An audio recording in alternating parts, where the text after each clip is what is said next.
I'm a rock star. Yeah, Rock star. I'm a rock star, baby. I'm a rock star. I'm a rock star. I'm a rock star. I'm a rock star. Panggil aku rock star. Ini kejohanan kita semua orang rock star. Kita rockstar, kita buat saja gaya kita. Makin panas apinya sudah membara.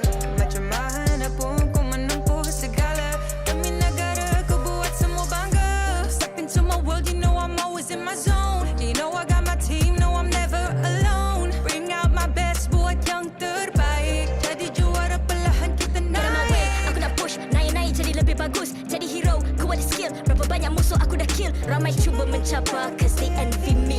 Tiap game aku pasti jadi MVP. Easy. I'm a rockstar, baby, I'm a rockstar. I'm a rockstar, I'm a rockstar. I'm a rockstar, panggil aku rockstar. Ini kejohanan kita semua orang rockstar. I'm a rockstar, baby, I'm a rockstar. I'm a rockstar, I'm a rockstar. I'm a rockstar, panggil aku rockstar. Ini kejohanan kita semua orang rockstar. Tengok nanti siapa yang juara. Ni peluang kita bawa pulang piala. This is my game, this is my time. Menang semua, everything will be mine. Kalau jatuh kau pasti kembali. Bangun balik ku tegak berdiri. Kuatkanlah tenaga, ganjaran diperoleh. Ni kejohanan kita, Malaysia memang boleh. Rise up to the top, kita buat bersama. Semangat kita kuat di bawah satu bendera. I'ma go hard for the win. Win. On the battlefield till the end. I'm trying to beat the greatest anyone has ever seen. Stand by, I'm coming in for I'm the a win. rockstar. I'm a rock star, baby, I'm a rock star. I'm a rock star, I'm a rock star. I'm a rock star, panggil aku rock star. Ini kejohanan kita semua orang rock star. I'm a rockstar, baby, I'm a rockstar. I'm a rockstar, I'm a rockstar.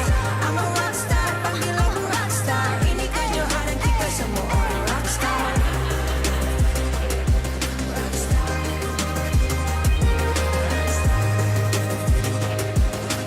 Ini kejohanan kita semua orang rockstar.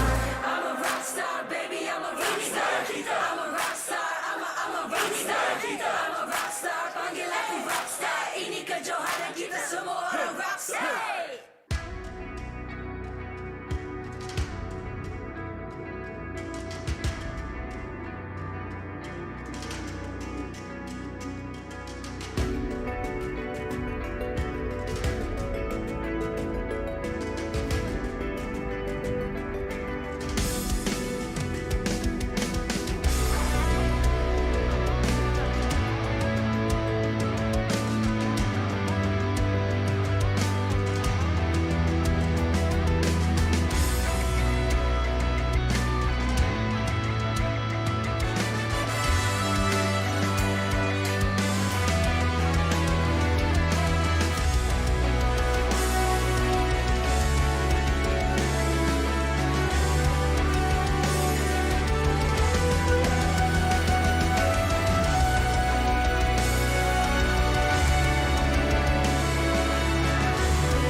I'm a rock star.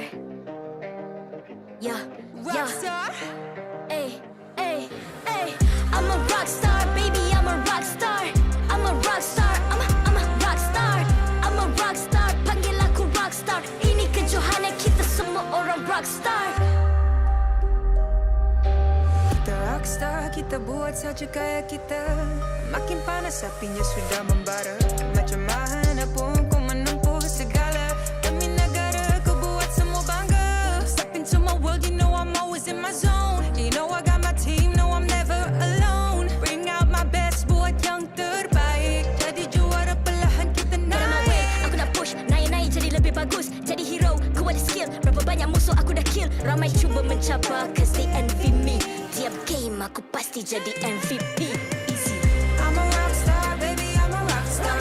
I'm a rock star, I'm a rock star. I'm a rock star, panggil aku rock star. Ini kejohanan kita semua orang rock star. I'm a rock star, baby, I'm a rock star. I'm a rock star, I'm a rock star. I'm a rock star, panggil aku rock star. Ini kejohanan kita semua orang rock star. Tengok nanti siapa yang juara. Ni peluang kita bawa pulang piala. This is my game, this is my time. Menang semua, everything will be mine. Kalau jatuh kau pasti kembali. Bangun balik ku tegak berdiri. Kuatkanlah tenaga, ganjaran diperoleh. Ni kejohanan kita, Malaysia memang boleh. Rise up to the top, kita buat bersama. Semangat kita kuat di bawah satu bendera. I'ma go hard for the win. Win. On the battlefield till the end. I'm trying to beat the greatest anyone has ever seen. Stand by, I'm coming in for the win. I'm I'm a rock star, baby, I'm a rock star. I'm a rock star, I'm a rock star. I'm a rock star, panggil aku rock star. Ini kejohanan kita semua orang rock star. a rock star, baby, I'm a rock star. I'm a rock star, I'm a rock star. I'm a rock star, panggil aku rock star. Ini kejohanan kita semua orang rock star.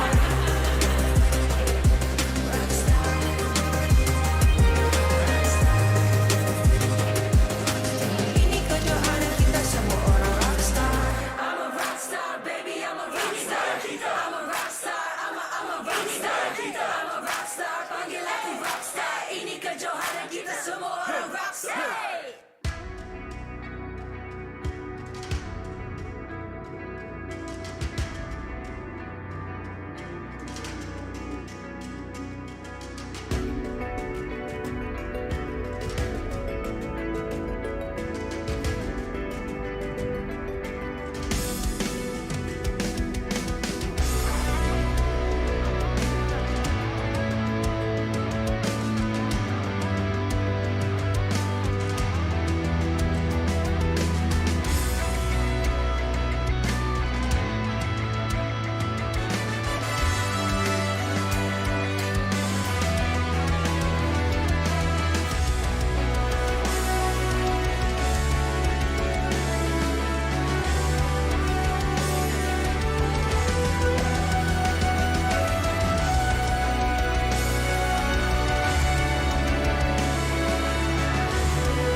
Pasukan SUHAZ Esports berjaya untuk dapat kemenangan pertama semalam. Bolehkah mereka dapat untuk hari ini?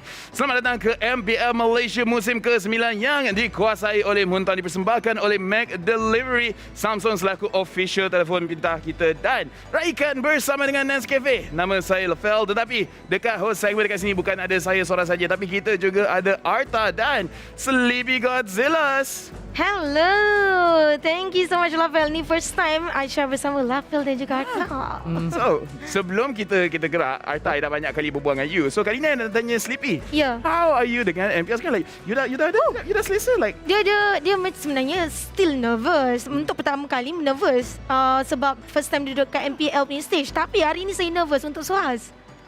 Sebab apa saya tak tahu kenapa. Sebab semalam saya dah ada relation dengan diorang. Kita main TikTok. AJ main kelip-kelip mata dengan Aisyah. Jadi Aisyah macam geramnya dapat main kelihatan mata. Tapi Arta, how about you? You excited tak untuk game-game hari ni? Minggu ketiga, hari yang kedua ni banyak perkara yang kita boleh tengok. Ada tim yang konsisten, and then pada minggu yang ketiga dia merudum sikit. Ada yang tak konsisten tapi dah semakin lama semakin okey, dan itu yang paling menariknya di dalam. Dan semalam kita tengok di mana kita hanya ada 2 game pada hari semalam, tapi kita nampak SUHAZ berjaya untuk menang mereka punya game. Sama juga dengan pasukan GFM. Jadi pasukan yang belum dapat kemenangan, mereka berjaya untuk dapatkan kemenangan. Selepas ni Arta, kita akan tengok match pada hari ini. Jadi apa kata kita tengok jadual perlawanan hari ini untuk tengok siapakah yang akan menjadi highlight of the day. Kita akan mulakan hari ini dengan SMG lawan dengan SUHAZ Esports. Orange Esports menentang dengan MLBB. CaRaCaL melawan dengan TODAK. Jadi dekat sini Sleepy, 3 game, of course 3 game ni memang hebat. Tapi yang mana grab you punya attention?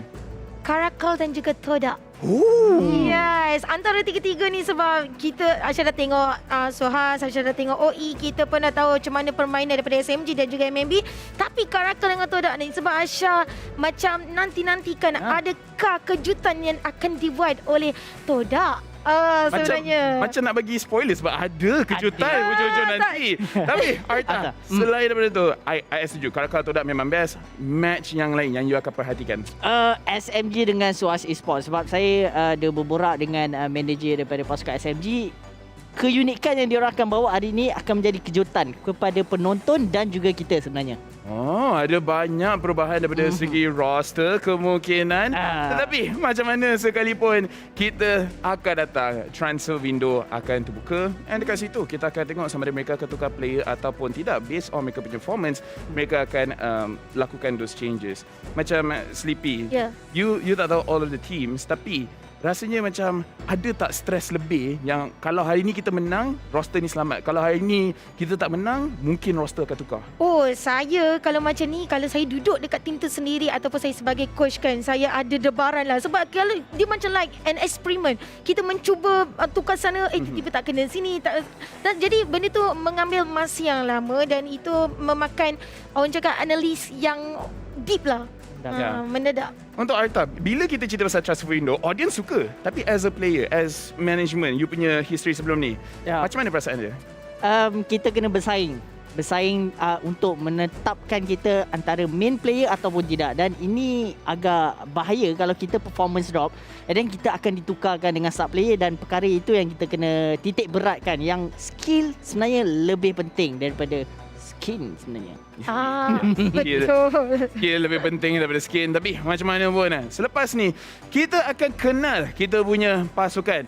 Jadi kita nak kenal lebih dalam pasukan SUHAZ, macam mana mereka berfikir, macam mana mereka training, supaya bila kita masuk dalam game kita faham apa mereka lalui. Jadi mari kita tengok video Meet the Team.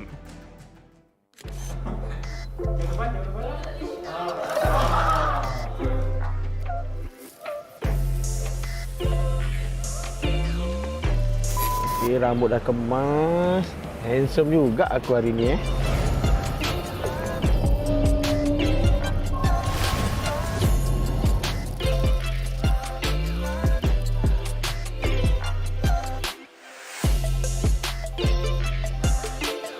Ili, apa korang tengah buat sekarang ni? Tengah mencuba mengkaji-kaji gameplay negara luar. Tim sekarang tengah review game Region MPL Philippines. Buat analis lah, cari ilmu untuk tim juga. Itu katanya. So kalau boleh, paling penting kita semak. Semak. Kami cuba buat yang terbaik je lah. Walaupun diorang kuat, kami belum kuat.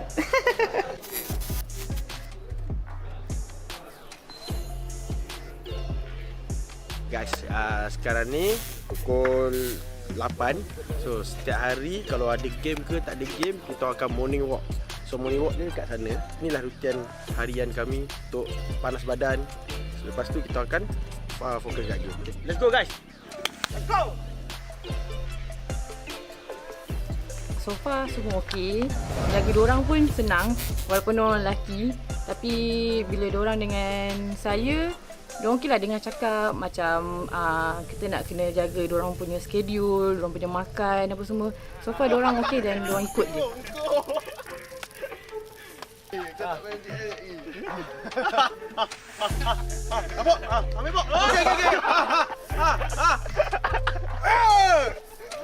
You suka game yang awal-awal ke atau game yang lewat petang?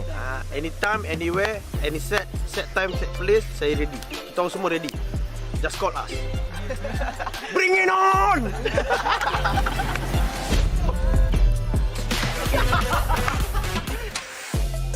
Sekarang band Muntun dah sampai untuk bawa kita ke arena. Kita jumpa di sana ya. Okay guys, jangan lupa pakai seat belt. Dengan mask sekali. Mask, seat belt. Mask, seat belt dengan tidur.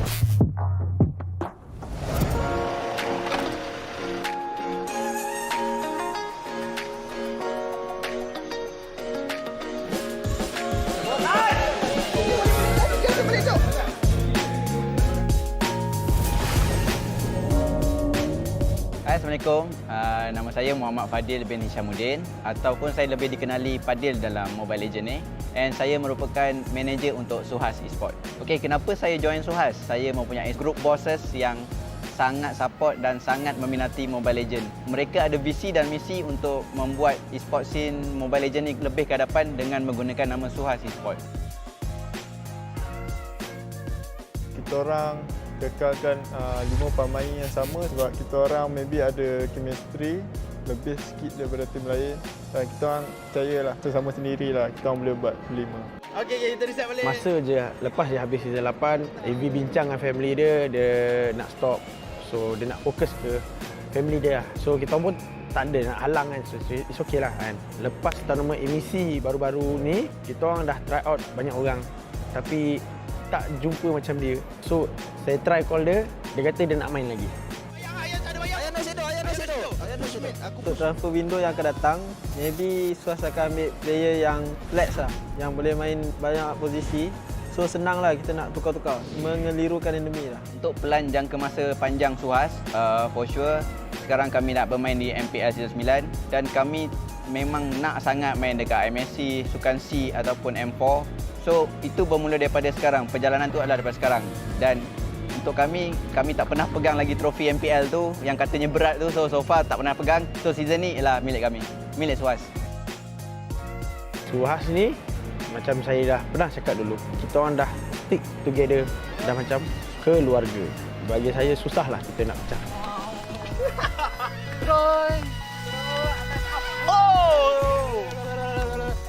Langkah pokok. Sisi lampi. Bagi tepuk.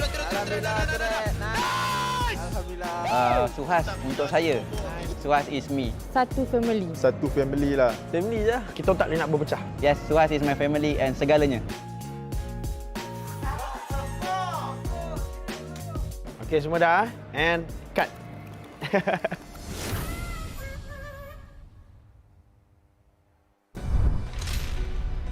Dia cut kita ambil balik tapi nice. And it's a very good video tapi I nak vibe check sikit kat sini. Di mana semalam you pun dah interview dengan DAs, you pun lepak dengan player-player SUHAZ. Like, how's the vibe check dengan team kat situ? Sebenarnya diorang sangat friendly and diorang sangat happening. Jadi memang diorang cakap as a family tu kita boleh dapat rasa aura family lah.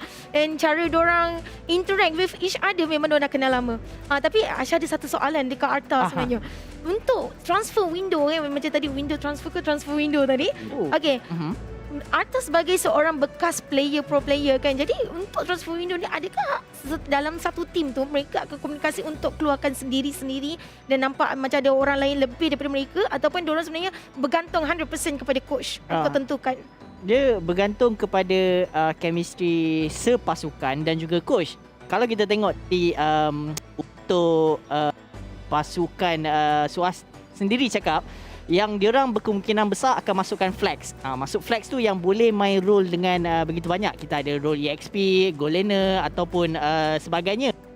Dan part yang paling penting sekali adalah flexibility dalam penggunaan hero tersebut.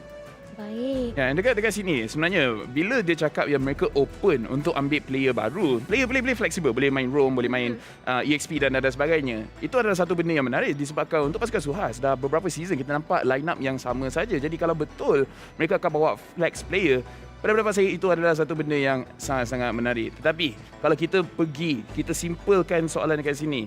Aisyah, you dah pernah tengok SMG punya performance, SUHAZ punya performance. Realistically, boleh ke Suhaz menang hari ni? Ini memang bergantung kepada rezeki je. Orang jaga. Sebab kalau kita tengok pun SMG adalah rank yang tertinggi di dalam table sekarang, and SUHAZ baru dapat saja kemenangan pertama mereka pada semalam.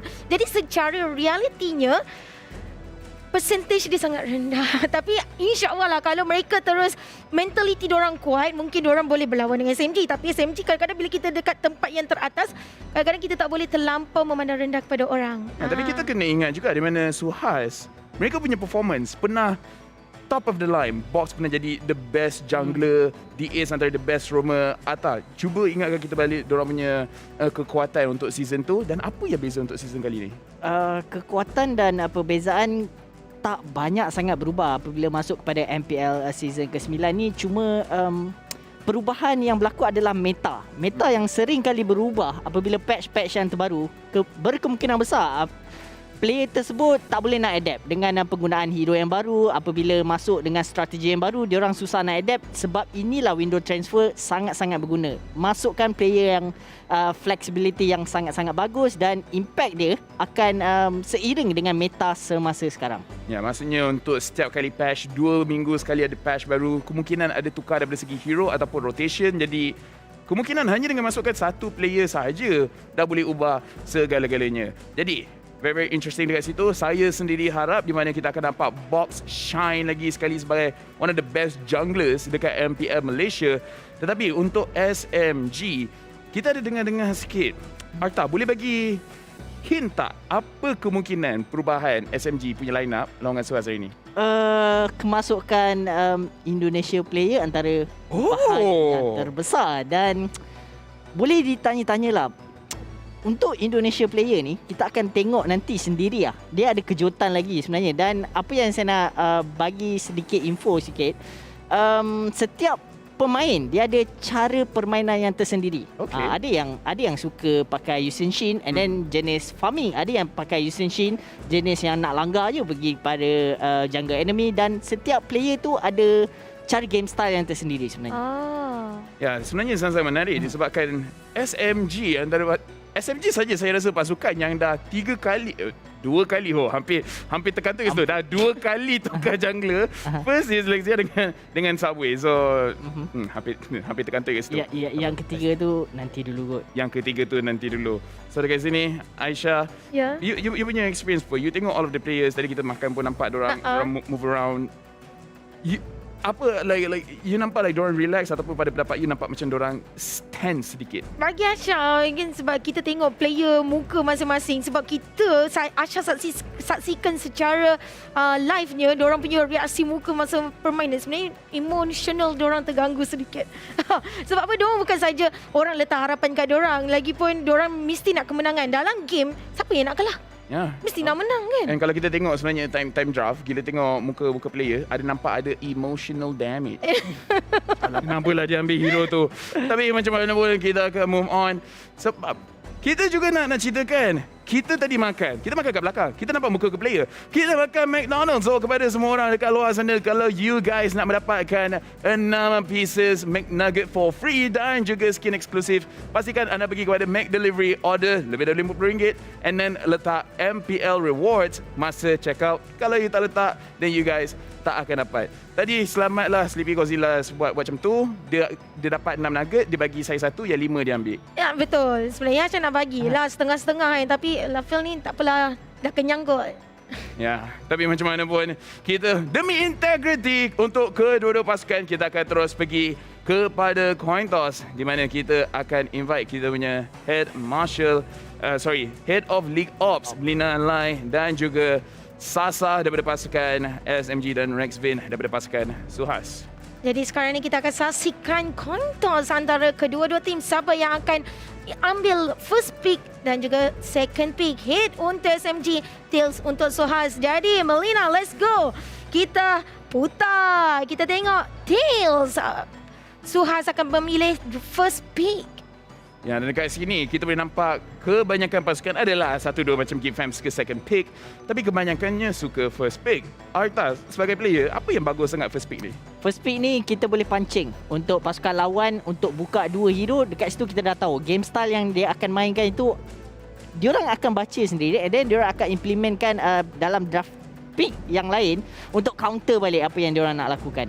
Ya, macam mana sekalipun kita akan tengok perlawanan ini di mana kita akan open dengan SMG lawan dengan pasukan SUHAZ. Jadi, tanpa melengahkan masa, kita akan terus pass kepada BM Casters dan English Casters, please. Take it away.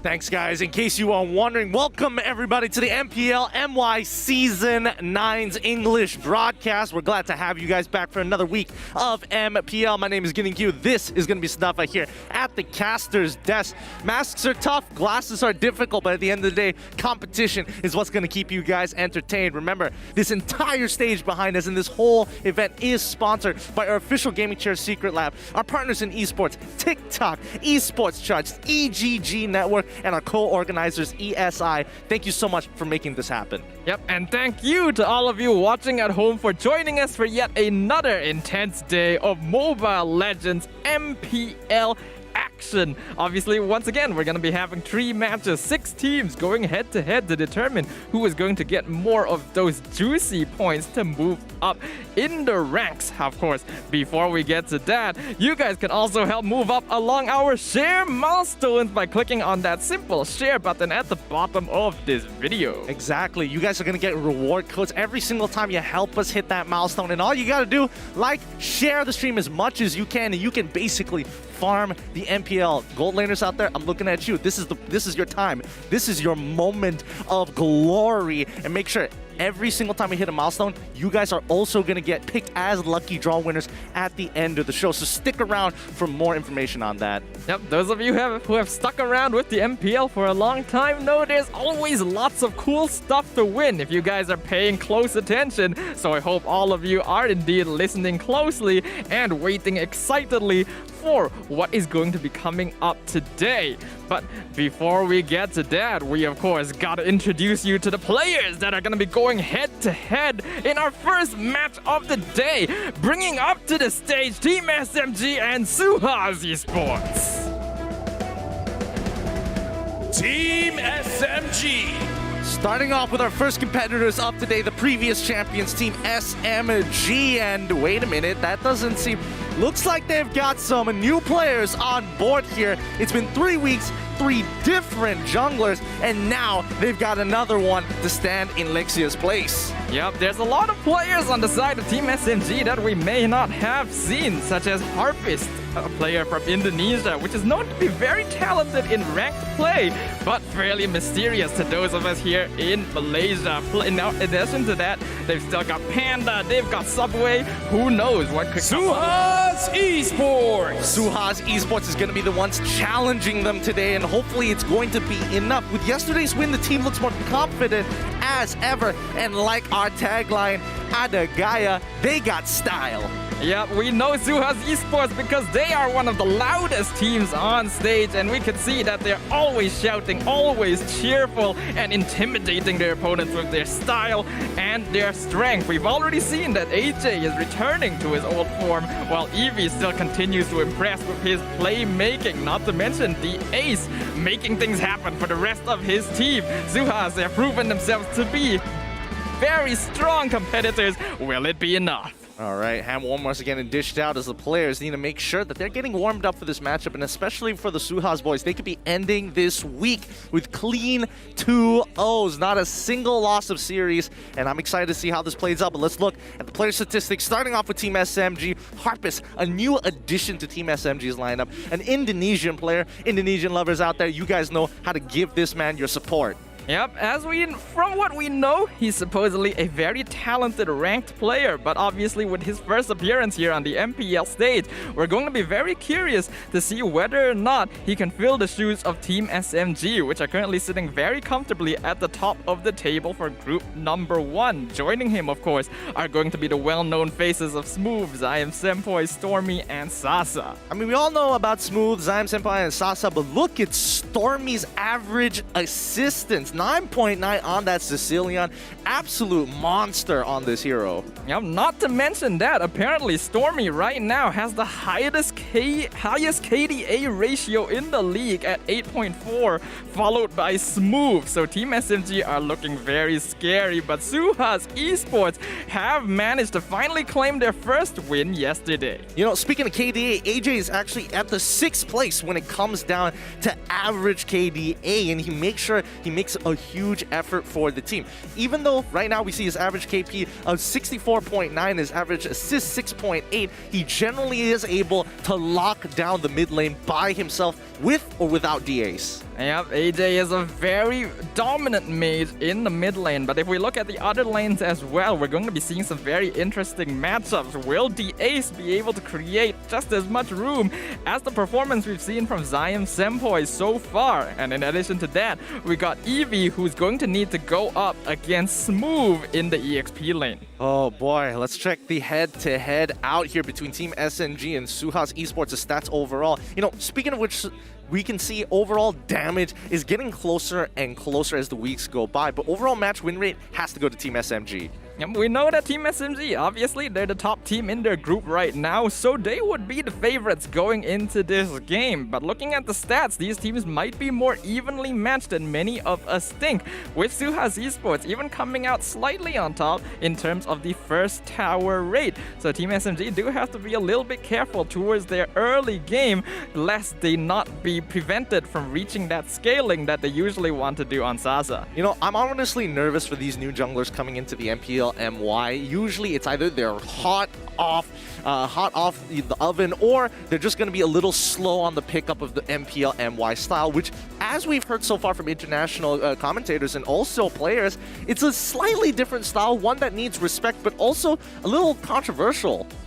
That is certainly true with that. When you bring different styles from different countries into a new place, even if they may seem to be stronger over there, they're not necessarily going to match up as well against some of the teams, some of the veterans happening here in MPL MY. So it's going to be very interesting to see if Harpist can not only live up to the performance of Lexia, but also that of Subway, which so far has been doing pretty well. 65% turtle rate so far, which can also be translated as neutral objective percentiles that they're able to get. But let's see what everyone believes here today is going to be the winners, and it looks like, ooh, it's only going to be two talents, LaFell and as well as Sith, believing that SUHAZ Esports are the ones who are going to be taking this game away, with the rest of us, majority, leaning towards SMG. I think the favorite teams going into this matchup is obviously going to be Team SMG, considering how much higher their win rate is in comparison. But I certainly can't fault LaFell and Sif for thinking that SUHAZ Esports has a chance, especially after the performance we saw from them yesterday. While their performance in weeks 1 and 2 may have been a little bit shaky, I think we saw a very confident return to form that could put up a good fight. Return to form or not, let's look at the audience prediction to see what they believe, with an overwhelming majority leaning towards Team SMG's side. SUHAZ definitely is going to be on the back burner. Yep, and you have to note, though, sometimes when teams are pushed into these corners, when they're obviously going to be the underdogs, the dark horses, that is when their true strength flares up. And as we know, SUHAZ Esports, this is a team that's able to maintain their positivity and excitement no matter what happens. You know, speaking about positivity, speaking about having an awesome experience, have you heard about the Samsung Galaxy A52s 5G? Indeed, that is of course going to be a brand new smartphone with a sleek design, the official smartphone for MPL MY Season 9 that you can grab from Samsung right now. And in addition to that, you guys can join our weekly prediction challenge. Guys, you could be earning, it's a golden opportunity because it only happens once a day for the very first match, that you could be earning a Galaxy A52s 5G. All you got to do, go onto the Facebook page or Instagram account for MPL Malaysia, like that weekly post, and make sure you comment your predictions, and you could be the winner of that week. Don't miss out on this. It's a brand new phone.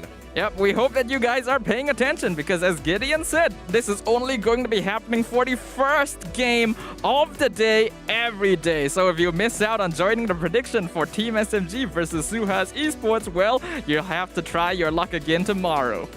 Well, let's see if it's going to be enough for you guys at home, as it should be, and must be enough for SUHAZ if they want to end this week strong. Indeed, but considering that they started the week off strong, I'm sure they're looking to be able to continue that momentum. Team SMG going into this, you'd expect them to be the favorites to win, but they seem to be taking this opportunity to try out some of the players on the bench, the players that haven't had a chance to grace the stage yet with their presence. So this could be an opportunity for SUHAZ Esports to really flex their stuff. Now, here's the thing, Staffar. When we're talking about newer players coming in, not everybody does the greatest. And especially when it comes to Indonesian players, there's an expectation that they will always perform at their best. And I think that's the general perception of not only the honors, but even us here on the talent. We hold the MPL Indonesia at such high regards that the players that come out of it should be top tier.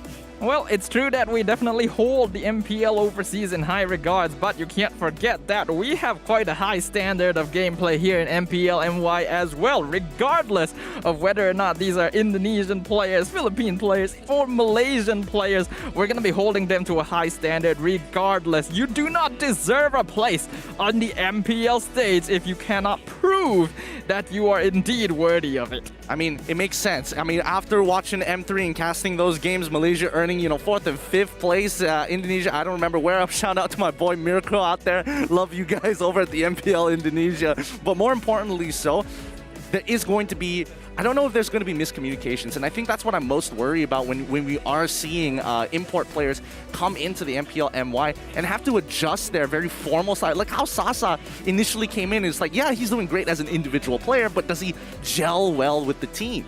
Yep, that is the most important point. No matter how much talent you have in the game of MLBB, if you do not have the chemistry to mesh well with the other 4 players on your team, you're not going to get very far, because after all, Mobile Legends Bang Bang is a team-based game. You're not going to be able to solo carry to victory like you might expect in pubs. No, this is the MPL MY stage. You gotta bring it all to bear. Well, I mean, there is the argument that, Sasa came into Team SMG and they kind of like won the last season. I don't know if that has anything to do with it. Correlation maybe, but a little hard to say, but personally, for me, I do believe that having the skill is extremely important. I just want to see how high does the potential increase for Team SMG with a player like Harpist on their side. Is it going to increase tenfold, or are they going to take 2 steps back before we see them take 5 steps forward?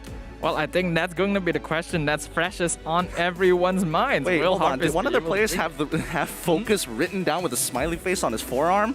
I wouldn't be surprised. Team SMG has some interesting tricks up their sleeves. They became the champions last season because of some very interesting tactics. They did some yoga, did some mental training. Sometimes even factors like that can play a big role in letting you achieve victory. All right. With that being said, the draft is about to start real soon. Is there anything that we need to be worried about, especially if you are in Team SMG's position?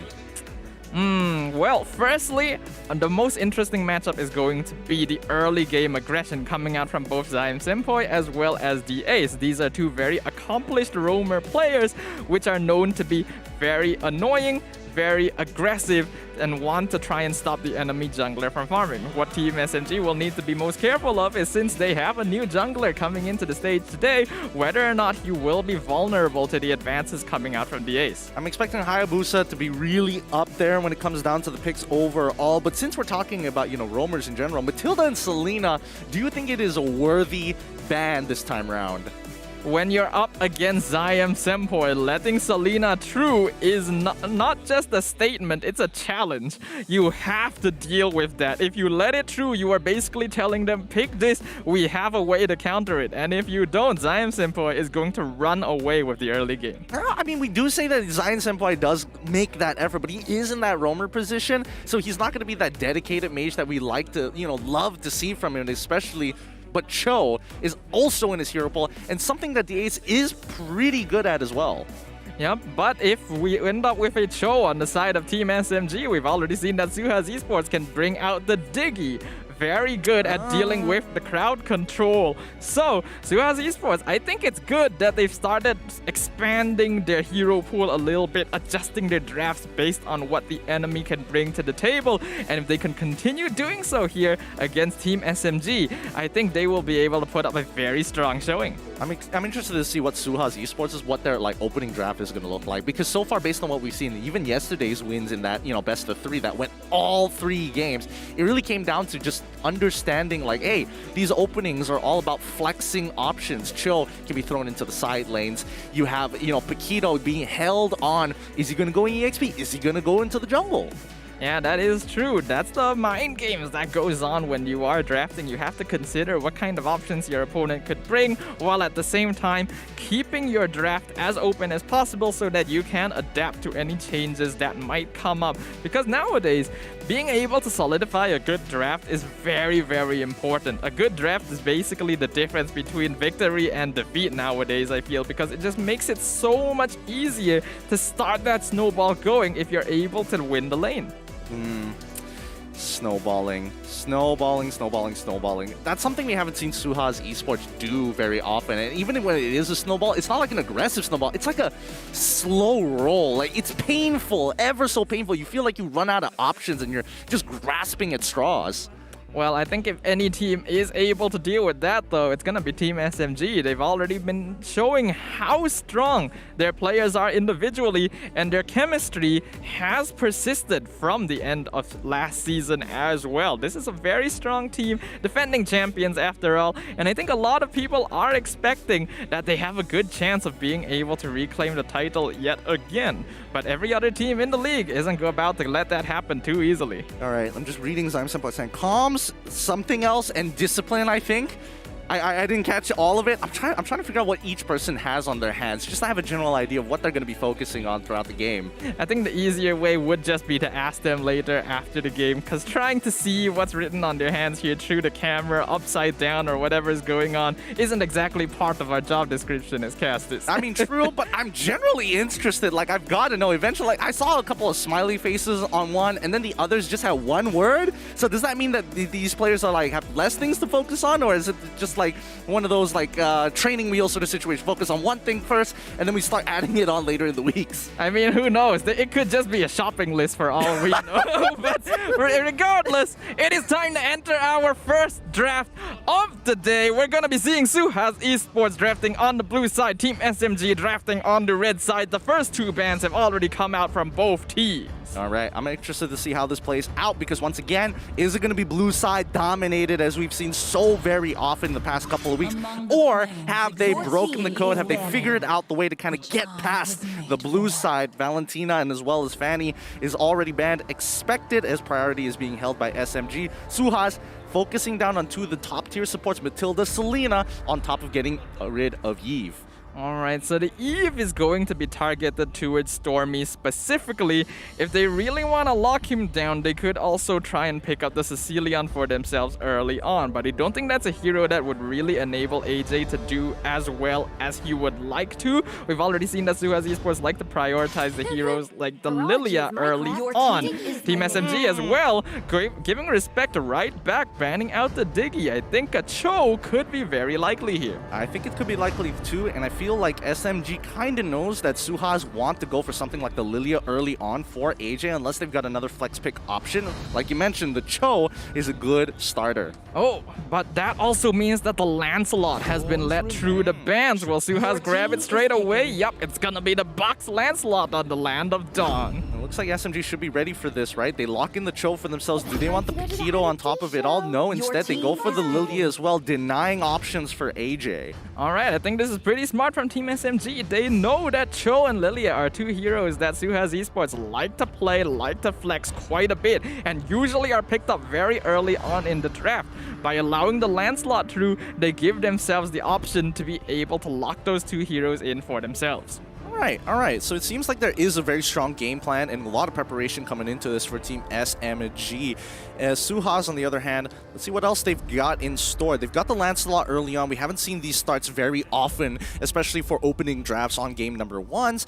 Could this be a mistake for Team SMG? We'll find out later on in the game, but let's see the supporting cast for this Lancelot. Something that can snowball, something that can help execute or peel. Beatrix as well as Ruby going to be the options. Alright, I definitely like picking up the Beatrix early on. The hero has been a little bit inconsistent towards the beginning of MPL, but teams are really starting to figure out that even despite the nerfs, Beatrix is still a very strong gold lane hero, so picking it up early on is a very safe bet. They're also going for the Ruby, which is a little interesting considering that there are plenty of other roamer options still in the pool, but it's just a pretty okay response towards the Cho and can be flexed into the tank or the EXP lane positions. That's a really good point here. I like it when teams are like, you know what, we're going into the second phase. Red side will have priority when it comes down to first picks in that second phase. Therefore, let's keep them guessing with this Ruby, and just in case they lock in any type of assassin, Hayabusa, Ling for an example, you have CC options, and throwing her into the support lane might just be the play. Now, with the first 3 picks coming out from both sides, we're going to be entering into the second phase of bans. Team SMG going to have the first choice of what heroes they want to eliminate from the pool. A hero right now that I am a bit curious about in this game is going to be the Phoveus, especially for the side of Team SMG, because SUHAZ Esports has the Lancelot and the Ruby, both of which would be heavily countered by this option. Kufra is also possible, but I don't think that's a hero that Zyme Simfoy likes very much. And I think even Team SMG starts to understand, like, hey, if we start attacking the support options, we might be able to get away with either the support or even the EXP role to get a more dominant matchup. SUHAZ on the other side, ban out the Brody, getting rid of as many gold lane picks from Sasa. I think the next ban should be Clint as well, but Sasa still has Popo and Koopa, so it really depends. Yeah, I think it's definitely going to be either one of those heroes, the Clint or the Popol and Kuva, banned out by SUHAZ Esports. Next, Team SMG, if they really want to lock down the Ace and force him into the Ruby tank position, I wouldn't be surprised if they decided to ban out yet another roamer hero, but there's still quite a few in the pool, so I don't think that would help too much. Trying to think of what would be the best choice going into this here, but SUHAZ Esports, I think quite a few of their comfort heroes are still open right now, so I'm wondering what Team SMG's game plan is going to be. I'm thinking along the lines of like, oh no, instead Team SMG just split it up. I was thinking maybe they want to ban out something like Raf, but instead they make sure that they are denying EV. Again, he's great at creating space. He did a lot of work yesterday, and I think they're just giving him and showing him that respect. I think Team SMG want to pick the Phoveus. I think that's going to be the case. By banning out the Edith and the Esmeralda, they are getting rid of EXP lane matchups that would make it difficult for SUHAZ to deal with. So SUHAZ Esports very wisely going to be banning out the hero themselves. Alright, that just means Uranus is one of the other picks that we've seen both teams actually utilize in their own games. And I think that just might be the first pick coming in from Team SMG. Are they lacking anything right now? They could go for a gold laner, but usually they want to see the whole lineup before they lock in Sasa's hero. So I'm guessing it has to be an EXP laner. Glue is still available. Uranus is still available. Edith is already banned. Esmeralda is gone. Paquito technically is still available. Somebody has to suffer here. I think Paquito would be the safest choice for Team SMG, but interesting choice. Electing to go for Sasa's hero first by locking in the Clint. I think this is a much better idea because at least there is some form of guarantee. Like, okay, if let's say HY gets babysitted in lane but with the help of the Ace, fine, so be it. Sasa can take it. But when you're going up against someone like Smooth, who's really good at not playing aggressive and as well as hyper defensive EXP laners, it can get a little frustrating when, okay, I had a bad laning phase and now I've got this huge tank in my face all the time.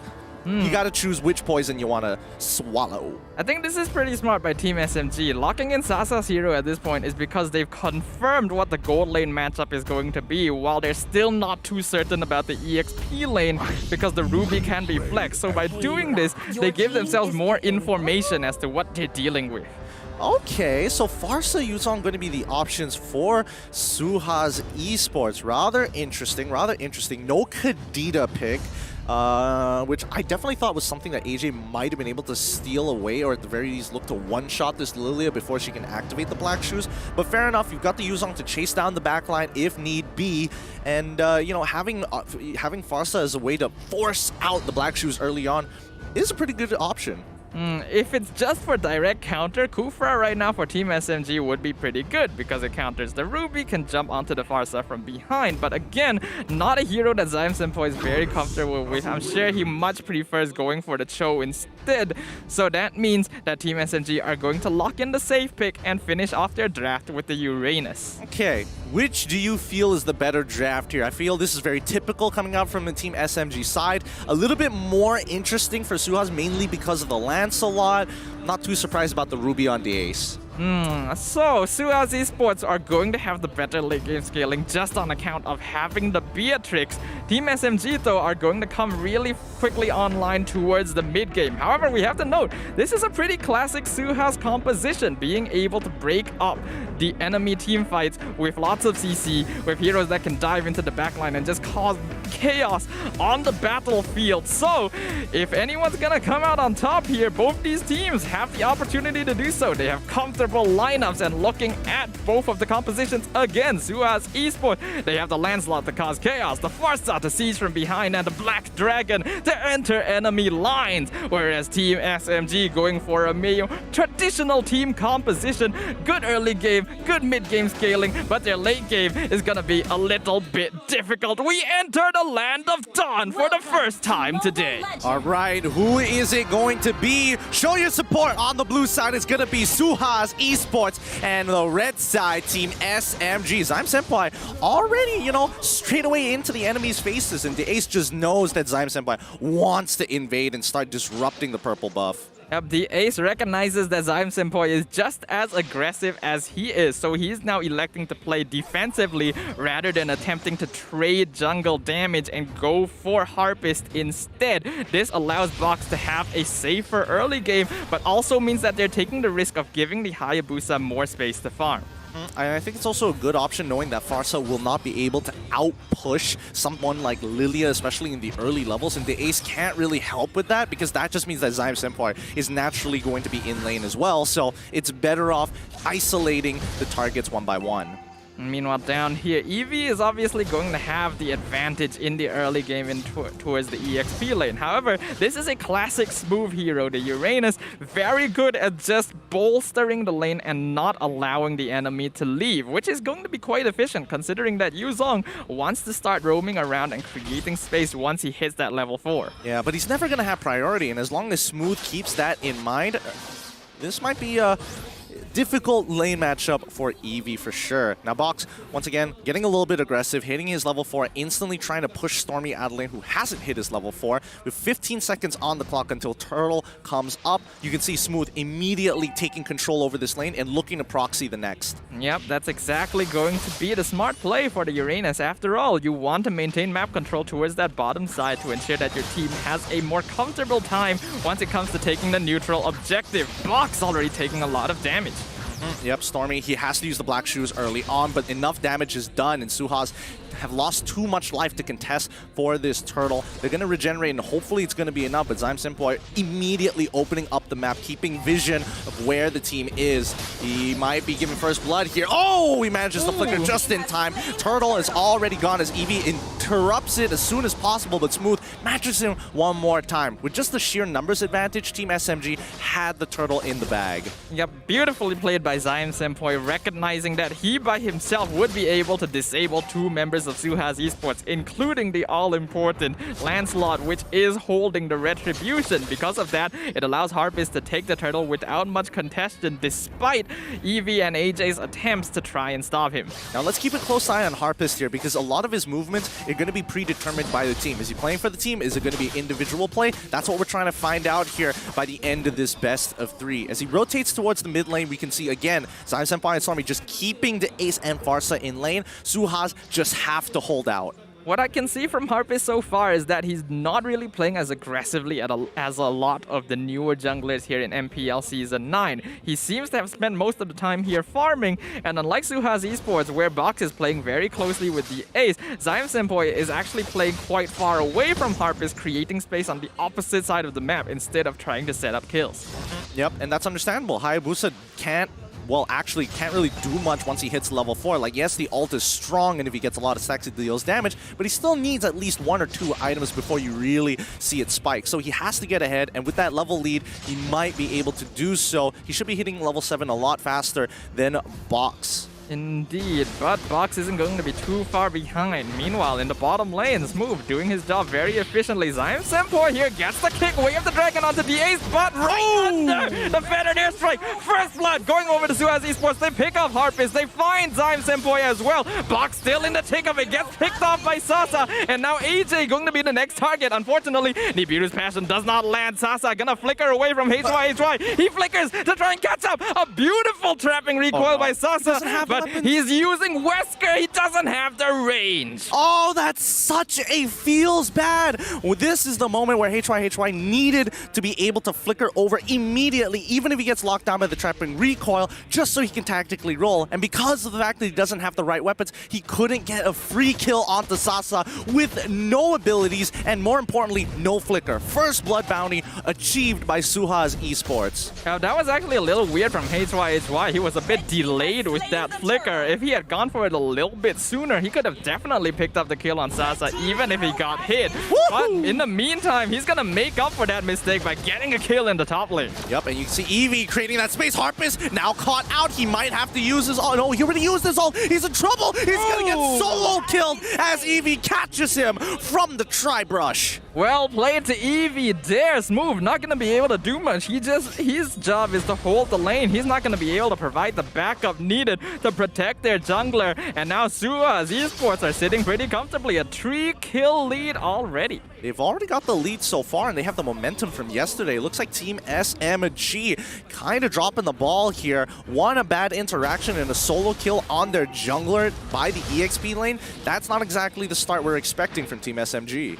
Yeah, but SUHAZ are gonna be feeling very good about that right now. One thing to note, though, is that Team SMG are still matching up in terms of net worth. So SUHAZ Esports, the fact that they're roaming around together this much means that they are losing out a bit in terms of EXP and gold as compared to their opponents. And once Stormy and Sasa start picking up that damage, it's going to be quite hard to deal with. Oh, here we go. Zyme Senpai finds the initial kick onto DAce. He can buy a little bit of time. Flickers out of the way. Trades flickers with DAce. So Zyme Senpai and DAce, same flicker timings here, but topside immediately falls. Oh, Box is in trouble. They don't give him targets to dash off of, but he gets out with a beautiful Nibiru's passion as the Ogi Shadow Kill is popped in the backline, and RNG allows him to pick off Box. HY now the one in trouble. Sasa has a lot of damage, but both teams will elect to back off a 1-for-1 trade. Don't you hate this? Like, HY initially was using Wesker, and then by the time he switches to Renner, he's like, man, I really wish I had Wesker right now.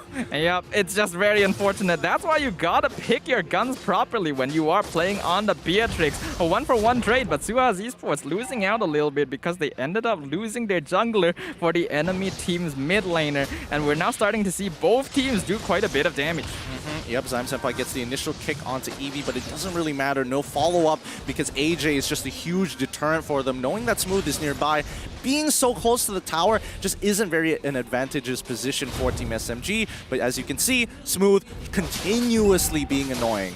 Yep, and that's exactly his job right now. But the I'm Offended pulls back the Uranus. He's right in range of the rest of the team, but Consecration gets him out with absolutely no problem. Smooth, this is his classic style of gameplay. He just attracts so much attention from SUHAZ Esports. Yeah, chasing Smooth is like playing an unwinnable game of tag. It's just so unfortunate that they can't. SUHAZ don't exactly have too many options to get rid of him, but for now, Eevee is doing his best to still make impact for the team while Smooth continues to just abuse his lane.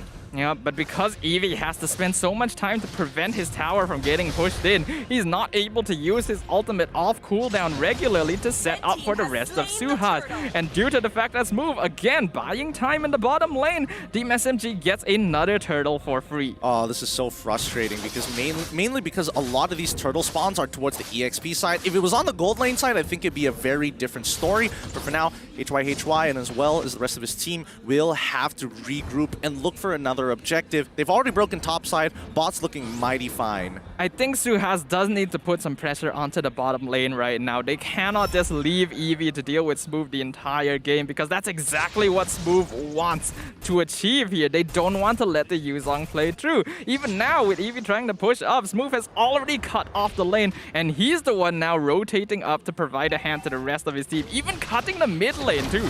Ooh, HY takes a good amount of damage there, forcing the flicker out. And it doesn't exactly land, but it's good enough for the rest of the team to come on through. Thorn Rose, more than enough damage to cut down Zyme Senpai, who I'm pretty sure is barely getting his first item at this point. Yeah, I think SUHAZ wanted to get a little more with that. Getting a kill onto Zyme Senpai is fine, but that was a good initiation. But speaking of initiation, Eevee comes in from the backline. I'm offended onto Harpist. He's already dropping real low. Feathered Airstrike, but Smooth is right on top of the Farsa. Meanwhile, Eevee is inside their jungle, getting hit with the Ogi Shadow Steel. Gets the Furious Dive. Unfortunately, too much damage onto the Yuzong. Meanwhile, Smooth continuing to split up the fight, forcing the rest of SUHAZ to abandon Eevee and back off. Good crits coming out of Sasa, really making the difference there and saving Harpist with his damage. But now, even the rest of SUHAZ, manages to get Zyme Senpai here. Perfect execution. He sidesteps the initial up, but Box says, no, I am going to claim my prize. Really nice mechanical gameplay from Box. Zyme Senpai has proven that he's able to sidestep these situations very easily. So Box identifying that and getting the kill is credit to his gameplay as Lancelot. This is one of his signature heroes after all, and he's able to secure the orange buff even with Smooth there just harassing him. Yep, they need a breather right now because now Team SMG is really stockpiling themselves, and even though we are seeing a 4-kill differential from SUHAZ Esports and Team SMG, the gold is about the same, and Team SMG actually having a slight lead. Yep, Team SMG are focusing on objectives overall as a team, but Smooth might have bitten off a bit more than he can chew here. I'm offended. Feathered Airstrike, but Consecration just gets him out of all of it. HY tries to chase, but the Uranus is absolutely fine. Smooth is just such a pain in the butt for SUHAZ right now. Yeah, and not to mention, he has the Consecration to get out of tough situations, but he also has Purify on top of it all. He's just so tanky that Flicker just seems beneath him at this point. Yep, Zyme Senpai in the bush waiting for someone. Eevee seems to know, already checks it with the Dragon Tail. Doesn't allow him to get caught out by Zyme Senpai. Both these teams giving each other a good amount of respect and space. They cannot afford to allow themselves to get caught off right now, because this is a very pivotal moment of the game where too many mistakes is going to instantly swing it in either party's favor. Yeah, it's not easy, and it feels like Team SMG, they like to go even for a large majority of the game, and despite the fact that a lot of teams have gotten kills, a lot more kills than Team SMG, they still managed to farm hyper efficiently to even out that score. Yep, you can see the way Team SMG is playing right now is giving space for their cores to farm. Smooth, his only job here is to be annoying, drag as much attention as possible. It's fine if you don't steal the buff, but you force SUHAZ to be here to respond to you, while in the meantime Sasa and Harpist are farming on the other sides of the map and growing their net worth lead. Yep, splitting up the map, cutting off the enemies, because SUHAZ Esports just want to move as a complete unit, and the only time they can punish... Zyme Senpai finds the initial wave, the Dragon onto DS, but he flickers out again. They don't nail him on that execution, unfortunately, and it seems like Team SMG aren't changing their ways. They are making sure the Ace cannot make plays with his flicker and the I'm Offended combo. Smooth, he shouldn't be dying here, but HY not going to continue the chase. Zyme Senpai was looking for a pick-off there because Team SMG has noted that the Lord is now available, and if they're able to pick off any member of SUHAZ Esports, they set themselves in a very comfortable position to take this objective. Unfortunately, they found the ace of all people. The ace has been kicked towards the mid turret, and SUHAZ are looking to respond here, and SMG gets into the middle of the fight. Zyme Senpai ends up getting blown up as the 8 looks for the counter attack. Harpist in the middle of all 4. Is he going to get the isolation? No, he does not. RNG, not in his favor. They trade 1-0 in favor of SUHAZ Esports. Yep, but it also means a lot of SUHAZ's HP is very low and they're forced to back off. The only consolation is Team SMG doesn't seem intent on taking the Lord without their Cho around to protect them for it, so they've at least stopped that attempt. But they do need to try and get some objectives here. SUHAZ Esports, if they continue playing with a high dependence on sticking as 5-man, they're just going to get split pushed by the Uranus and the Hayabusa.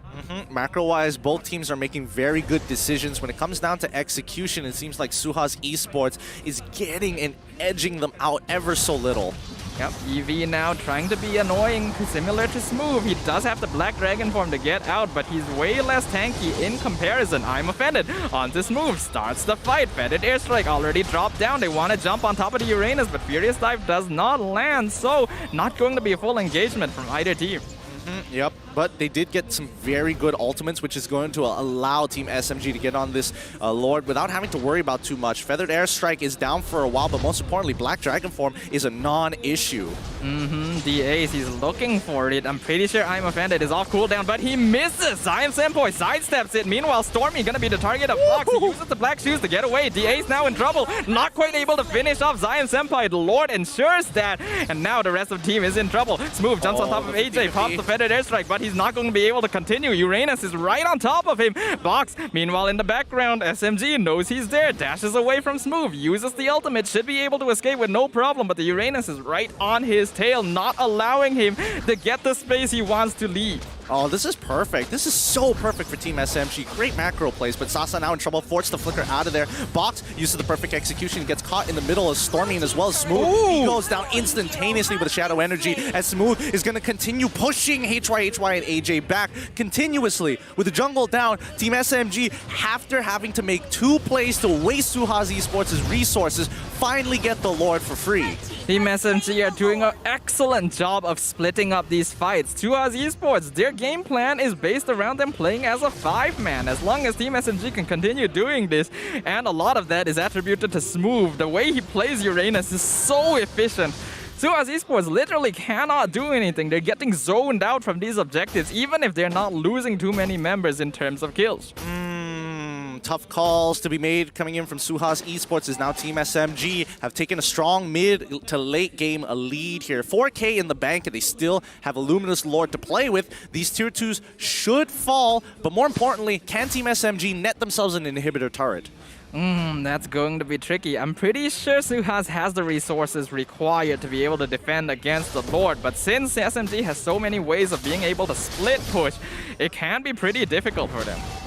Well, so far, Team SMG continuing to utilize their kit and Smooth just opening up the map perfectly, having vision over 3 members of SUHAZ, having that top side come through. It's important that HY stays alive because he's the only one who has some pretty decent wave clear when it comes down to high ground defense. Same goes for AJ, but does he really want to waste a Feather Airstrike? Question is, so far HY is mainly using these smaller target guns like Renner as well as Wesker, so I haven't really seen a lot of Nibiru's passion or Bennett's rage from this Beatrix so far, and if he continues doing so, SUHAZ has a lot less wave clear as compared as they could potentially have. I think SUHAZ has just accepted, okay, we're going to lose the tier 2s. That's not a big deal. They're going to have a little bit of a lead, but we can come back from this. We're at the 16-minute mark, right? We have 42k in the bank. Team SMG at 48k. At this point, all of our cores have items, and that's the most important part. Situational items is only going to make very slight differences. As you pull up the item list, you can already see Box. He's like, give me a Blade of Despair, baby. Yep, in terms of farms, SUHAZ Esports aren't actually as behind as one would think, considering this net worth difference.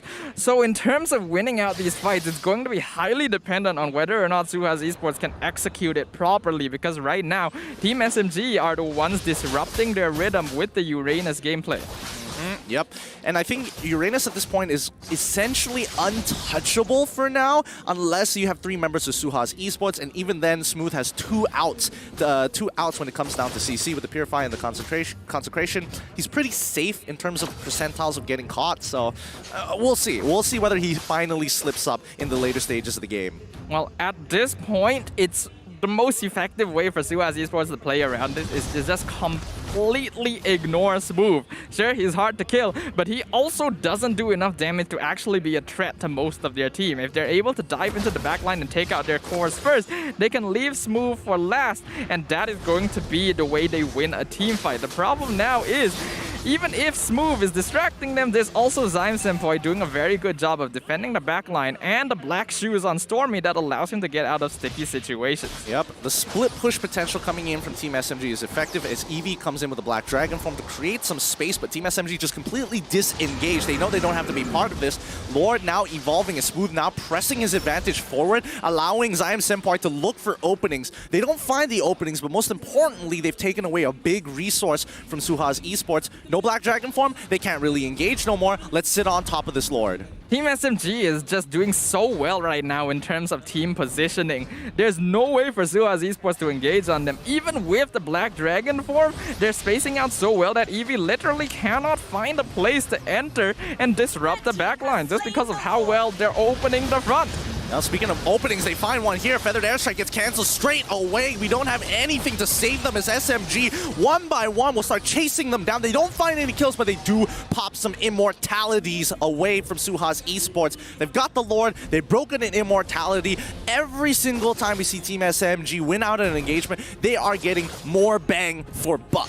Yep, even though they're not getting kills, they're actually behind SUHAZ Esports in that matter, having only 5 compared to their 8. Team SMG are getting so much more mileage out of these skirmishes. By popping the immortality, SUHAZ Esports now has one less resource to deal with this next push, and Team SMG, they're pushing all 3 lanes at once. This is going to be a difficult defense for SUHAZ Esports. They're probably going to lose their bottom inhibitor here, but the only opportunity SUHAZ Esports has right now is if the Ace finds an amazing catch with a flicker, I'm offended, or if Eevee is able to jump into that backline and create an opening for SUHAZ Esports. Those are their 2 outs right now, unless the SMG slips up.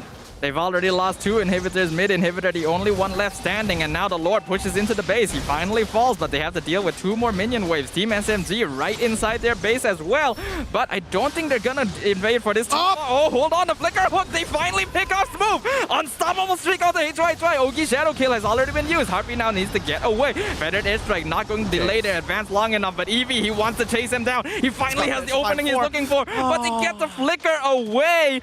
Unfortunately, SUHAZ Esports doesn't get any more from that chase. Eevee just needed 2 more seconds. His Petrify was coming up, and if he was able to get that engaged with the Petrify, that would have been so huge for SUHAZ. But as I called it, the Ace, with the flicker play, catching out Smooth, that's great. But if he could catch one more, it would have been beautiful for SUHAZ. And that's again a testament to Team SMG and their positioning. They never put themselves in a vulnerable position, despite the fact that they're very comfortably ahead right now. They're still very wary. They know what could happen and how the game could turn around on them if they're not careful. So the fact that only Smooth was caught out by that play is very well done by Team SMG. How far can they go with this? AJ now getting an important situational item with the Winter Truncheon. He might look to bait out Team SMG into a fight. Well, hopefully that's going to be enough. He doesn't have Purify to make it even more delectable for Team SMG. But we'll see. 30 more seconds, and this is going to be the most important fight for SUHAZ Esports if they want to come back into this game. Yep, so far we're looking at a pretty long game 1 of the day right now. 21 minutes in. Neither team going for the end just yet. Obviously, Team SMG are the ones at the advantage, but we've seen so far in MPL that anything can happen if they're not careful. SUHAZ Esports could definitely pull the rug out from under them. So they're continuing with their more cautious play, waiting for the next Lord up and looking for any pickoffs they can. Yep, Lord has spawned, and this is going to be the most important. SUHAZ Esports, follow the fundamentals. Clear up these lanes. Do not give Team SMG that advantage. You already have 2 inhibitors down. You can't afford to lose because of poor minion wave management.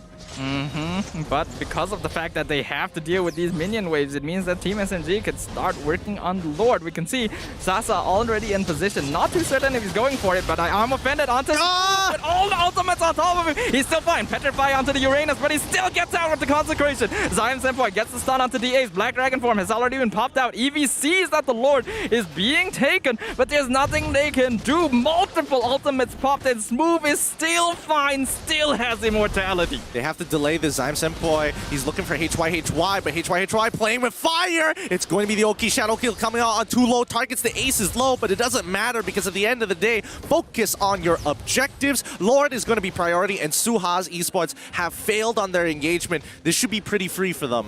Up Team SMG again, not getting kills, but zoning out SUHAZ, recognizing that important cooldowns have been used. They can't take this next Lord. Smooth still zoning them out. Away of the Dragon onto Buck, preventing him from going. I'm offended onto Zion Senpai, finally picks off the toe. He still has immortality though, and the Lord has already fallen. The Ace gets his immortality popped down. He's gonna have to flicker away from the rest of Team SMG. They're not even looking to chase. They're fine with this. Oh my goodness. Just the most, literally if Team SMG was a car, they'd be the most fuel efficient car. Every bit of gas is getting so much mileage out of SUHAZ Esports. They can't keep up with this. This is just really incredible gameplay by Team SMG so far. Low kill count, but the effectiveness of their gameplay is at maxed blast. Literally no wasted movements, as Gideon mentioned. Nothing SUHAZ Esports can do right now because even expending all of their resources isn't enough to pick off Smooth. Yeah, I mean, Smooth. Oh, wait, Smooth. Speaking of which, he's going to lose immortality, which is okay, but if he dies here, that's going to be a monster kill for HY. He's got items right now, and more importantly, Team SMG will not be able to close out this game. That's an important pickoff for SUHAZ Esports. They needed that to be able to defend against this next push, but the question is, will it be enough? With Team SMG once again shoving every lane at once, they no longer have the inhibitors to be able to help them defend. Luminous Lord pushing in from the top lane. Mid inhibitor already fallen. Team SMG, they're not even looking to push this. No, they know they can't do it anymore. They've run out of options, and most importantly, SUHAZ Esports have all their util, all of their ultimates to make this work out. And I think, understandably so, if I was in Team SMG's position, I'm like, okay, we got to call it quits here. There's got to be a time where we say we've taken too much, and Smooth, our biggest resource, has lost everything in this engagement. This is what you call a slow burn coming out from Team SMG right now. The discipline is immaculate coming out from this team. They're not getting too overconfident. They're not letting the blood rush to their head and go for aggressive gameplay. They know exactly what they're going for. They get the inhibitor. They know, okay, we don't have the Uranus anymore. It's too dangerous for us to force this fight. They just back off. Oh boy, these slow burning games, they are painful to watch because you're just hoping so badly that one of these teams are really going to come out with a breakout play to kind of, you know, open things up or at least help a team break even to get an advantage of some sort, because it's going to be a stalemate for the next, I don't know, 3 minutes or so. But we'll have to wait. I'm guessing they're going to be pulling, like we saw in the previous 2 Lord fights, it's just going to be a back and forth. How much can Team SMG get out of SUHAZ Esports every time they make contact, and immediately after, can SUHAZ actually capitalize on getting a pick off of Team SMG? Well, so far from what we've seen, the answer to those questions is no, because Team SMG are just doing such a good job of identifying exactly how far they need to go with every push. And now that they know there's 2 members of SUHAZ down in the bottom lane, they're starting to play a little more aggressively. But again, not overextending themselves. They know the Lord is going to come up very, very soon. So they're just going to continue on their gameplay and wait for SUHAZ Esports to be the ones making a mistake. Oh, you can't even force your own agenda on them anymore. It's too late into the game, and I think at this point, what does Team SMG do? Because a single death could pretty much go up to like 50 seconds, 45 seconds at this point in time. Twilight Armor being purchased by the Ace. In the meantime, right now, Eevee gonna get hit by the Way of the Dragon. He tried to pick someone up, but now he's the one in trouble. Immortality already popped. Gets away with the Furious Dive. They don't actually quite got on top of him. Black Dragon form is popped. They're still chasing him down. In the meantime, the rest of his team is buying time. Smooth cuts him off. Should be able to get that kill, I think. Yes, he does. That's a kill. Onto the Yuzo. Now, the Ace buying time with Zion Senpai. But guess what's happening in the mid lane? Try and Box are pushing the tower. They're not looking to win the fight. They're just getting as many objectives as they can. A good delay, but Eevee has a 60-second death timer at this point. Team SMG are going to get the Lord for free, and SUHAZ didn't even press their advantage enough to get into at least an inhibitor. So, I don't know. This may be a good option for SUHAZ, but at what cost? Yeah, they're already on top of the Lord. Team SMG dropping it real low. Box not even in position to contest it. This should go for free. Yeah, Harpist secures it. SUHAZ have to back away, defend the base, while Try gets caught out with the Way of the Dragon. Immortality already popped down. That's a very dead Beatrix. Shut down for Sasa as the Luminous Lord now pushes down. SUHAZ Esports don't have their highest damage dealer. Oh, this game is over. This game is over unless the Ace can make the play of his life here. I mean, Team SMG can just muscle their way in towards the crystal. Yep, and I think that's exactly what's going to happen. Luminous Lord now pushing in. It's a 3v5 situation. Eevee will be coming back soon, but Feathered Israq already dropped down. Nice G-Kundo gets the Way of the Dragon onto the Varsa. The Ace gets the I'm Offended on 2 people, but Ogi Shadowkill already picks off the backline as the Lord just pushing down the crystal. Doesn't matter. They get the victory. A slow burn from Team SMG, but a secured victory in their favor. Oh my goodness, what a game this has been so far. Unpredictability now made simplified with Team SMG. Get their resources, make the play, turn things around. This is what you call textbook gameplay out of Team SMG. Is it a little bit boring? I will have to agree with that, but you can't deny the results. SUHAZ Esports effectively choked out of the game the entire time. They're not even disappointed with that. Again, the positivity coming out from the Ace. But the ball is now in their court with Team SMG 1 game up. 1 game up. It's looking good so far, but how far can they actually get that mileage, right? With compositions like this, it's a little frustrating to see because Team SMG is just brick walling them at every single turn. It's like, yeah, take a couple of early game kills. Doesn't matter to us. At the end of the day, we're playing from mid to late. Yeah, this is literally the definition of a brick roll here. Even watching that feels frustrating for SUHAZ Esports because no matter what they try to do, Team SMG just doesn't fall for any of their traps, doesn't fall into any tricks, doesn't even allow their discipline to falter for a second. That was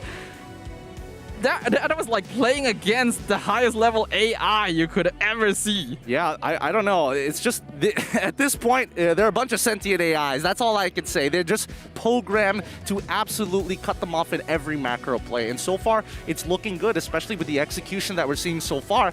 Zyme Senpai just conditioning their opponents. Hey, we're just going to take away resources. The moment they don't have those resources, we can open things up. And this generally shows how a composition like this needs to be played. Let's look at the item build real quick. All right, having a look. This was a very long game one. 27 minutes, nearly 28. SUHAZ Esports were the ones that ended up with more kills, but Team SMG were the ones that won the battle, and in the end, that is all that matters. I'm pretty sure every player on the field here is already maxed out on their items. I believe that to be the case. Yes, indeed. I don't think there was much SUHAZ could have really done there. Team SMG's gameplay was just too clean. Yeah, it really was. And I think SUHAZ Esports, even though they were trying to look for opportunities, like this false sense, a false sense of an early game that Team SMG gave over to them, it's pretty efficient and effective. I don't even know what to say about it. Like, where is Team SMG getting this extra gold?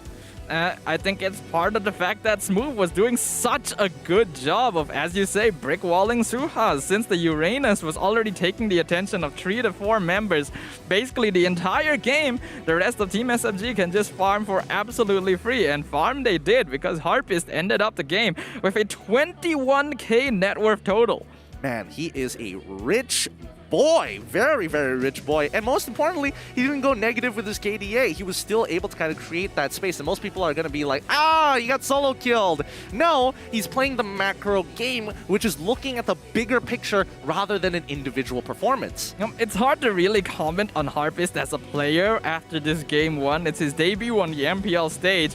But you can't even really say much because Team SMG were actually a 5-man that game. But there's still only one MVP, and it's gonna be awarded over to Sasa from Team SMG. Having a perfect game with a perfect KDA of 3-0-4, match KP of 88%. He was there for all the fights, and you can tell Team SMG are still technically sticking to their guns from last season. Get Sasa in a good position, and the game will move smoothly from there on.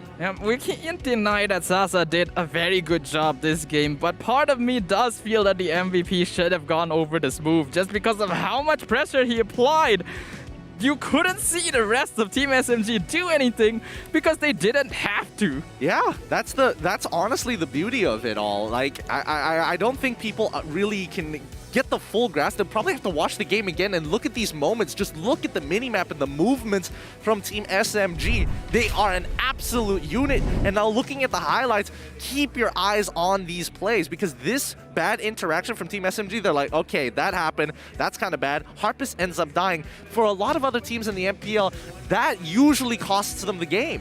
Yeah, you expect that, hey, if my EXP laner can 1v1 your jungle at any point, it's definitely not good. But Team SMG continue playing as a team. They group up, they go in. Even in cases like this where, okay, we cannot continue this fight, they still get away. Smooth, once he started scaling up, was so annoying. Zion Senpai as well, doing such a good job of splitting up the fight. Wherever Smooth isn't, he is.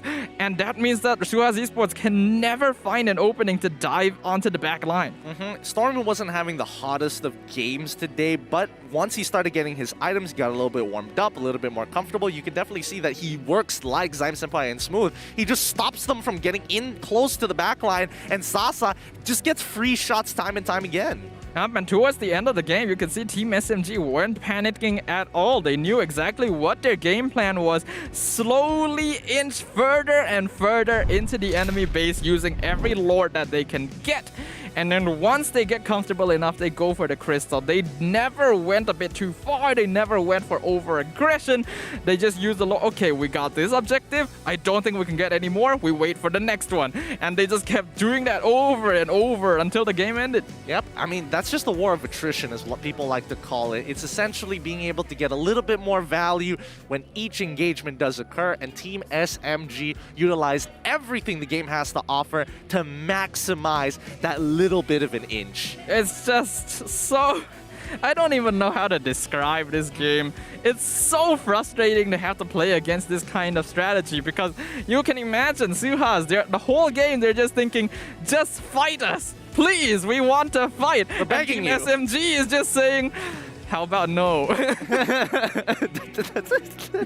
All I'm thinking is the meme. How about no? I don't want to interact. I don't. It's really gotta suck. It's really gotta suck, and I think a lot of it just has to come down to the idea and game plan from Team SMG. So well done to them for this round. But I think SUHAZ at this point are going to start thinking about, you know what? There's two things we can do here. Either we match them in terms of composition, do exactly what Team SMG is doing, and then it becomes an even bigger power struggle, or dump all and invest it all in that early game.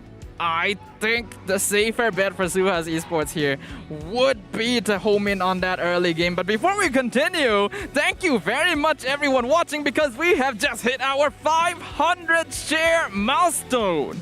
Yep, you guys quickly claim that reward down below. Get yourself the in-game items. And remember, that does increase the lucky draws winners ever so slightly, but there's more to be earned. We still have 800. We still have 1,000. Farm the MPL while you still can. This is only the first reward out of many. Yep, we've already hit 500. It shouldn't be too difficult for all of you guys to double that to get the maximum reward you can get today. So what are you waiting for? If you haven't clicked on that share button, make sure you do so soon. Make sure you get everyone else who enjoys some MLBB to share the stream as well. And, you know, why not get people who don't watch MLBB just to increase those milestone numbers? Yeah, and if that doesn't convince you and you're like, why should I be sharing the MPL? And telling your friends who don't like MLBB, get them into it. And maybe if they like coffee, celebrate with them with Nescafe, with a sweet deal down here. You can just share this screenshot with them, and I think that might entice them a little bit with this QR code down below to get you a discount on some of your favorite Nescafe flavors. Yep, and it is so easy. You just scan the QR code, use the promo code, and you get 30% off. No minimum spend, no other conditions, just as a thank you to all of you for joining us for MPL MY. So enjoy your drinks and sit down to continue enjoying the show. Now, with game number 2 here, right, let's get back into the drafting section of this, because we don't get to see a lot of Lancelot. It's usually highly banned out within the first phase. SMG decided, you know what? We don't care. Take Lancelot. We don't mind. The problem with Lancelot is, even though the hero is very oppressive in the early game, once the late game comes around, he doesn't match up in terms of scaling compared to a lot of other heroes. And I think that is what Team SMG were betting on. If we have a look at the previous match recap, in terms of damage done overall, most of it was actually from SUHAZ Esports. Box and HYHY did more damage than any member of Team SMG. Yeah, I mean, they were really trying to roll their way through, but Team SMG were just like, nah, don't feel like it. Maybe not today. How about another day? I'm actually surprised that Smooth did so much damage himself on the Uranus just because of how annoying he was. I personally want to see how much damage he took that game. Unfortunately, I don't know if we have that stat, but I imagine it would be quite ridiculous. I think it would be actually, who is hitting him the most? I would like to believe it's Eevee, but I do think both Asen as well as AJ were really trying to make sure that he gets punished at some point of time. I don't know. Personally, I think it's definitely past like 200,000. That's just a wild guess at this point. I think it's safe to say if you combine all the numbers here on the side of SUHAZ Esports, take about 50% of that is the amount of damage that Smooth did, because that's how much he was absorbing from SUHAZ. He was the only one basically taking any damage that game. If you ever consider buying Flex Tape, have you ever considered buying Smooth on Uranus? Like, that's just gonna fix all your problems. It absorbs all that damage you keep applying to your appliances. But I think at this point of time, it's tough to really say whether HY was making as much of an impact than what we see here, right? 80,000. A lot of that has to do with just the AoE damage he was able to get out in general, the regular auto attacks he's putting into Smooth, but he's not getting the right targets. Yeah, and I feel like his choice of weapon at times was a little bit suspicious because he ended up in a lot of strange situations where he would have been able to benefit from one of his other guns, but just didn't have it available. So SUHAZ Esports was certainly lacking a little bit in that regard. Their team comp needs them to start being a lot more active towards the early to mid game, but I think Zyme Senpai and Smooth were just doing such a good job of holding map pressure that there wasn't much SUHAZ Esports could do. So going into the next draft, I think they do need to focus a bit more onto that early game and start invading instead of just relying on passive gameplay to try and scale up against Team SMG. Well, personally, I do think for the HY situation, one of those times was definitely like, it's just unlucky. It's just unlucky you don't have the right gun. Second time round, that one I definitely think there could have been a little bit of foresight, but throughout this game, I think one or two mistakes are fine to have, and I think, you know, SUHAZ overall aren't too bothered by that loss against SMG, because at any point of time, if SUHAZ made a big play, I think it would have toppled this brick wall of Team SMG, especially once we're getting into like close to the 18 to 20 minute mark. You do gotta love the positivity of SUHAZ Esports though. We look at them on the camera, they're still smiling, they're still having fun. This is a team that has stuck together for 3 seasons with no changes to their roster. When they say they have that communication, that chemistry, it is definitely there outside of the game, but they need to be able to achieve a higher degree of symphony inside of the game to be able to deal with what Team SMG has to bring to the table. Yeah, nobody likes brick walls, but somebody's gotta knock them down eventually. With 26 seconds left on the clock, what do you think the picks are going to be this time? And do you think that Team SMG is going to stick on the red side? That is a good question. I think Team SMG are fine with either side they could go for, but being on the red side does allow them to have a bit more advantage by controlling the draft, because they seem to have a little more understanding in how to play against SUHAZ Esports and are able to bait them into weird situations. Regardless, we'll find out here because they are going to be on the blue side instead. All right, so with Team SMG, they decide to stick on towards the blue side when SUHAZ going to be on the red this time. Diggy immediately banned out. SUHAZ Esports, you know what the bans are going to be. Fanny, Valentina, get them out of here. Yep, wouldn't be surprised if they just finished it off with Lancelot as well. But the fact that we didn't really get to see a lot out of Harpist that last game means that SUHAZ still don't really know how to counterplay this Team SMG jungler. On the opposite side though, the first ban for Team SMG going to straight away be the Diggy. They know how much of an impact Zyme Senpai can make on heroes with a lot of engagement tools and crowd control, and they just want to disable any possibility of SUHAZ countering it.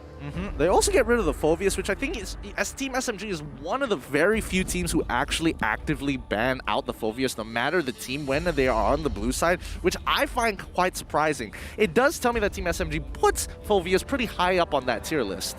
I think it's also because they want to force SUHAZ Esports to waste the ban on the Lancelot, because banning a Phoveus at this point of the game is very unusual. It leads the other team to believe that they are going to pick a hero that has a lot of dashing, Lancelot being the most obvious choice. But I think Team SMG are doing that as a bait. They want to force the ban. They want to say like, they're going to make SUHAZ say like, well, we just ban out the Lancelot. That's the normal thing. and I think they have a plan here. I think this is really good because now SUHAZ Esports are the ones who need to ban out the Fanny, assuming that Harpist is capable. And I'm pretty sure, I don't know whether he's capable or not. This next ban coming out from Team SMG is going to tell it all, right? Because somebody's either going to get Fanny or Lancelot, one or the other. It's also possible that at this point, SUHAZ banning out the Selena leads me to believe that they might want to leave this open instead. Give one over to Team SMG, grab one for themselves. But it could be risky. Team SMG deciding not to allow that plan to come into fruition by banning out the Fanny themselves on the blue side. Okay, fair enough. That means SUHAZ is going to be the one banning out the Lancelot this time. Or they can open things up to see, hey, you know, maybe we can do the exact same thing that Team SMG did to us in game number 1. Well, I guess we will find out. Final ban in the first phase for SUHAZ Esports. Will they decide to ban out the Lancelot? No, not going to give the Matilda over. So, Lancelot is open. Well, Team SMG have some options here. I mean, even though Lancelot could go through, they could easily go for Paquito if they want to, but nope, instantly, it's going to be the Lancelot. Now we can really see the mechanics coming out of Harpist here. I am kind of curious about this. I thought that going the way these bans were, Team SMG wasn't going to lock in the Lancelot straight away. I thought they had some kind of secret plan under their hood here, but that's what they've gone for, which will allow SUHAZ Esports to go for their comfort picks here in a similar style to what Team SMG did to them in game number 1. The Lilia and the Cho going to be locked in. Yep, every single time when they're given the opportunity, Lilia is the go-to for AJ now. Similarly, how we've known him to, you know, have that pocket pick of Veil, Lilia has kind of taken that place, very comfortable position for him.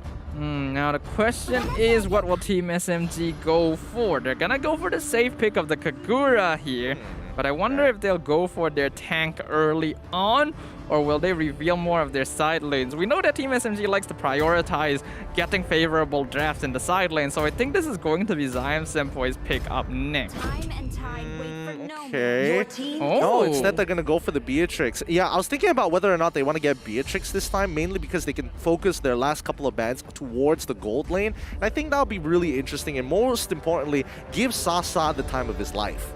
That is true. That makes a lot of sense here. And SUHAZ Esports are going to respond themselves by picking up Box's hero. So we're going to be seeing the Aulus yet again.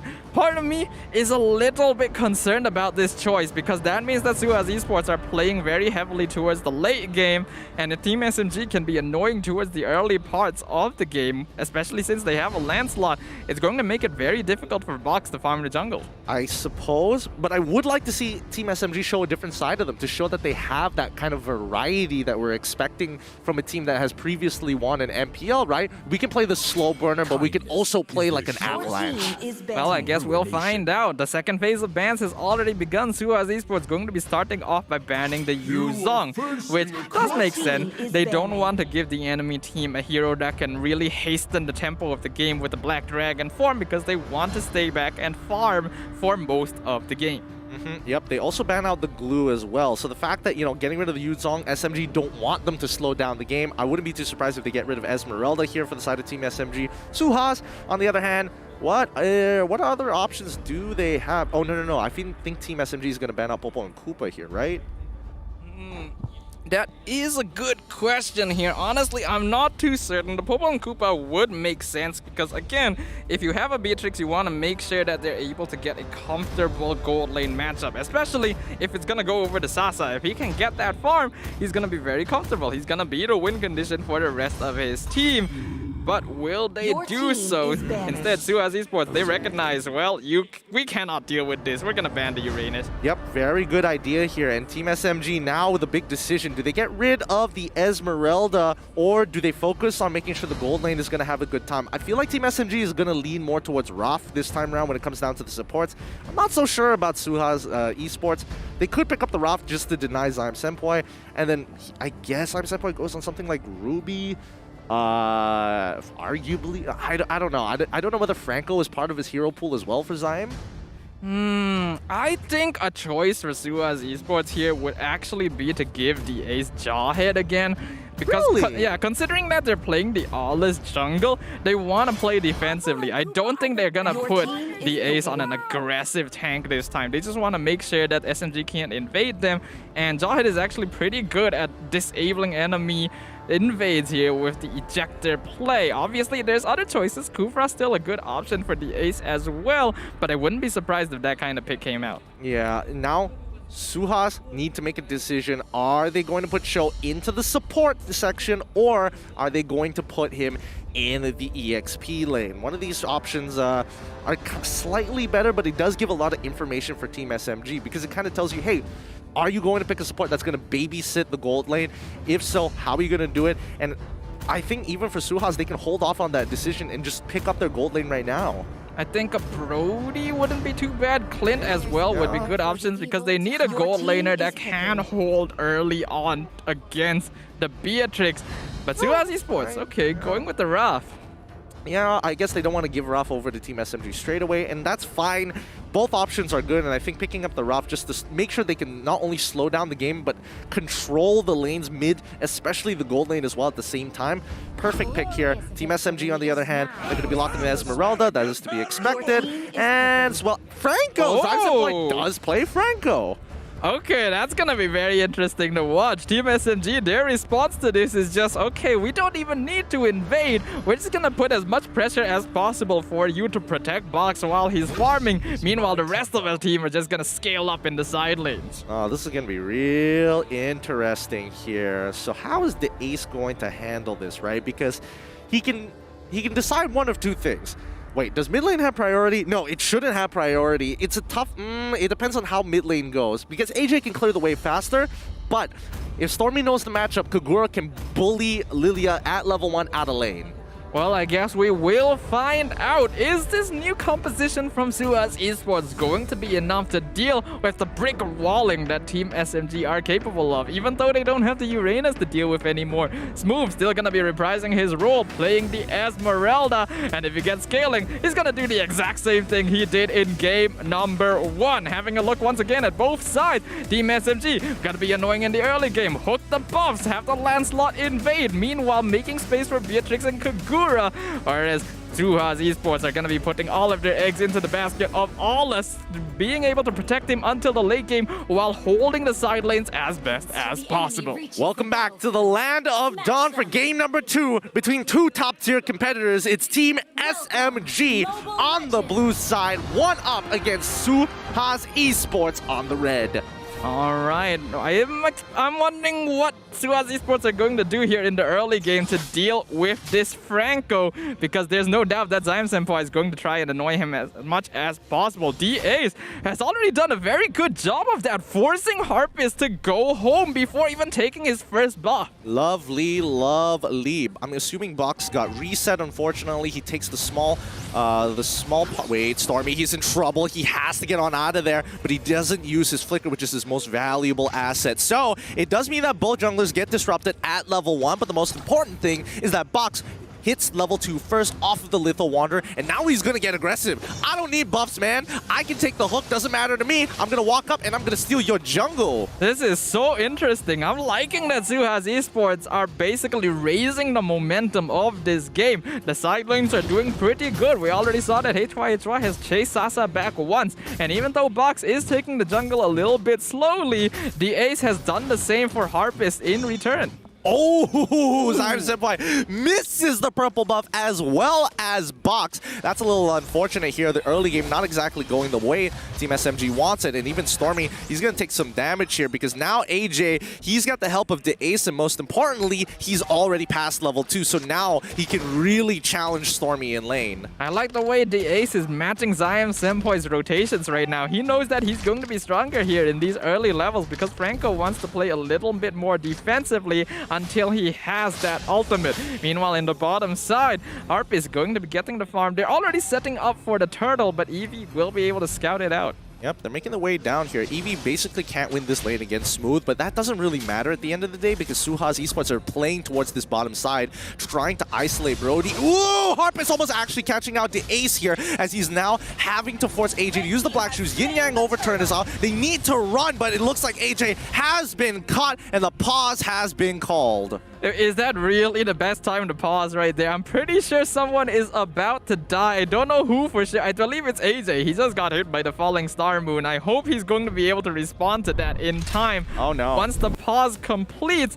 But we're going to have to ask you guys to be a little bit patient right now. I assume there's a little bit of technical difficulty going on. And as usual, we got to make sure that all of these players are able to perform at 100% and not going to be able to blame the fact that there's something wrong with their phones when they end up in difficult spots. It looks like SMG is the one who called the pause here. Something might be up with Harpus's phone. And I think, at the end of the day, it could be 101 things. It could be lagging. It could be ping issues at that point in time. Once we get that solved, we get right back into the game. But I definitely think AJ is going to die. He's got no ult. He's got no purify on top of it all.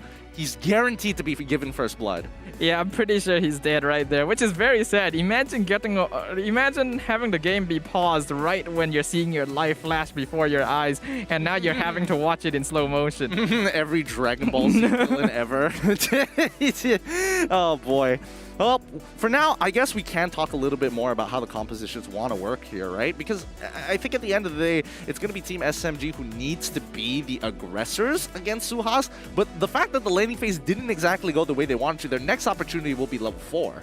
I am actually a little bit worried for Team SMG already because the Ace has already done a very good job of preventing Zion Senpai from playing as aggressively as he would like to in the early game. Not to mention delaying the farm from Harpus just as much as they did against Box. And we know that once Box gets his farm, he's going to be farming very quickly as well since he's got the Demon Slayer emblem. The Aulus is very scary. Yep, first blood bounty has been achieved by Team SMG. And it looks like Sasa's having a rough time in lane. HY a level above him here. Looks like Zion Senpai needs to come and help him out. Yep, in the meantime, we can see that HY does recognize that Zion Senpai is probably here, playing very safely in lane. I like that. As long as you're able to deal with the potential hook from the Franco, the hero actually isn't able to do too much. Yeah, it's all about vision here. So far, can't really do much about the situation, but Sasa has to be extremely careful here as the Ace is going to be matching Zion Senpai throughout this game. And even Smooth, using his own pressure, he immediately pushes out the lane, runs towards the purple buff side to look for information on where exactly Box is. But look at what Eevee is doing. He's basically matching him. He knows that he can't really fight the Esmeralda in lane, so he's gonna cut his wave just as much as he's doing for him. And at the same time, providing scouting into the bottom side jungle for Team SMG to allow Box to know exactly where Harpist is. Eevee, he's walking up a little too aggressively here. Falling Star Moon from Smooth, trying to bait out, but now Sasa's going to get attacked on the top side of the map. Whole healing comes on out, but Sasa clears the wave just in time. Yep, Zion Senpai unfortunately not going to be able to get a hook there. They're doing a pretty good job of zoning out the Franco, and now even AJ dropping him real low. Iron Hook not going to find anyone. Smooth, he's so far out of the lane, hoping to make a difference up towards the gold side. And Sasa, he's stuck here. He really can't do too much. He doesn't have Nibiru's passion, I think. And now they're going to attack the Ace. He gets the... Oh, Zion Senpai finds the hook onto AJ, but the torn apart memory is more than enough. Stormy gets into the middle, finds the kill, and even decides to make the big play to flicker for it. Nicely done from Stormy. Yep, a beautiful response by Team SMG, recognizing the threat and being able to respond to it as Falling Star Moon from Smooth actually stops the recall from HY. He's not going to be able to stop him from going home, but delaying him longer and forcing SUHAZ to defend him will allow Harpist to take the turtle. That's perfect. Now Sasa is back in this game. The lead HY developed all comes crumbling down off of one unfortunate play and a good catch from Stormy to capitalize on his opponents. Yep, but that means that Eevee is going to try and respond to create as much space as he can towards the bottom side. Unfortunately for him, Smooth already back here. He's saying like, you know, if you're gonna push my lane, I'm gonna come back, I'm gonna deal with it, and I'm even gonna make use of the time to help out my team on the other side. Really, really efficient coming out from both teams here. Oh, the Ace. And he's dead. Stormy is getting really far ahead, but Eevee finds the initial kick onto Sasa's side. He manages to get out of it, but it's still too late. AJ is able to blow him up, but unfortunately, it's going to be Eevee who picks up the kill. That's actually really impressive by Eevee that he was able to land the Way of the Dragon specifically onto Sasa. If he had landed it on anyone else, it might have been hard to kill the Kagura or the Franco, but picking off the Beatrix basically the most important target in that group of enemies, is going to be very good for his team. It's going to keep them in the game here. And Team SMG continuing their disciplined gameplay, still ahead in terms of net worth. Yeah, they're trying to accelerate the game, and most importantly, oh, Eevee's in trouble here. Eevee finds the initial kick. He does it onto Sasa again. AJ needs to pick this up. Yes, he finds the trade kill. Perfectly worth it. Zyme Senpai now walks up, sees Box, locks him down with the Holy Healing. This Holy Baptism going to come out through. Yin Yang overturning a Pilfer and Cook coming in from Zyme Senpai, making me lose my words, and even a perfect execution isn't going to be enough. AJ hits the bricks here. Team SMG, you thought they were a brick wall? Nah, this time they want a snowball. Yep, Team SMG has already proven, hey, we can play the slow game, but if you want to fight, we're just as capable of that as well. The fight actually started off pretty well for SUHAZ, with Eevee getting a kick onto the Beatrix, allowing AJ to finish him off, but the rest of their team followed up so well, slowly picking off each member of SUHAZ Esports, and then Smooth coming in at the end to land the coup de grace with a two-man falling Star Moon. Harpus is doing a lot of work here. He is finding these executions, and look at that damage. AJ cannot take another shot from Sasa if it's gonna... Oh my goodness. Renner does so well here. Yeah, this is the dilemma of having an enchanter type support rather than a tank type roamer here, because once the early game does pass, the effectiveness of DA is to be able to buy the time by just frontlining for the rest of his team is greatly reduced as compared to if he was playing a tank hero. Oh no. Ooh! One more auto attack would have been enough, but it looks like AJ is having a rough game this time, getting absolutely shut down by Zyme Senpai, and even Eevee is going to feel his wrath. Harpist, he is finding his momentum. Yep, he didn't really get to show off in his debut game, but he still wants to do it in his debut match, and now we're seeing exactly what this new jungler on Team SMG is capable of.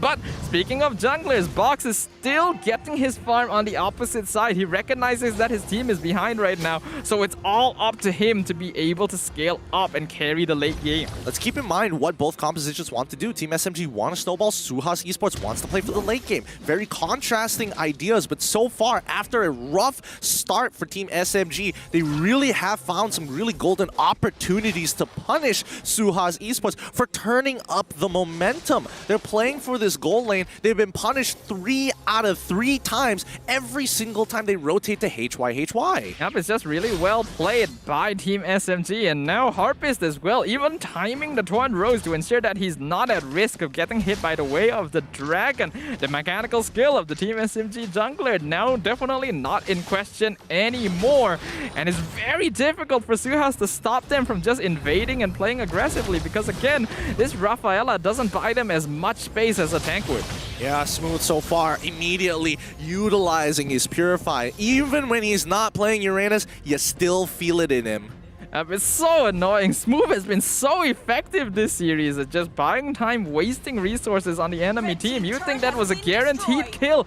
He was in a 1v5 situation, but a single Purify, and he just says, well, bye-bye, see you guys next time. Yep, how about no again? Ninja 2 going to be coming down pretty fast, but as you can see, Box, he is getting gold across the map to try to keep SUHAZ Esports in this and slow down this snowball coming in from Team SMG. As long as they keep trading objectives like this, it's going to go in to Team SMG's favor, but not as quickly as they would like to be. Well, honestly, that's going to be the best choice that SUHAZ Esports has right now, though. Box being able to get the split push is the only win condition SUHAZ Esports has left, because the rest of their team isn't skilling as well and aren't really that good at taking team fights in the first place. They do still want to try and get the first Lord, though. Yep. Ooh, interesting. Eevee trying to bait out as much, and he finds Sasa! Holy Baptism lands on 2, and here comes the Unyielding Fury as SUHAZ is looking for an opportunity to crack him open. Team SMG fall to an amazingly good play coming in from Eevee, baiting out Stormy, putting Sasa in a bad position, and getting the best way of the dragon possible. That was beautifully done by Eevee, not only doing a good job of buying time against 2 members of Team SMG. Oh, Harpist, what are you doing there? That was just way too dangerous. SUHAZ get another free kill on top of that, and now the Lord is basically theirs. Oh, this is great for SUHAZ Esports. Terrible for Team SMG, who had a 3K lead. And Smooth, unfortunately, can't do much about this, but HY is in a good position. He is farm, he is fed, and the mega kill as AJ gets his vengeance. One used to be 2-4-1, he's 6-4-1 now. Well, guess what? Box has already hit level 13. Team SMG have failed in their condition to end the game before the Olives can start scaling, and now they are paying the price. Just a single mistaken fight, and the momentum has turned on its head 180 degrees against them. SUHAZ Esports now the ones in the controller seat, and it's all down to Smooth and Sasa to be able to hold this late game against this scaled up enemy jungler. Oh, this is rough. This is rough. This Lord is working out so well as SUHAZ now take the gold lead as well from what used to be a 4K in favor of Team SMG. 1 minute later, things have turned on them.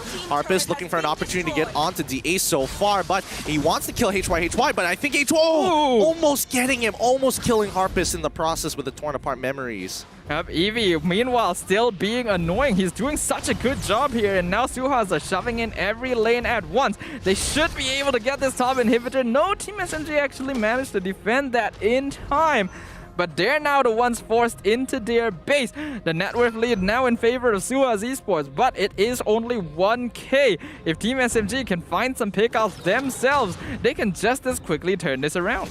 Yep, SUHAZ Esports now putting as much pressure as possible on Team SMG. 12 minutes into the game, they've almost guaranteed this break as the Unyielding Fury does come out, but HY cannot walk up and find the initial catch. Zyme Senpai doesn't get with the Iron Hook. Eevee gets the initial third hit of G couldn't know, but he realizes, yeah, this isn't worth it here. And even DAce is like, oh, sorry buddies, it could have been better. That is the pickoff they were looking for here, but SUHAZ Esports instantly look for the retreat. Smooth with the falling Star Moon isn't able to delay Eevee. They end up losing the ace, but the fact that they're not going to lose anyone else from that is very important to SUHAZ Esports. But this pickoff means that Team SMG can now extend out of their base finally and contest map control. Yeah, but look at this box. Whoa, level 15 already. The snowball from Harpist all gone to waste. He was a full level ahead of Box as well, so this is a big blow against Team SMG, and the only way they get back into this is if they can win this upcoming Lord fight on even ground against SUHAZ Esports, and even that's a very big ask. Yep, especially when you consider that Box now actually has enough damage to probably 1v1 Smooth, and his job is to try and delay SUHAZ Esports as much as possible. The task has become insurmountably more difficult for Team SMG as we enter the 13th minute of the game. It can go either way. Yeah, it's tough. It really is tough, and I think whoever makes that first move is going to get punished, and it's all going to come down to whether or not they can catch Sasa for the side of SUHAZ, and for Team SMG, they need to get rid of Box and HY somehow. Arguably, AJ should be a priority target here, but I don't think they have enough to make him waste the black shoes. Look at how much damage Box does there. The Lord already at half HP. Zyme Senpai in the back line doesn't land the Iron Hook. That's unfortunate. That would have been a huge pickoff. Guess who's behind them, though? It's Eevee. He gets Harpist with the Way of the Dragon right into the Undying Fury on Moon! Oh! No! You can't do that! The combo from Stormy right into the falling Star Moon eliminates 3 members of SUHAZ Esports. They get the shutdown onto AJ, killing spree onto the Beatrix. Box the only survivor remaining. Team SMG, they don't need the Lord anymore. They're gonna push straight in. A mini stun. That's all it took. A mini stun. And that's the rest. That's the whole team. A full team wipeout. And Team SMG have a wave pushing into the mid lane. They've got nothing left. SUHAZ Esports drops this game after a single mistake.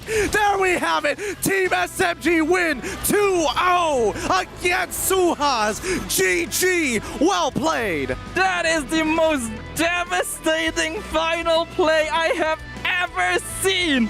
A beautiful combination from Team SMG with the yin-yang overturn onto 3 members of SUHAZ Esports right into the falling Star Moon. That is going to be a play for the clips, guys. That is just incredible to watch. Put that on TikTok, Stormy. You know how to farm views there. That's a win for Team SMG. Let's hear the comms from Team SMG's mic check. Take it away. Merah dia ada ya? Alamak, salah kick. Sorry. Back. Ya, tunggu minit. Kita hilang dari tepi ya? Dia hilang dia gas tau. Dia flick apa? Back up. Jangan fight dekat ground tau. Dah. Back. Terakhir tahu je kalau boleh. Kalau tak boleh back. Yang Pak Survey. Kalau tak boleh back ya? Kau dia petrify pisang kita. Dah. Tunggu balik lah. Pancing kat luar, fight kat dalam. Oi. Ada, aku balikin. Aku git. Alamak. Follow up lah. Santai. Bisa. Aku buka dari kiri. Tarik aku ni zoning. Belok. Lip ke sini lip. Yang aku. Belok. Gak bisa sih. Harus gigit ininya aja, Cok. Kau tinggalin botan sih. Kau nak makan siapa? Tarik sini, lip. Jauh. Target tadi. Tengok itu boleh tak? Caw dulu. Caw dulu.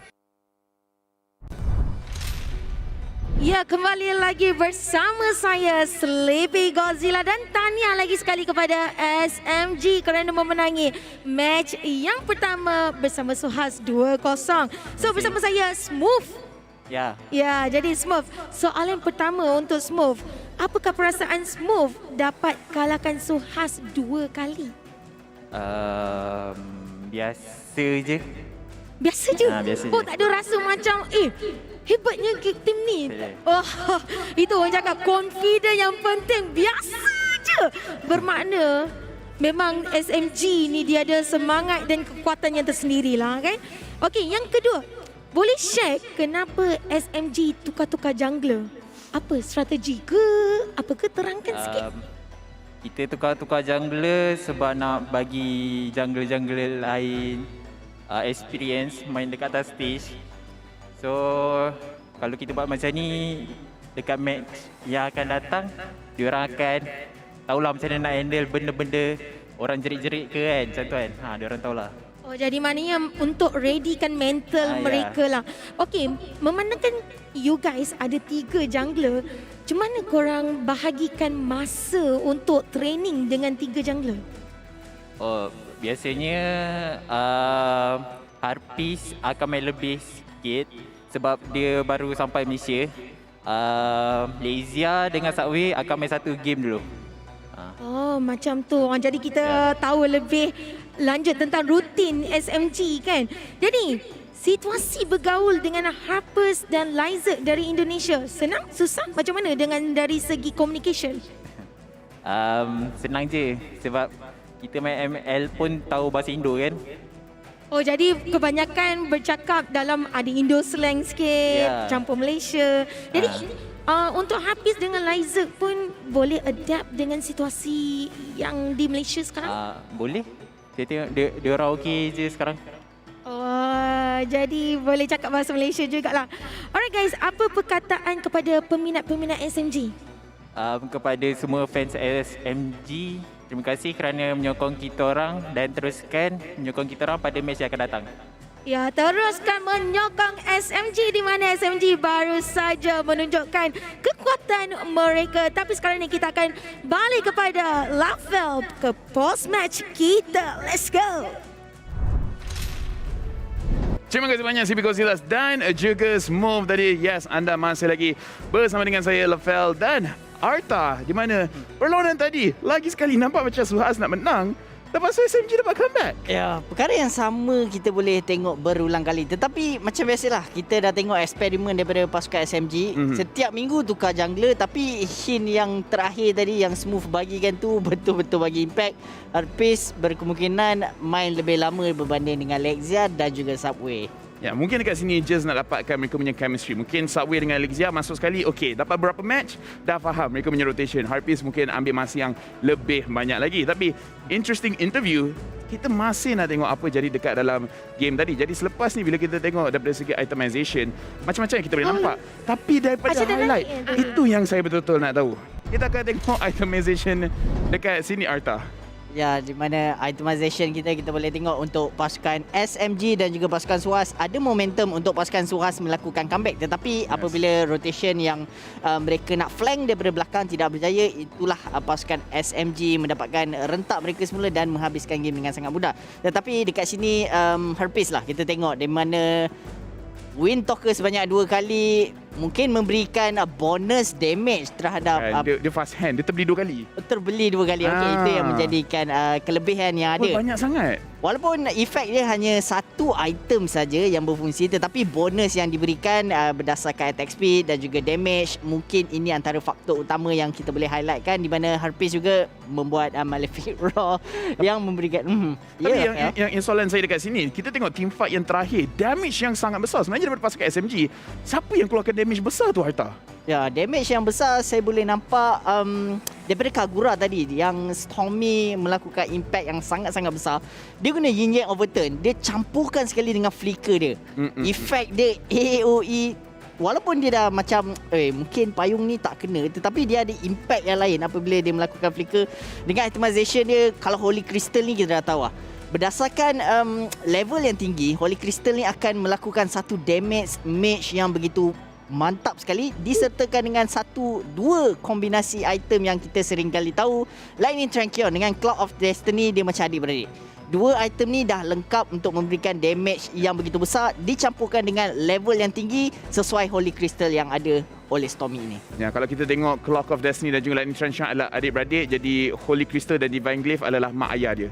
Boleh jadi juga macam tu. Tak, tu dia punya cousin lah. Betul. Macam mana sekalipun sekarang kita punya post game stats untuk tengok damage numbers untuk kedua-dua pasukan dekat sini. Tapi macam mana pun kita akan kenalkan di mana Rich Guy Harpies berjaya untuk dapatkan 749 gold per minute.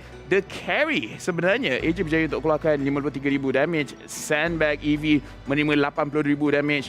Dan Forgotten One 10 total assist dekat sini. Jadi kalau kita tengok dari segi damage, SUHAZ Esports, AJ 53,000 damage. Banyak juga sebenarnya, Arta. 50. Ya, kita boleh tengok bagaimana AJ memberikan impact yang begitu bagus apabila dia menghasilkan beberapa damage mage terhadap pasukan lawannya. Yang kita sering kali nampak Smooth cuba untuk menjadi frontliner, tetapi damage yang dia receive tak jadi masalah untuk dia kerana dengan adanya momentum skill yang dia ada, pasif dia disertakan dengan itemization yang komplit untuk menadah daripada AJ. Tetapi highlight yang saya boleh katakan sekarang adalah Stormy. Ada impact yang begitu bagus sekali. Apabila masuk pada highlight nanti, kita akan tengok bagaimana beberapa kali dia turnkan game tu. Walaupun tengah kalah, walaupun kita nampak sendiri yang Zaim Sempoy beberapa kali Iron Hook dia tidak mengena sasaran, tetapi banyak cover up daripada Stormy ini sendiri menghasilkan damage. Ya, dan sebenarnya Sasa juga keluarkan damage. CP Godzilla dekat sini. Ya, saya ada kat sini. Okay. Terkejut saya tadi. Saya baru recall daripada stage post match. Ya, tapi macam mana pun kalau kita tengok daripada segi stats kat sini, pasukan SMG yang saya suka adalah Harpies, Stormy dan juga Sasa. Kita boleh nampak daripada segi damage mereka sama rata keluarkan damage, sama juga dengan Smooth 30,000, 38. Tapi macam mana pun sekarang kita akan tengok kita punya MVP of the game. MVP akan diberikan kepada Stormy. Kepada Stormy, tim SMG dengan KDA dia 310 assistant yang sangat banyak. Assist dengan match KP 76% dan juga match GPM 584. Ya, dan yang paling penting sebenarnya dekat sini, bila kita tengok mage berdasarkan number great, tapi macam mana kita tengok dia punya rotation, dan paling penting adalah last team fight tadi tu, Arta. Nice. Fight yang mampu memberikan impact. Dah SUHAZ sempat datang sini untuk sebut nice lagi. Itulah pasal. Kita love you guys. Yes, all the best. Yes. Okay, kita nampak walaupun pasukan SUHAZ telah tewas, tetapi dia orang macam enjoy je game tadi. Macam dia orang datang dekat segmen kita. Nice. Kita sebab sendiri. Tadi masa cakap dalam macam tengok di Ace, walaupun kita nampaklah dia kalah sikit dengan SMG, tapi dia what happened tu dengan dia? Tahu lagi sekali? Tak boleh. Sekali je. Kalau nak berkali-kali kena tengok tempat lain lah. Okay. Ya, macam mana pun kita lepas ni kita akan tengok kita punya highlight yang kita akan perhatikan. Macam mana SUHAZ Esports sebenarnya mereka control game, damage kuat, mereka punya setup pun bagus. Tetapi hanya dengan satu mistake saja, Arta, kita boleh tengok pasukan SMG mereka boleh turn around. Kita akan tengok dekat sini highlight yang dibawakan oleh Samsung. Ceritakan kita apa jadi pada bahagian awal game. Pada game yang terawal ni kita nampak seperti pasukan SUHAZ dia ada momentum dia, tetapi momentum dia sedikit demi sedikit hilang apabila pasukan SMG iaitu Franco yang digunakan oleh Zaim Sempoy ini tidak dapat menghasilkan satu sisi untuk menangkap pihak lawannya. Dan dekat sini pasukan SUHAZ nampak sekali lagi dia cuba untuk menangkap ahli pasukan SMG, tetapi momentum yang ada untuk pasukan SMG dengan team fight yang dihasilkan oleh semua ahli pasukan SMG, dia macam synchronize tau. tau. Teamwork. Tukar jungler tak jadi masalah. Tetapi kalau tukar sama ada Zaim same point dan juga Stormy, bagi saya akan menjadikan masalah yang besar. Ya, betul. Saya setuju. Dekat sini kita punya table kalau kita gantikan Arta dengan orang lain memang sangat-sangat bermasalah juga. Untuk kita tengok team fight dekat sini, Box keluarkan damage yang sangat-sangat besar dan kita boleh nampak Aulus antara pick yang satu Iron Hook yang cantik, tapi Aulus antara pick yang jadi sangat-sangat hangat, dan ini adalah timing yang mistake besar untuk pasukan SUHAZ. Diorang cuba melakukan flank tetapi damage yang dikeluarkan oleh Kagura sendiri, kita boleh nampak impact dia. Dekat sini Box pun dia nak try untuk melakukan split push, tetapi satu mistake saja, wipe out yang dihasilkan oleh pasukan SMG. Mereka berjaya untuk menghabiskan game ini dengan sangat mudah. Ya, dan sekarang kita akan tengok standings dekat sini untuk Group A. Pasukan SMG masih teratas. Dekat sini, Syah, salah, Sleepy Godzillas. What do you think of the standings? What I think? Yes, what you tapi kita Malay, tengok kita tengok dulu dekat di bahagian sini. Team SMG masih lagi di tempat yang pertama dengan 10 poin. MLBB Esports dengan tempat yang kedua 5 poin. SUHAZ Esports 4 poin. Orange Esports 2 poin, manakala Homeboy 1 poin. Bagi Aisyah lah, sebab Homeboy sebab sebelum start pun dia ada kontroversi dengan negatif 8. And suddenly dia come out dengan 1 point. Itu Aisyah rasa satu usaha yang sangat kuat daripada Homeboy sendiri. Walaupun pasukan SMG mereka teratas, tapi Homeboy tak pernah kalah. Ya. Wow, amazing. Amazing. I memang sangat terkejut. Kan, Arta? Di antara pasukan SMG dah main 4 game, Homeboys pun dah main 4 game. Memang momentum diorang lebih cenderung ke arah kemenangan lah. Antara Group A yang kita nampak betul-betul konsisten Team SMG dan juga Homeboys. Tetapi untuk pasukan SUHAZ, ada banyak perkara yang kita boleh highlightkan di dalam match yang diorang hasilkan tadi. Agak-agak dalam window transfer ni ada tak penukaran yang seharusnya dilakukan? Player mana tu lah, Fel? Kalau pendapat awak lah. Oh, awak macam host. Awak yang tanya soalan. Macam contoh lah kan. Saya boleh jawab. Okey, sebab Lafel antara analis yang saya respect sangat, and then cara dia kontrolkan dia punya jawapan tu pun saya sangat suka. Ya, saya PA dia. Jadi jawapan bos terus. Tadi bukan gaduh ke? Bukan gaduh. Tak pernah. Okey, Lafel teruskan. Okey, saya bagi jawapan yang sangat-sangat mudah. Pasukan SUHAZ, masalah mereka bukan player pada pendapat saya. Masalah mereka adalah bila dah masuk kepada critical point, lagi pada bahagian mid game dan juga late game, mereka punya decision making perlu diperbetulkan. Sebab daripada mekanik, pada pendapat saya, okey.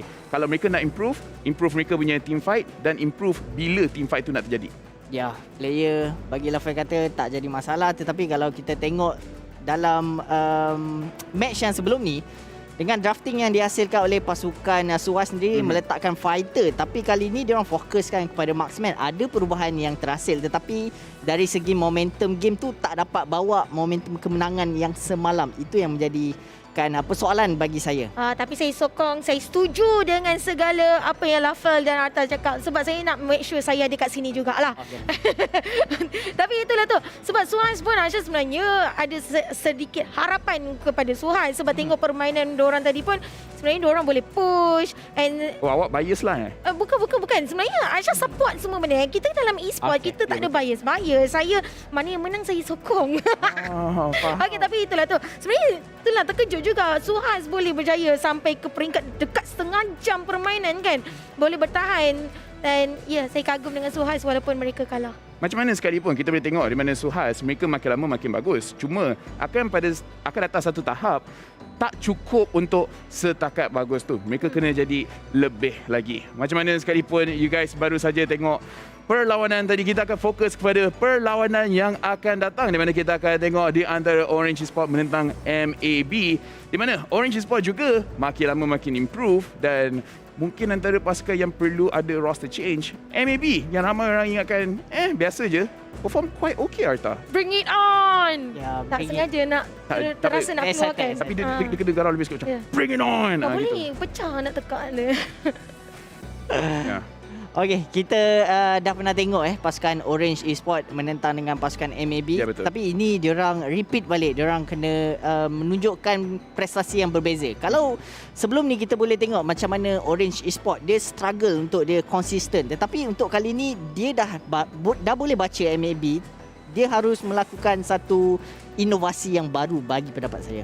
Ya, apa yang kita juga boleh nampak di mana pasukan Orange mereka terpaksa cuba benda baru dan pasukan MLBB bila mereka cuba benda baru, mereka tak berjaya untuk execute mereka punya plan. So dekat sini sebelum kita pergi kepada break sendiri, Aisyah, Orange Esports lawan dengan MLBB, apa yang you sangkakan ataupun harapkan daripada perlawanan ni? Adakah perlawanan yang laju, ada banyak fight ataupun yang slow sedikit? Saya sentiasa mengharapkan lain macam punya permainan. Wah. Macam tadi yang surprise SMNG macam nak kalah je kan. Tiba-tiba dia menang macam tu. Saya suka permainan yang terkejut-terkejut. Tapi itulah tu, bring it on.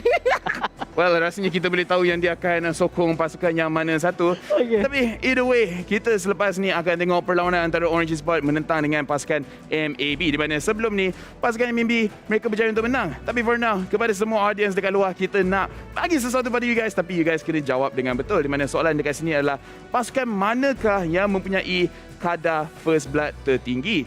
Antara Homeboys, Geek Fam ataupun SUHAZ Esports. Pastikan bila anda scan QR code, letak anda punya jawapan. And ya Allah ya tuanku, kita check you guys punya jawapan. Semua bagi huruf besar, capital, and then baru you guys boleh dapatkan hadiah. Dia macam MPL Reward. Kalau tak letak MPL Reward, tak dapat. So ini pun pastikan letak jawapan betul. Aisyah nak masuk lah, Fel bagi jawapan supaya Aisyah dapat skin tu. Sebab apa? Masalah tau. Sebab zaman lebih pula dia, sekarang ni. Sekarang ni orang suka minta skin daripada skill. Ya. Lebih-lebih ni Arta. Saya ada epic skin. Okay, saya nak Arta, kalau kita nak bagi clue kat kita punya audience, agak-agak apa clue dekat sini? Homeboys, Geek Fam, SUHAZ, yang mana kadar first blood tertinggi? Dia sebenarnya susah sikit jawapan yang penonton kena tahu sini. Tetapi ada 3 kat sini. Kalau bagi pendapat saya dah nampak ada yang jangan bocorkan jawapan. Okey. Jangan. Dia clue lah. Simpan untuk Aisyah. Janganlah cakap Homeboys. Janganlah Fel. Janganlah cakap Homeboys. Jangan cakap Homeboys. Dan janganlah cakap Gifam juga. Entah. Dia ni bias juga sebenarnya sebab kemungkinan ketiga-tiga ni dia orang ada chances je. Cuma jawapan dia satu je. Dia chances. Cuma iyalah that's why dia letak 3 option. Dah fair. Ya. Awak punya cakap sampai producer cakap saya tak dengar. Macam mana sekalipun ini gaya kita. Pastikan anda kalau nak menang gaming chair, nak menang phone, nak menang diamond, hashtag ini gaya kita, pastikan anda record any kind of creative punya video, upload dekat TikTok dengan hashtag ini gaya kita, tag MPL MY dan menggunakan lagu MPL Rockstar. Yes, itu dia. I'm a rockstar. I'm a rockstar. Yeah. Okay. Kita rockstar. Okay. Sorry. Ini walaupun kita dekat sini, tapi macam kita ada telepati. Kita boleh fikir orang lain. Tadi masa Arta cakap, saya macam dengar CP Godzilla saya cakap. Itulah tadi. Kan? Kenapa? Suara sama ke? Saya kena adjust lah macam ni. Sama ada awak suara macam perempuan ataupun awak suara macam lelaki. Boleh jadi. Tapi macam mana pun kita dah hit 800 share. Kita nak ucapkan terima kasih kepada semua penonton yang sangat-sangat fast yang terus share. Pastikan anda share lebih banyak kerana bila kita hit 1000 share, lagi banyak hadiah yang boleh didapati. Dan juga kita akan bagi lagi banyak prizes kepada kita punya penonton. Ambil kod kat bahagian bawah. Pergi Allahu Akbar. Cepat sekali kejutan. Terus 1000 share. Apa yang saya cakap tadi saya ulang balik. Tapi kali ni Syah yang cakap. Tak. Saya cuma nak cakap. Okay, 1000 share milestone dan korang dapatkan redemption code ini. Masukkan redemption code ini. Sebenarnya diorang dapat apa, Rafael? Diorang dapat macam-macam. Pergi dekat m.mobilelegends.com, letak kod ini. You guys boleh menang benda-benda yang boleh menguatkan akaun masing-masing. Yes, itu dia. Menguatkan akaun masing-masing tapi tak bagi tahu lah apa dia tu. Yes, tak bagi tahu sebab kita tak boleh bias, okay? Macam mana sekalipun kita cuma nak cakap selepas ni kita ada match yang sangat-sangat menarik. Kita nak ambil kesempatan kat sini nak ucapkan terima kasih kepada kita punya sponsor kerana MPL Malaysia dikuasai oleh Munton, dipersembahkan oleh McDelivery dan Samsung sebagai telefon pintar rasmi kita dan raikan bersama dengan Nescafe. Selepas ni kita akan bincangkan pasukan mana yang ada advantage lebih untuk menang perlawanan tersebut. Tapi sebelum tu kita akan bagi masa untuk players bersiap sedia untuk rehat. Jadi jangan ke mana, kita akan kembali selepas ini.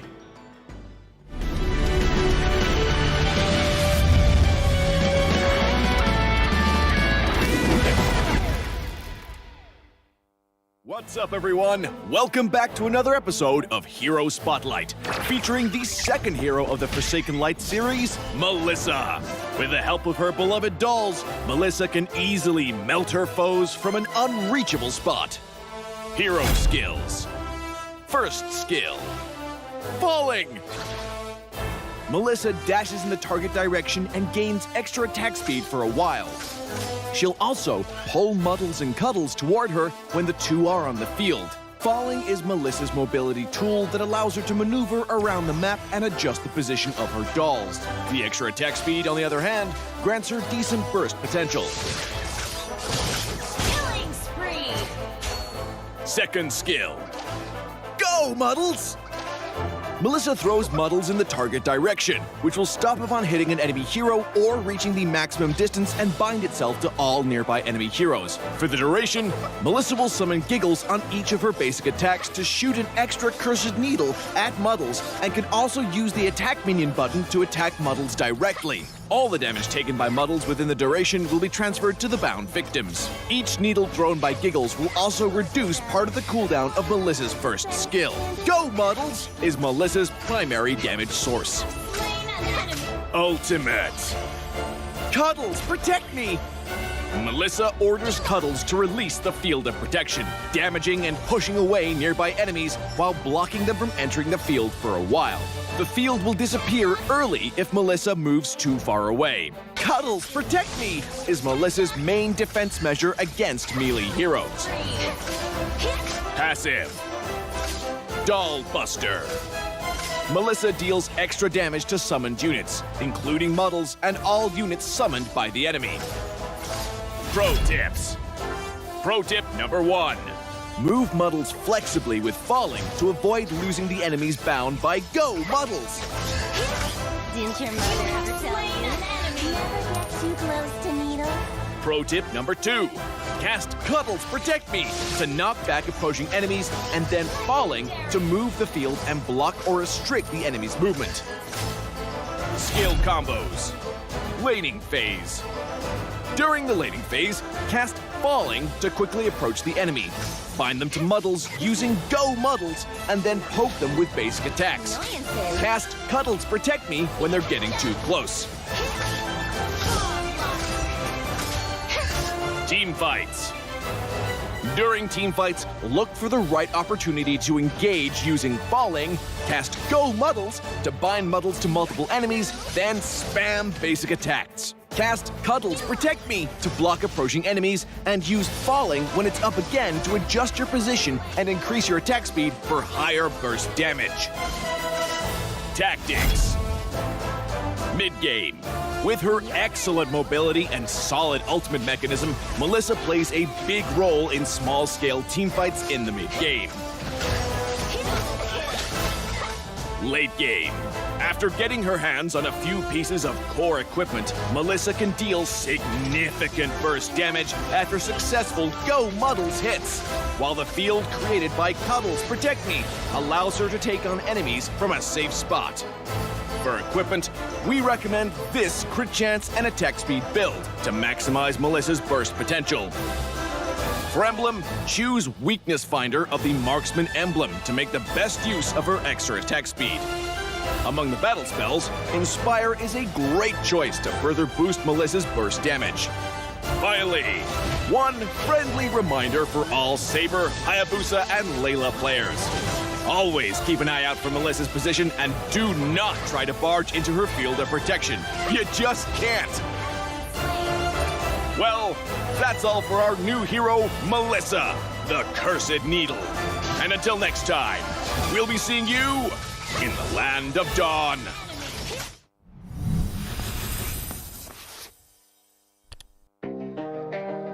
Ay, ay.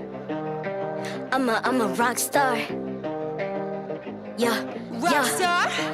Ay, ay, ay. I'm a rock star, baby. I'm a rock star. I'm a rock star. I'm a rock star. I'm a rock star. Panggil aku rock star. Ini kejohanan kita semua orang rock star. Kita rockstar, kita buat saja gaya kita. Makin panas apinya sudah membara. Macam mana pun ku menempuh segala demi negara. in my zone. You know I got my team, no I'm never alone. Bring out my best buat yang terbaik. Jadi juara perlahan kita naik. Aku nak push, naik-naik jadi lebih bagus. Jadi hero, ku ada skill. Berapa banyak musuh aku dah kill. Ramai cuba mencabar, cause they envy me. Tiap game aku pasti jadi MVP. Easy. I'm a rock star, baby, I'm a rock star. I'm a rock star, I'm a rock star. I'm a rock star, panggil aku rock star. Ini kejohanan kita semua orang rock star.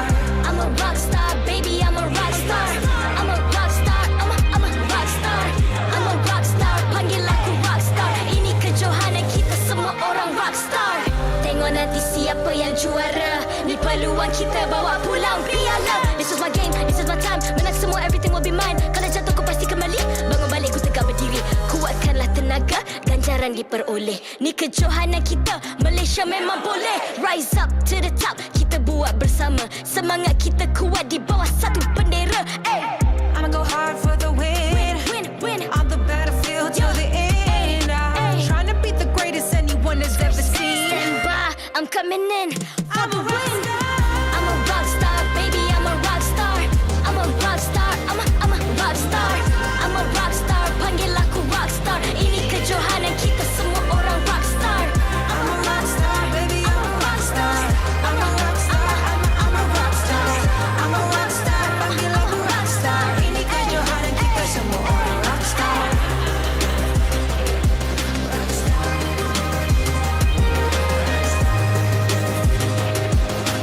Ini kejohanan kita semua orang rock star. I'm a rock star, baby, I'm a rock star. I'm a rock star, I'm a rock star. I'm a rock star, panggil aku rock star. Ini kejohanan kita semua orang rock star.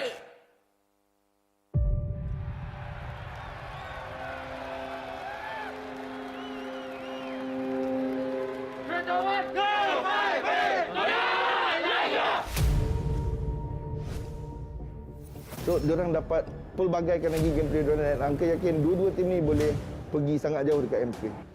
He actually pushed everyone to harder, could be more stressful. Pushes the limit of Mobile Legends in terms of meta, in terms of players' mentality, in terms of stamina. This is how you be a professional player. Let's make OT, skill satu dia dah mati, Mas. Terus ini for apa?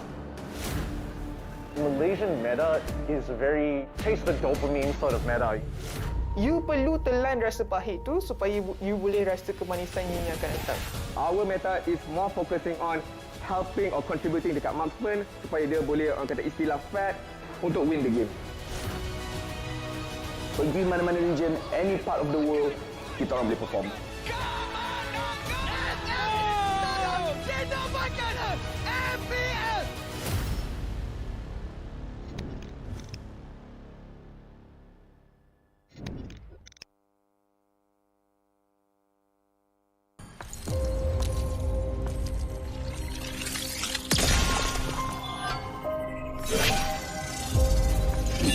Like a blizzard, we march on. We will survive! Taste the frostbite! Back off! The snow shall rain. Take legendary! Take my royal station!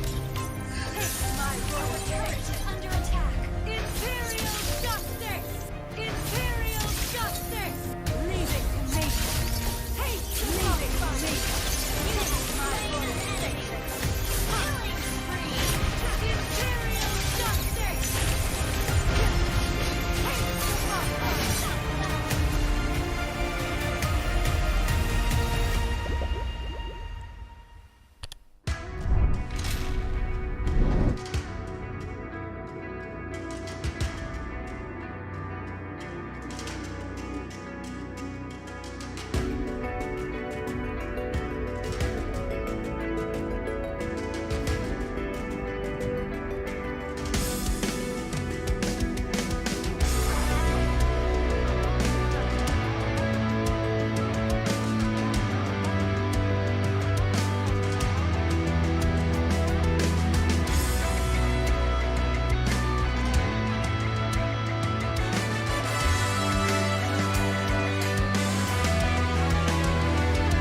Ay, ay.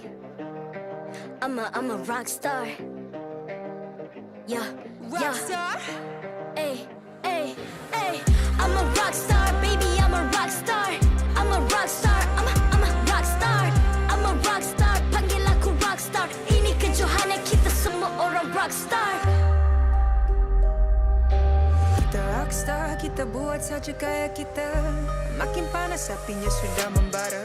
Macam mana pun kau menempuh segala. Demi negara kau buat semua bangga. Step into my world, you know I'm always in my zone. You know I got my team, no I'm never alone. Bring out my best, buat yang terbaik. Jadi juara perlahan kita naik. Aku nak push, naik-naik jadi lebih bagus. Jadi hero, ku ada skill. Berapa banyak musuh aku dah kill. Ramai cuba mencapai, cause they envy me. Tiap game aku pasti jadi MVP. Easy. I'm a rockstar, baby, I'm a rockstar. I'm a rockstar, I'm a rockstar. I'm a rockstar, panggil aku rockstar. Ini kejohanan kita semua orang rockstar. I'm a rockstar, baby, I'm a rockstar. I'm a rockstar, I'm a rockstar. I'm a rockstar, panggil aku rockstar. Ini kejohanan kita semua orang rockstar. Tengok nanti siapa yang juara. Ni peluang kita bawa pulang piala. This is my game, this is my time. Menang semua, everything will be mine. Kalau jatuh kau pasti kembali. Bangun balik ku tegak berdiri. Kuatkanlah tenaga, ganjaran diperoleh. Ni kejohanan kita, Malaysia memang boleh. Rise up to the top, kita buat bersama. Semangat kita kuat di bawah satu bendera. Ay. I'ma go hard for the win. Win. On the battlefield till the end. I'm trying to beat the greatest anyone has ever seen. Stand by, I'm coming in for the win. I'm a rock star, baby, I'm a rock star. I'm a rock star, I'm a rock star. I'm a rock star, panggil aku rock star. Ini kejohanan kita semua orang rock star. I'm a rockstar, baby, I'm a rockstar. I'm a rockstar, I'm a rockstar. I'm a rockstar, panggil aku rockstar. Ini kejohanan kita semua orang rockstar.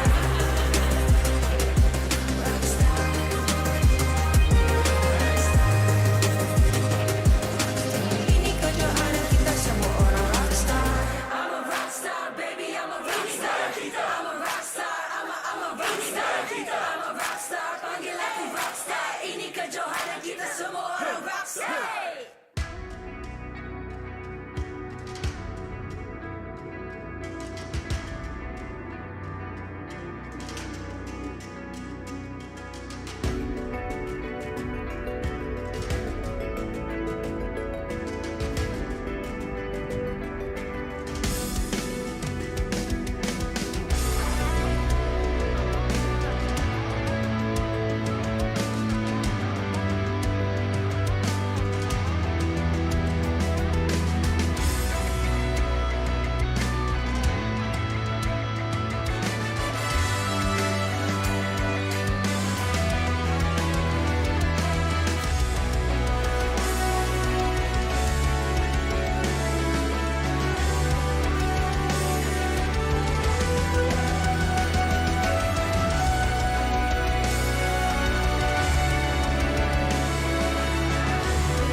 MLBB menentang dengan Orange Esports. Siapa yang boleh menang kerana Orange masih dalam keadaan yang kesusahan.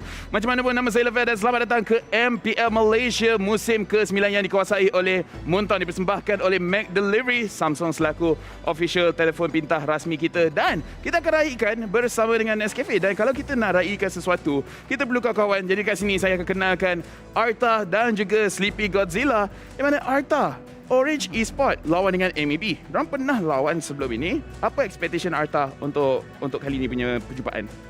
Orange Esports akan jadi lebih matang lagi, bagi pendapat saya lah. Untuk pasukan MLBB, Walaupun mereka ada satu favourite pick yang sering kali kita melihat, iaitu Mage Sicilian yang sering kali dimainkan, ada kemenangan, jarang kalah lah kalau Jarang untuk kalah. Sicilian. Ya, dan mereka suka untuk main match yang panjang-panjang. Tapi dekat sini, Sleepy, you pun dah tengok pas kat MLBB, diorang on off, diorang okey. Adakah apa-apa yang you nampak daripada kedua-dua team yang naikkan you punya own interest selain daripada Min dengan Main, sebab you pun dah jumpa diorang sebelum ni? Yelah, sebab semalam saya experience daripada depan untuk Orange Esports. Tapi MLB tu kita just biasalah kalau kita tengok dekat rumah on off. Jadi saya tak tengok secara langsung. Jadi hari ni lah baru saya boleh tengok performance MLB. Tengoklah macam mana. Ya, kalau kita nak tengok performance MLB, saya rasa fans dan juga bahagian management akan tengok performance player mereka, kerana kita perlu membawa topik kat sini. Transfer window akan terjadi minggu depan. Tapi berdasarkan apa yang kita nampak, MLB perlu ke tukar player? MLB, jika kita lihat bagaimana percaturan mereka, drafting yang mereka mainkan, diorang ada momentum tu, tetapi kestabilan yang diorang hadapi sekarang, diorang punya gugup di atas pentas salah satunya, dan konsisten diorang. Mungkin pengalaman yang memainkan peranan yang sangat penting di dalam MLBB ni. Jadi apakah faktor dan kriteria untuk mereka menukar player? Bagi pendapat saya, berdasarkan patch yang tertentu, ada patch yang perlukan fighter selaku jungler. Dia lebih cenderung ke atas pemilihan fighter-fighter yang berkaliber tinggi. Tapi kalau lebih ke arah assassin dan juga marksman, mereka kena adalah spesifik player yang boleh mainkan role itu dengan sangat selesa. Sebab tu kita tengok ada yang team suka tukar jungler, tapi performance dia still on top lagi bagi saya. Ya, sebab kalau kita cerita pasal transfer window, ini bermaksud kita akan keluarkan player, tambah player baru ataupun just tambah player baru tu sendiri. Jadi dia selalu, topik ni selalu naik. Mana yang lagi penting? Skill ataupun chemistry? Buat masa ni semua orang asyik cerita pasal skill. Tapi kita perlu risau juga. Kalau masuk player power tapi diorang tak suka sama sendiri kan, macam ada player yang toilet tak flush kan, apa benda semua. Jadi diorang punya chemistry tu tak ada. Benda tu patut aku jadi risau. Tapi betul sebab ada juga certain team, saya pun tak boleh nak bagi tahu lah team mana kan, sebab saya daripada tempat yang lain. Tapi skill ada je, diorang ambil yang pro player campur, tapi disebabkan chemistry tak ada, diorang tak boleh nak bawa performance tu ke tempat yang lebih baik. Jadi untuk macam dia yang cakap, saya tak cakap. Wow. Dia cakap Geek Fam. Wow. Mungkin dia macam katoi lafal ni memang betul lah. Ya, sebab kita boleh tengok macam good pilihan. Sebenarnya saya terkejut kenapa lafal buat macam ni dekat Asha. Awak punya pilihan tu bagus. Dia cerita pasal Geek Fam tadi, di mana kita nampak Saiji dengan Estri masuk, player yang phenomenal. Daripada segi mekanik memang sangat kuat, tapi sebab chemistry tu tak ada, tak menjadi. Jadi untuk Orange Esports, saya nak fokus kepada Orange Esports kerana mereka punya performance yang tengah kurang. Min dengan Man perform okey.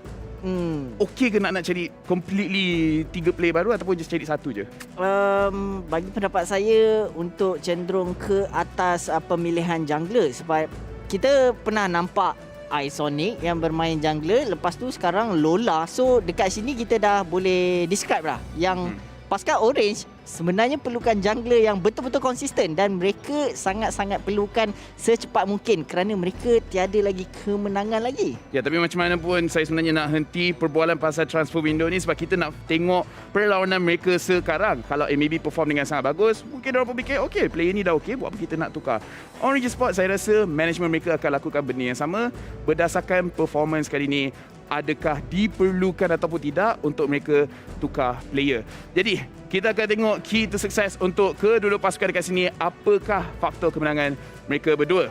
Ya, kita boleh tengok assist iSonic dalam winning lane, focus on own draft, ensure late game scaling, disiplin in early objective. Yang paling saya nak highlight sekarang, nombor 1 dan juga nombor 2 ni. Nombor 1 ni lebih kepada iSonic winning lane. Kita pernah tengok sebelum ni iSonic yang bermain selaku jungler, tetapi kali ini diorang tukarkan. Tukarkan iSonic punya role, dan kat sini antara pemilihan yang diorang kena ketengahkan. Pakai hero yang sesuai, dan pakai hero yang betul-betul ada momentum untuk kemenangan tu. Dan yang kedua adalah fokus dalam draft mereka tersendiri. Kalau Franco itu kuat, why not first pick Franco je? Why not? Satu pemilihan yang berani kalau nak mengambil Franco sebagai first pick.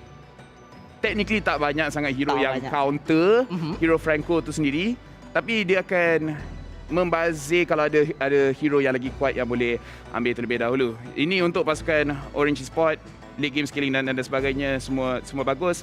Tapi kita akan tengok MLBB punya key to success, di mana sebab saya suka suara Sleepy Godzilla. Silakan. Jadi untuk MLB more early initiation from Nova Scobar. Yang kedua, respect or draft around Franco. Ketiga, provide cover for Alif. Nombor 4, all-in-one siege comp. Ya, all in on siege composition dekat sini pasukan MLB. Mereka punya style of play sangat-sangat bagus. Okay, mereka punya style of play sangat bagus. Diorang suka main pada bahagian late game, ada Sicilian. Kemudian mereka suka attack daripada jarak jauh, jaga ZQT, jaga X-Slash, sesiapa saja yang akan jadi main damage dealer pada bahagian late game, Arta. Ya, dekat sini provide cover untuk Alif ni memang sangat-sangat penting lah. Yang Alif seringkali kita tengok performance dia selaku jungler untuk pasukan MLB ni perlu diketengahkan. Dia ada experience, tapi kalau provide cover yang lebih, Alif akan lebih bersinar lagi dengan assassin game style dia. Ya, dengan sini tak ada kemena, tapi sebenarnya Amir dengan Alif kat situ sekarang nampak beza tau. Tapi bila diorang pakai mask, sebab sekarang kita semua pakai mask, lepas tu lagi kalau Alif pakai cermata, nampak sama dengan Amir. Adik-beradik kot. Tapi Aisyah ada soalan lah. Kan? Apa soalan dia? Sebab apa kan? Selalu kan kita tengok kalau game je mesti semuanya kebanyakan late game. Ya, betul. Kenapa dia orang tak fokus kepada early game? Sebab kalau early game just ambil gol cepat-cepat terus menang. Ya. Dekat sini saya akan jawab sikit, lepas tu saya bagi dekat Arta sebab saya pun suka suara dia. Main pada bahagian early game, risiko dia sebenarnya sangat tinggi. Kalau menjadi great, dia high risk high reward. Kalau kita dah buat kesilapan pada bahagian early game, ada beberapa player dia tak boleh nak recover balik, dia terus down, dia terus depress. Betul tak Arta? Ya, betul. Dengan pemilihan hero, kalau kita fokuskan dalam early pushing, kita kena tahu hero yang early pushing ni momentum dia bila masuk kepada late game dia susah sikit walaupun dah ada itemization yang complete. Tapi bila kita main securekan late game ni, kita ada banyak momentum yang kita boleh buat. Kalau ada beberapa ahli pasukan kita sendiri tewas, tapi kita ada hero lain yang boleh coverkan balik. Sebab itu lagi bagus main late game berbanding dengan early game. So kira late game ni adalah satu perancangan ataupun itu adalah takdir? Ya, ini boleh dikatakan late game dia lebih selamat. Sebab pada bahagian awal game, apa-apa kesilapan senang untuk kacau. Just untuk be prepare untuk late game lah. Ya, untuk dia plan B.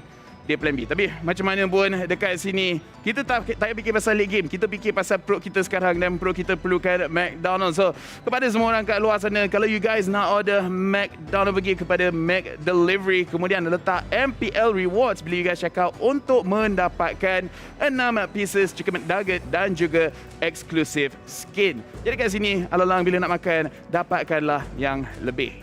Arta, perlawanan Orange lawan dengan MLBB, kita nampak permulaan 2-0. Adakah ini juga akan 2-0 ataupun 2-1? Kalau ada Franco, berkemungkinan besar pasukan Orange ada point sikit.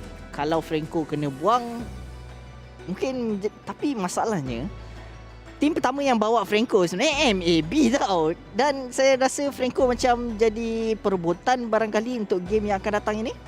Ya, mungkin. Tapi macam mana sekalipun, saya rasa ramai orang dah tak sabar untuk game akan datang. Jadi mari kita tengok coin toss dekat atas pentas. Kita akan tengok ini integrity kita, siapa akan dapat first pick dan second pick. Ya, sekarang ni kita invite Head Marshal daripada Melina Lai. Dan di mana kiri kita Pops daripada Orange Esports, kanan kita Amir MLB Esports. Jadi sekarang ni kita serahkan kepada Melina untuk buat coin toss. Head untuk Orange Esports, manakala Tails untuk MLB. Siapakah Tails?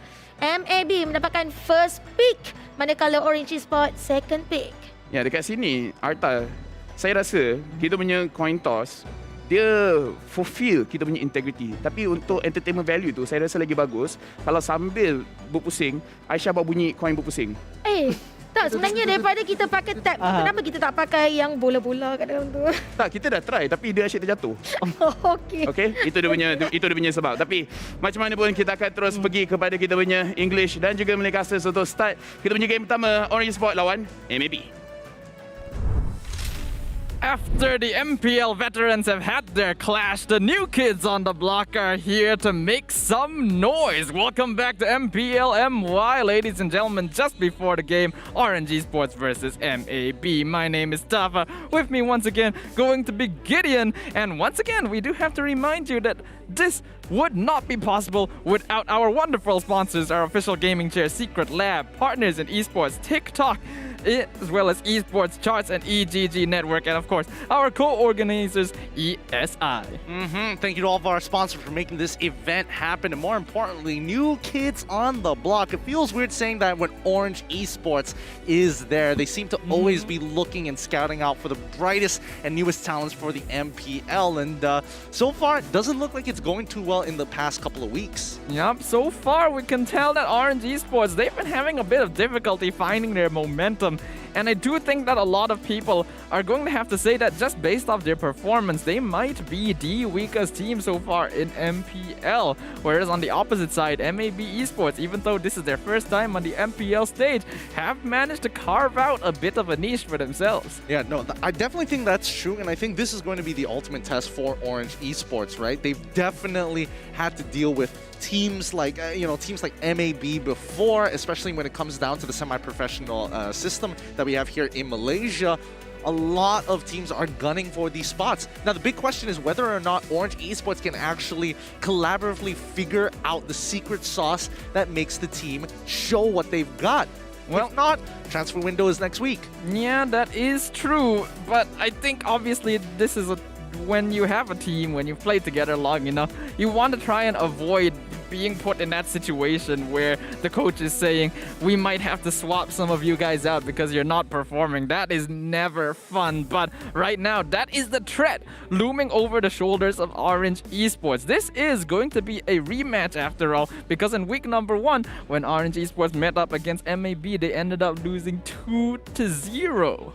Yep, so hopefully there is some form of redemption here before we get this double round robin over by the end of this week. And hopefully by then you guys can come along to the venue itself to watch the action live. And I think, I don't know, it's a very scary thought to have. And MAB, even though they have been playing a little bit more consistently than Orange Esports, we haven't seen the best of them just yet. Yeah, but speaking of the best of them, I do feel like now after the first 2 weeks here in week number 3, a lot of the teams in MPL are actually starting to become stronger. So we'll see whether or not anything changes between these two teams that are gonna be walking up onto stage right about now. Orange Esports. Orange Esports centering around the twins Min and Mon. The side laners really need to step up more if they can keep up with the twins. Yep, in addition to that, Zeno, so far, he's only played 2 main heroes, Yuzong and Uranus. So I do think we need to see more of a hero pool coming out from this EXP laner. And I think overall this team, their game plan could use a little more flexibility if they want to adapt to more of the other teams here in MPL, considering their tendency to put all of their eggs into one basket. MAB Esports! MAB Esports going to be the competitors against Orange Esports this time round. Zach QT, we got to talk about this guy. He's looking great for a traditional front-to-front mage. Generally, he sits back, he relaxes, makes sure he can take the team's head on, and overall can dominate when he has something that can scale. Yep, but we also can't forget the rest of MAB Esports, which has been performing pretty consistently, pretty well so far. This is a team that likes to group together. They don't usually go off for pickoffs on their own because they know that as a 5-man, they are a team that can perform pretty good in these big team fights. If they are able to secure victory today, they can maintain their number 2 spot in Group A. Oh boy, I like the sound of this. Maybe we can see some evolution from them. Maybe we can see how MAB, they like to group up a lot and they seldom hunt for kills alone. They work as an absolute unit and play towards having that numbers advantage. Yeah, well, let's have a look at some of the player stats coming out from both these teams. Starting off with Orange Esports. Now, this is a team that mainly plays around the twins, the Min-Man combo, which can be very annoying, very aggressive towards the early game, especially Min on that signature Franco pick. Yeah, absolutely. Super annoying to deal with and has definitely netted them a couple of games all of their own right. Not an entire series just yet, but maybe they can turn things around. But even iSonic, the questionability about his performance, him going into the jungle, and even Lola switching out, even Lola actually taking the place sometimes, really depends. But collectively between Lola and iSonic, they picked Roger 5 times, both of them collectively, and still 4 out of those 5 games they have lost. Yep, the thing about Orange Esports that's a problem right now is that although the twins, their performance is still as consistent as it was before, perhaps even better now that they've gotten a bit more practice and experience, the rest of the team is having a little bit of difficulty keeping up. But on the opposite side, MLBB Esports, they don't really have that problem. I think MLBB Esports, they've got some good KDs and more importantly, really, really good KPs, in a matter of fact. Like Zach QT averaging 6.9 average assists throughout the game, and even Olive being a solid jungler. Yep, in addition to that, I think we have to point out X-Slash. Although we don't really see him that much doing the flashy plays, he has a 70% kill participation rate, which is actually the highest as a gold laner in the entire league. I mean, it's a testament to how MLBB likes to play the game. They play together, they play as a squadron rather than depending on individual plays to turn fights around. Everybody needs to be on the same page when something happens. Yeah, and this is a team that likes to fight together, including the jungler, considering that Aleph, which according to stats, he's the 4th best jungler in the league right now and has the highest kill participation overall as a jungler player at 75%. Which is kind of ironic because his signature hero being that Karina, usually you expect the natural 1v1s and early pickoffs from Olive. Let's look at the head-to-head now and compare the stats. Yep, having a look overall, it does seem to be leaning towards MLBB Esports. They have more damage dealt, a higher match win rate, KDA, as well as a first tower rate. The only statistic that is close between these two teams is the first Lord rate, which is actually quite low, hovering around the 20% for both sides. Yeah, it seems like when it comes down to these neutral objectives, it gets a little bit dicey for either team. I mean, to be fair, the first 5 minutes of the game, both teams usually just play safe. Yeah, but the thing is, one of these teams is going to need to play a little bit more aggressively, and Orange Esports are going to be the ones that are a little bit weaker on that side, considering that right now, they're considered to be among the weakest teams when it comes down to neutral objectives, and has about the lowest Lord rate in the entire league, getting that first Lord. To be fair, they are getting better. They're not the lowest when it comes down to getting that first tower rate, now bumping it up to 40%. So at least they're making some form of progress. Yep, in addition to that, a little fun fact here is that MLBB Esports, despite being one of the newest teams to join MPL, right now has the 3rd highest total damage as a team throughout the entirety of the MPL team. So this is a team that likes to fight. Oh boy, this is going to be interesting stuff here. I can't wait to see how the draft is actually going to be played out, because a lot of it has to do with whether, is Min going to get his hands on Franco again? That Franco is very, very annoying. But let's have a look at what we think here. And I see this image come up, and honestly, you kind of feel a little bit bad for Orange Esports. Well, I mean, the performances, and mainly we look at track records more than anything else, and MLBB just seems to be the better team this time round. I'm not sure how the audience feels about it just yet, but so far for me, as I see it, Orange Esports, they really haven't been connecting together, and even when they do win games, it doesn't feel like it's hard-earned. At the very least, we can praise the growth that we've seen from MLBB Esports. What do you guys at home think? Seems like the audience prediction still leans a little bit towards Orange Esports. People still believe in the name of this team, which has brought so many new and young players to greatness on the MPL scene. Yeah, they really have, and I think the legacy is still going to continue on here. With a minute left before the draft even begins, it looks like you guys are clear about where your allegiances lie. It's going to be the Talents versus the audience once again. Yep, it's not common to see this, but when it does happen, it is very interesting. We'll see whether or not you guys sitting at home actually have better prediction senses than those of us who are professionally here to comment on these games. But before we continue, let us tell you a little bit about the Samsung Galaxy A52s 5G. Yeah, guys, remember, when you are using a Samsung, you gotta feel that awesome gaming experience. You need to consider the Galaxy A52s 5G. You want to be playing Mobile Legends Bang Bang using a brand new smartphone with a sleek design? This is the one you're looking for. Yep, if you guys want to look to raise your MLBB ranking, you'd need the best devices you can. So definitely look into that as we now enter into the first draft of our second series of the day. MAB Esports drafting on the blue side, Orange Esports drafting on the red side. Oh boy, you know, speaking of how deep are Xeno's pockets when it comes down to the hero pool, MAB immediately getting rid of the Yuzong. Okay, this is interesting, and I like this from MAB. Put some pressure onto Orange. Xeno right now has basically the smallest hero pool I have seen out of any player in the entire MPL. He only really seems to perform when he's playing on the Yuzong. So MAB Esports instantly locking this in, trying to see if they can abuse a potential weak point on the side of Orange Esports. Valentina going to be the obvious ban for the side of Orange Esports. Get on with the program. If you haven't known about it yet, it's always Valentina and Fanny for the red side that must go. Yep, I wouldn't be surprised if Orange Esports were to finish off their first phase by banning out the Lancelot as well. That's a hero that we've seen Olive can be very scary on, but MAB Esports, that means they have control over this draft right now. They can basically eliminate any really problematic heroes on the opposite side. I don't know if Franco is worth a first phase ban because we've already been shown ways to deal with it, specifically picking up heroes like the Diggy that can counter crowd control. It's really absurd that it comes to it. It's like, oh, Franco, guess we have to pick Diggy, you know? We can't do anything else about it.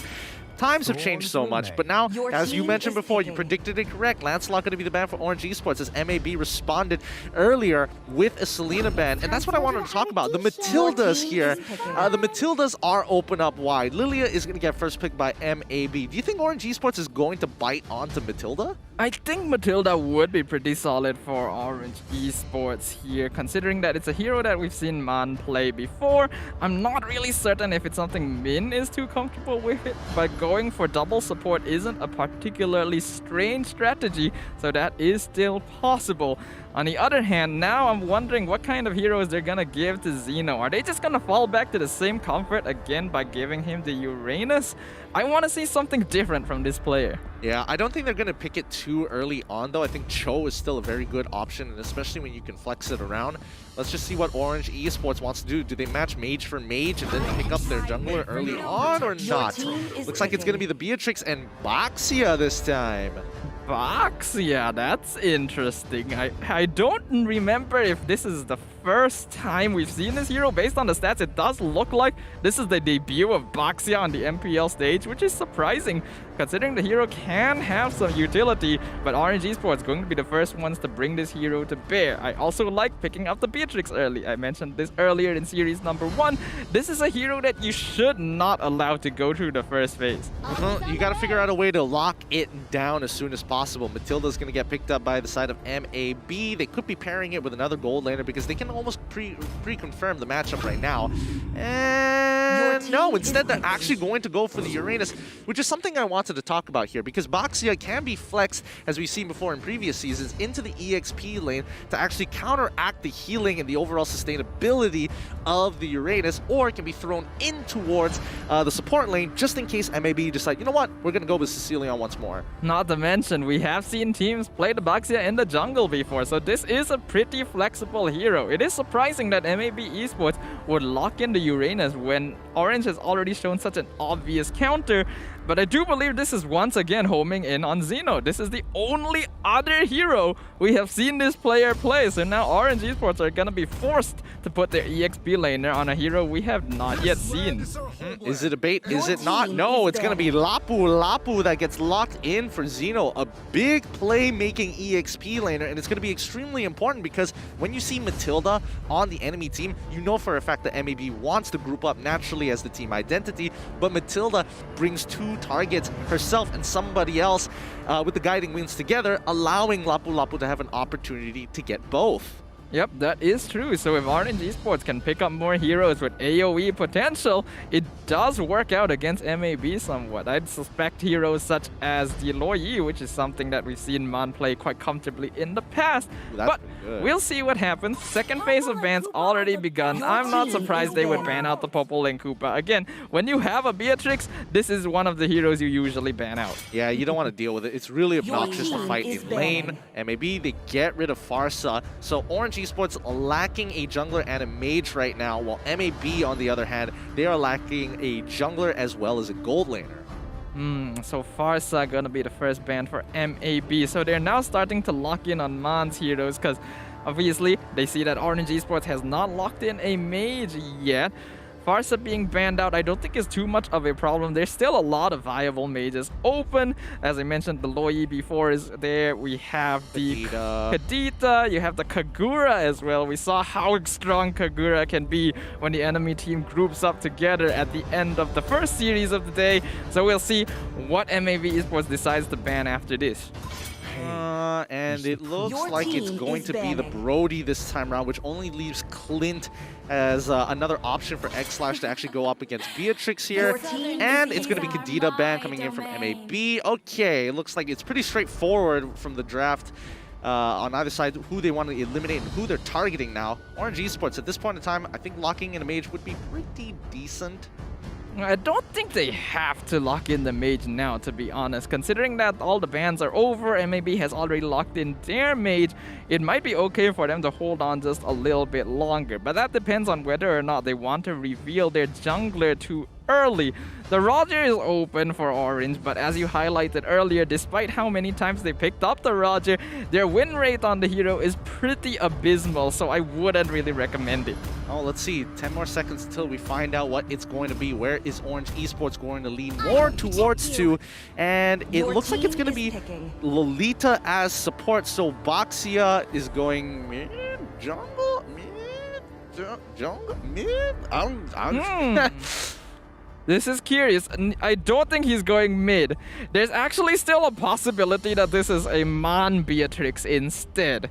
So I'm suspecting this is a jungle Baxia, which is very unusual but could work out. We've seen it work out for some teams before, but it's been a long time since that has happened.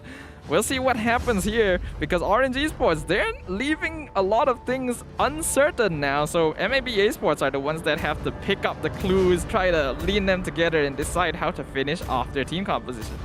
MAB, let's see. It looks like they lock in both their picks here, and it's going to be the Wanwan as well as the Aulas are going to be a very farm-heavy composition with very clear ways of disengage and Wanwan to help secure that later stage.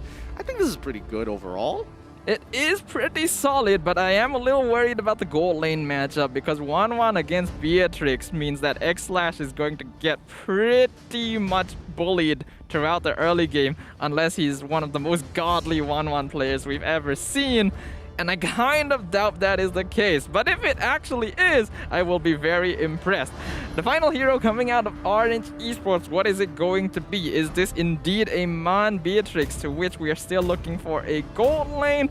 Or is it just going to be a mage to finish things off? Grants you immortality. And it looks like it's going to be Alice that's going to be played. Alice in the mid lane? Gold lane? Gold lane? I would assume it's the gold lane. Wait, let's see. Yep, Man, you were correct about Man going into the mid, but it's going to be iSonic who goes down into the gold lane with the Alice. We haven't seen the Alice in a very, very long time. Yep, based on the stats, we can see this is as well going to be the first time we see Alice in MPL Season 9. Previously, a very meta hero that was able to scale for the late game in the side, but has recently kind of fallen off the pro players' preferences. We'll see whether or not Orange Esports are able to revive this hero from the dead, and will it be the answer they need to secure victory against MAB? Well, let's find out here as we head on towards the land of Dawns. To kick things off, it's It's going to be MAB with a traditional team fight composition. They're going to be playing for late game, and hopefully Ren finds the space that the team needs, while Orange Esports desperately trying to show that they deserve to be higher up on the list in everybody's power rankings. Again, they too want to play for the late game. Let's get right into this as both team fight compositions will collide. All right. The land of dawn beckons, and we are here as its audience. We're witnessing the fight between MAB Esports on the blue side, Orange Esports on the red side. From what I can see, MAB Esports, the way they have drafted, are going to be putting Orange Esports quite far out of their comfort zone. This is the strangest draft we have seen from them in quite a while, so we'll see whether or not it does work out. The first interesting thing I noticed, though, is that both teams' junglers have Demon Slayer. Yeah, they really want to kind of match each other, and you can see Lola instantly going to try and punish Aleph straight away to make sure, hey, Lethal Wanderer off limits. Take the trades early on while he is still weak, because they know for a fact Baxia, he may be a tank, but the good thing about tanks is that their early stats are great. Yep, that means that he will have the advantage over Aleph if they decide to go for these early game engagements, and I am quite happy with that. I think that's a good decision by Orange Esports to be able to try and secure a little more farm as compared to their opponent. However, in the bottom side, I am a little worried about iSonic. Having to play the Alice versus a Wanwan is not going to be a fun time. No, it really isn't. And Nova, as long as he matches Min here, there's nothing much they can do. And even though we can see that Min wants to be able to kind of stick close, and even if he wants to babysit, it's a tough job because they're just going to get freely harassed by this Matilda and Wanwan. Yep, good rotations from MAB Esports. We can even see that Aleph is now playing into their jungle. They know that they have a greater presence down here as compared to Orange, so they want to be able to take this away. But 3 members here, they managed to get the stun on Aleph, but Guiding Winds allows him to get out. Yep, Lola is getting on top of Nova for now as ZachQT is going to zone him away. Now it's going to be the first turtle that has spawned, and this is where things are going to get interesting. Level 4s are coming up from either side, and even iSonic, there's nothing he can really do about this. He's already a level down and is zoned off from the wave. That lane is over. Yeah, you never want to be losing a lane this hard in any game, especially the gold lane. Giving the enemy 1-1 a full level up over your Alice, that's never a good start for Orange Esports, but they want to try and translate that into objectives by starting with the very first turtle. Yep, MAB, they just give it up. They don't really need to do much. They know that they've got the late game relatively secured here, and with the help of Wanwan, they can get these towers very early as well. So I think that just means that Orange Esports, this turtle is just the way to kind of keep even with MAB. I also like that Nova is playing more towards the bottom side. You would think that since X-Slash was already winning the gold lane by himself, he could do stuff on the opposite side of the map, but having his presence down here in the bottom forces Min to have to respond to him as well. And if the team can continue playing around a lane that's already winning, they can continue to dumpster onto iSonic even further. Yep, and now you can see the movement coming in from Orange Esports as they slowly look for these invades. Min looking to get on top of X-Slash. He does find it. He can get out of it, but no, it's a full dive with the help of Man as well to help secure the kill. Nova just slowing down the enemy team. Min gets on top of Aleph here. He's in a lot of trouble. He's a little weak to be getting into these engagements. It's going to be Lola who goes to try and go for the Shield of Unity on top of Nova, but good block from Nova, saving his Aulus. Yep, that's a good disengagement from MAB Esports. They're now making them play onto Xeno, but he gets out with his ult. That's gonna be first blood bounty taken by Orange Esports as they get 1 kill over MAB, but not too bad overall since Aleph was indeed saved by a good play from Nova. Yep. Now, Man needs to start taking control. With his Beatrix, he's doing exactly that. He whips out Wesker real quick, but ZachQT taking the Black Shoes back and getting on top of him. He's going to have more than enough stacks to dish out the damage. Man and Lola are doing some really good work in the mid lane. However, the side lanes are still struggling here as MAB continue to dominate.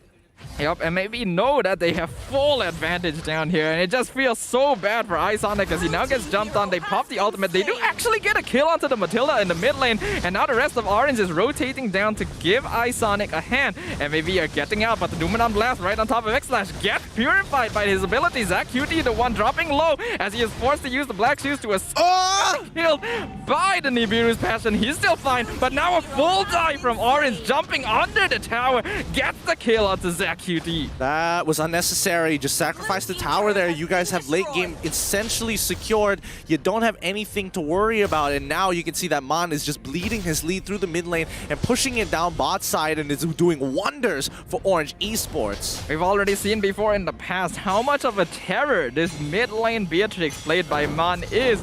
And as you highlighted, he is now being a major player in allowing Orange Esports to gain an advantage over MAB, even though they were having difficulty with skirmishes earlier on in the game. As MAB continue to circle around, Wanwan is not going to be part of this fight, but the full force of Orange Esports is here by Turtle side. MAB continue to try and slow this down. It's going to be Xeno who jumps on it. Unyielding Fury gets on top of it, but Xeno now in some trouble, taking way too much damage as he steals away the Turtle just in time. Ren's trying to make it out, but they find another kill with the help of Zach QT. He gets another one! A double kill for MAB as Orange trades back. Yeah, that was not good for Orange Esports. The fact that they not only lose the turtle, but end up losing 2 members in exchange for only 1 from MAB. Not to mention, X-Slash not even a part of that fight, getting a tower down bottom. That's going to be a huge swing for MAB Esports. Yep, so worth it for MAB. Unfortunate that Lola died super early in that fight, forcing him to use that retribution, allowing Olive for an easy steal there. But now Orange Esports, they're not exactly on the back foot just yet, but they're getting close to it. 1K lead for the sake of MAB. Can they start pressing their advantage now that bot side has broken as well? Yep, in addition to that, Alif is gonna be 1 level up over on Lola, and you don't want that to be the case when you're up against an Aulus. He's already level 10, getting close to that level 12 power spike where he really starts becoming a late game monster. Orange Esports, their timing is starting to fall off, and their late game, which is totally dependent on iSonic, is basically non-existent right now, considering he hasn't been able to play in his lane for the past 6 minutes. Yep, that's going to be Calamity Reaper being purchased by iSonic. Very okay. He's not going to play defensively at all. He just wants to get that raw damage early on to help him clear those waves, and Xeno can only do his best to hold on. Ren goes down even before the Numenor Blast comes through, but Zach QT doing some immense damage as he takes the black shoes back into safety, chunking Mon down to 50%. Yep, in the meantime, at top lane, Xeno getting ganked 1v2. I don't think there's much he's going to be able to do about this. Alif doesn't have level 12 yet, but he has a fair bit of damage. That, however, does mean that Orange Esports has the greater presence down bottom and will be able to take the tier 2. So Orange Esports doing a pretty good job right now with damage control, recognizing they can't take these fights and exchanging it for objectives instead. They got to do what SMG did in game number 1 today, and that's just a slow roll it. The turtle now going to be up yet again. MAB Esports in position. Nova doing a good job scouting it out. They know that Ren is in the bottom lane, so this is a 4v4 situation as they jump onto Nova. Nova, he's doing fine for now, but now X-Slash is getting unlocked. He's starting to play more with the team, and you can tell that he's already up in terms of levels as well as items. And even when you're talking about the jungler Olive, he is a full level up on Lola. This Lord is not going to be easy to take away. Yeah, but they're still going to try it. MLBB Esports now actually spending a fair amount of time just lurking around the Lord Pit, which has now come up. Orange Esports still trying to see if they can contest, but right now the team is not able to fight. I feel like they should try and see if they can distract MLBB across the map instead of all grouping up here for a fight that may not happen. And I think this is just good work from MAB. They understand they can just keep on delaying this Lord. Luminous Lord is still a lot more valuable, and they can continue to start hurting the jungle economy from Orange Esports, but they need to get rid of that mid-tier 1. So Orange going to pull the trigger early, start this Lord, get MAB to get distracted by moving to the top side of the map, but look down bot side, you can see iSonic continuing to farm. I don't really think that works out for Orange though. They start taking the Lord, they do a fair amount of damage to it, and then they just decide, okay, we're not going to continue this, despite the fact that MAB wasn't really threatening them that hard. I feel like that's a bit of a waste of time on them, and that's MAB is just continuing to get that EXP and gold lead. And now Alif, he is level 12. This is when the Aulus becomes a beast. All right, this is a good opportunity for MAB Esports. Orange Esports just have to staunch the bleeding and allow iSonic to farm, and that's exactly what they're doing. Lola and Min now in some trouble here as the Guardian's Blower comes out, gets knocked back, flickers over the wall into safety, but here comes Man as well to try and save the day. They disengage with the help of the extra slow of the Unyielding Fury. Orange Esports back off with no casualties. I think that was a very good disengage from both sides, but MAB going to be the ones that come out on top because now they're in better position to start taking the Lord since they had to force 2 members of Orange to retreat back to base as well as multiple ultimates. Zeno though still going to try and see if he can contest. Yep, here we go, Zeno. Oh, unable to contest it enough as once again Olive lands it. Numnon Blast does come through, but Olive is still alive. Drops the Unyielding Fury, chunks out iSonic to give the kill to Zach QT. Now Min and Lola are on the run. They can't seem to get away from this. Can they get the stun? No, they don't, but X-Slash does more than enough damage to allow the power of the axe to finish him off. 3-0 in favor of MAB Esports. Beautifully done by MAB Esports, splitting up that fight. Orange, I don't think there was good communication there. They were all aiming different targets, and it resulted in many members of MAB dropping low, but no one able to finish off and land the ending blow. That's gonna be a big swing towards MAB yet again. They're now 4K net worth in the lead with a Lord pushing up top. The timing for Orange Esports is dropping rapidly. Yep, now Lola initiating on towards Ren, and you can see the disengage, the Unyielding Fury in a perfect choke. Zeno tries to turn it around, but he's already down. The Rage Blade isn't enough to turn that fight. He doesn't have the damage, and that is mid-tier 1 in the pockets of MAB. Lord crashing down on top side as well. Good positioning by Aleph there in that last fight, landing the Undying Fury onto 3 members, forcing them into a really awkward choke point and getting 2 kills. Lord now pushing in. They're pushing in both top and mid inhibitor. Zach QT using the black shoes to get away, but they do manage to get it. The Lord already getting taken down, but MAB Esports still looking for more towers. iSonic, while he's thinking about going in, but the Numnon Blast does come out. Unyielding Fury comes out too. Luckily, nobody dies, but it's too late. X-Slash has already been unlocked, and once the crossbow tank is out, everybody from the side of Orange Esports has to flicker. That is so much damage coming out from MAB, and the fact Olive still manages to walk out of that despite tanking so many tower hits.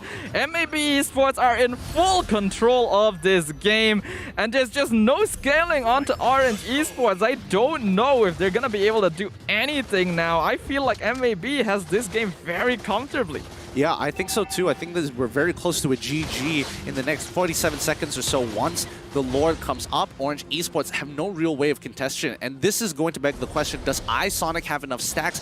Does he have enough items to actually turn this upcoming fight around? As sad as it is, I feel like the answer to that question is no. MAB have done such a good job of identifying, okay, this Alice is the win condition. We just have to deny him as much as possible.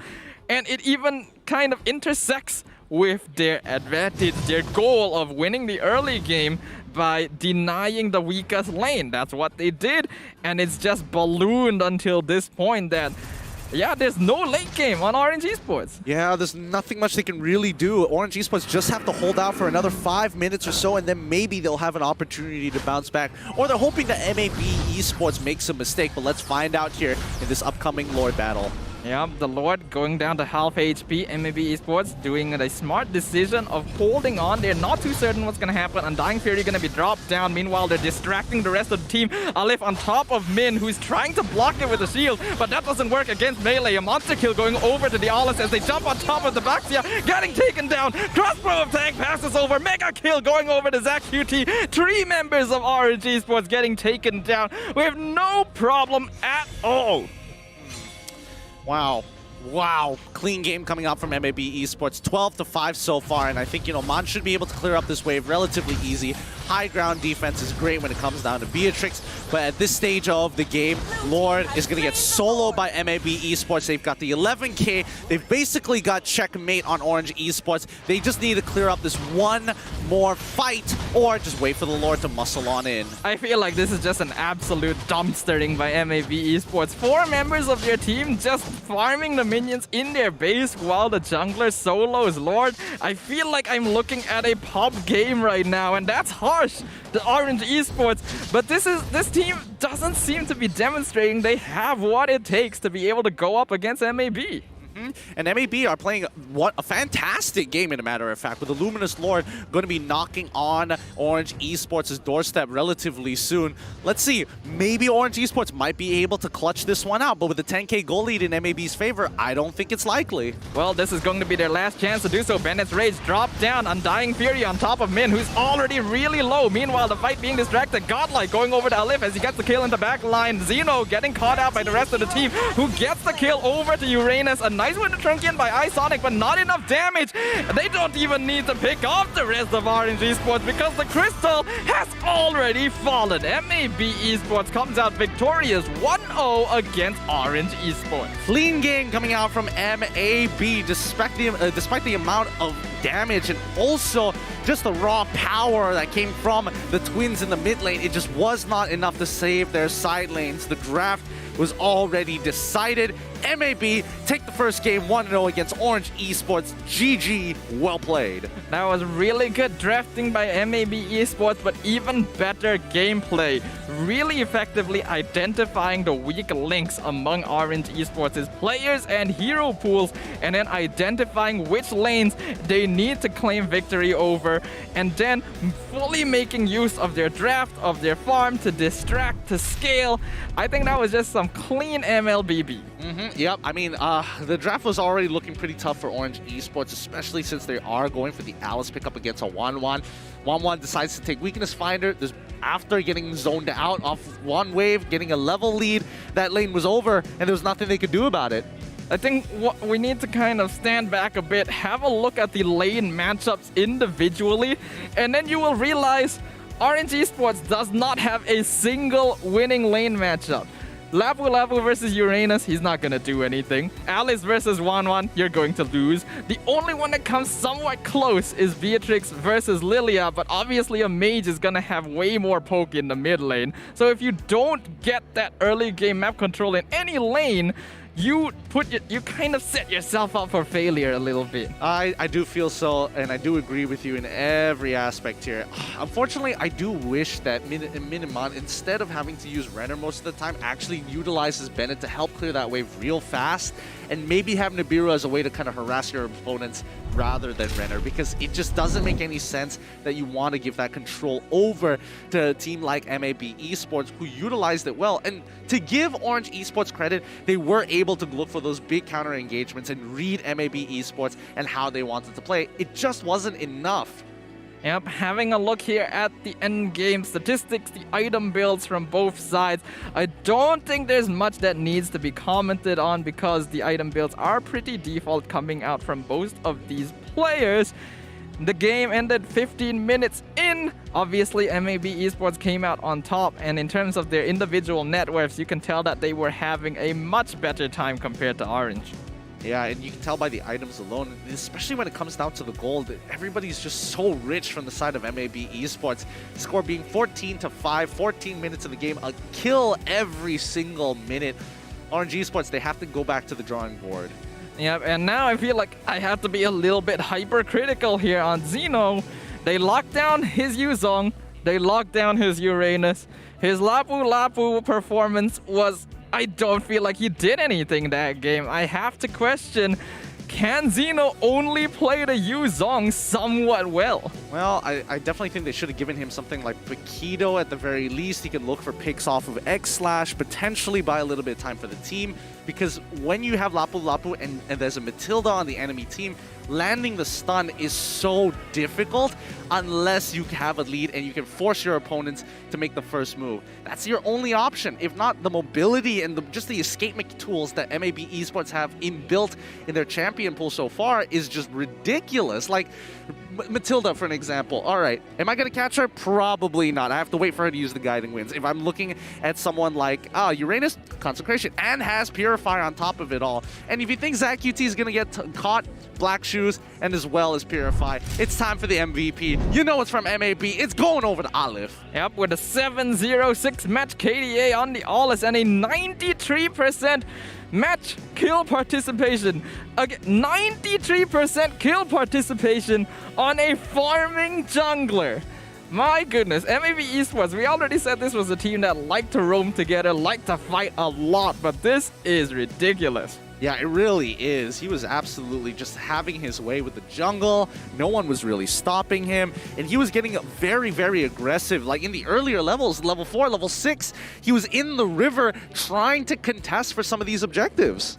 Yeah, it's just really good play from MLBB Esports overall. Again, this is like one of the newer teams in MPL, but you can see that there's some growth. You can see that, this team, they have potential. They're playing together very well, and all of their players, while maybe not quite to the level as some of the veterans of MPL, seem to have the capability to achieve that sort of gameplay. Well, let's look at the highlights here to experience it all over again as MAB made sure that they completely shut down these big plays coming out from Orange Esports, and there's nothing much that can really be said. I mean, Orange Esports in the earlier stages of the game did make some interesting and also very good plays down by the gold lane, but at the end of the day, it's not enough of a deficit to bring Isonic back in time, and by the end of the game, Isonic did have 4 items, but he clearly did not have enough stacks. Well, there is a reason why you don't see Alice played very much anymore, and we can see in a lot of these fights, Orange Esports, they engage in, they use all of their abilities, they end up hitting no one, and then they get turned around on.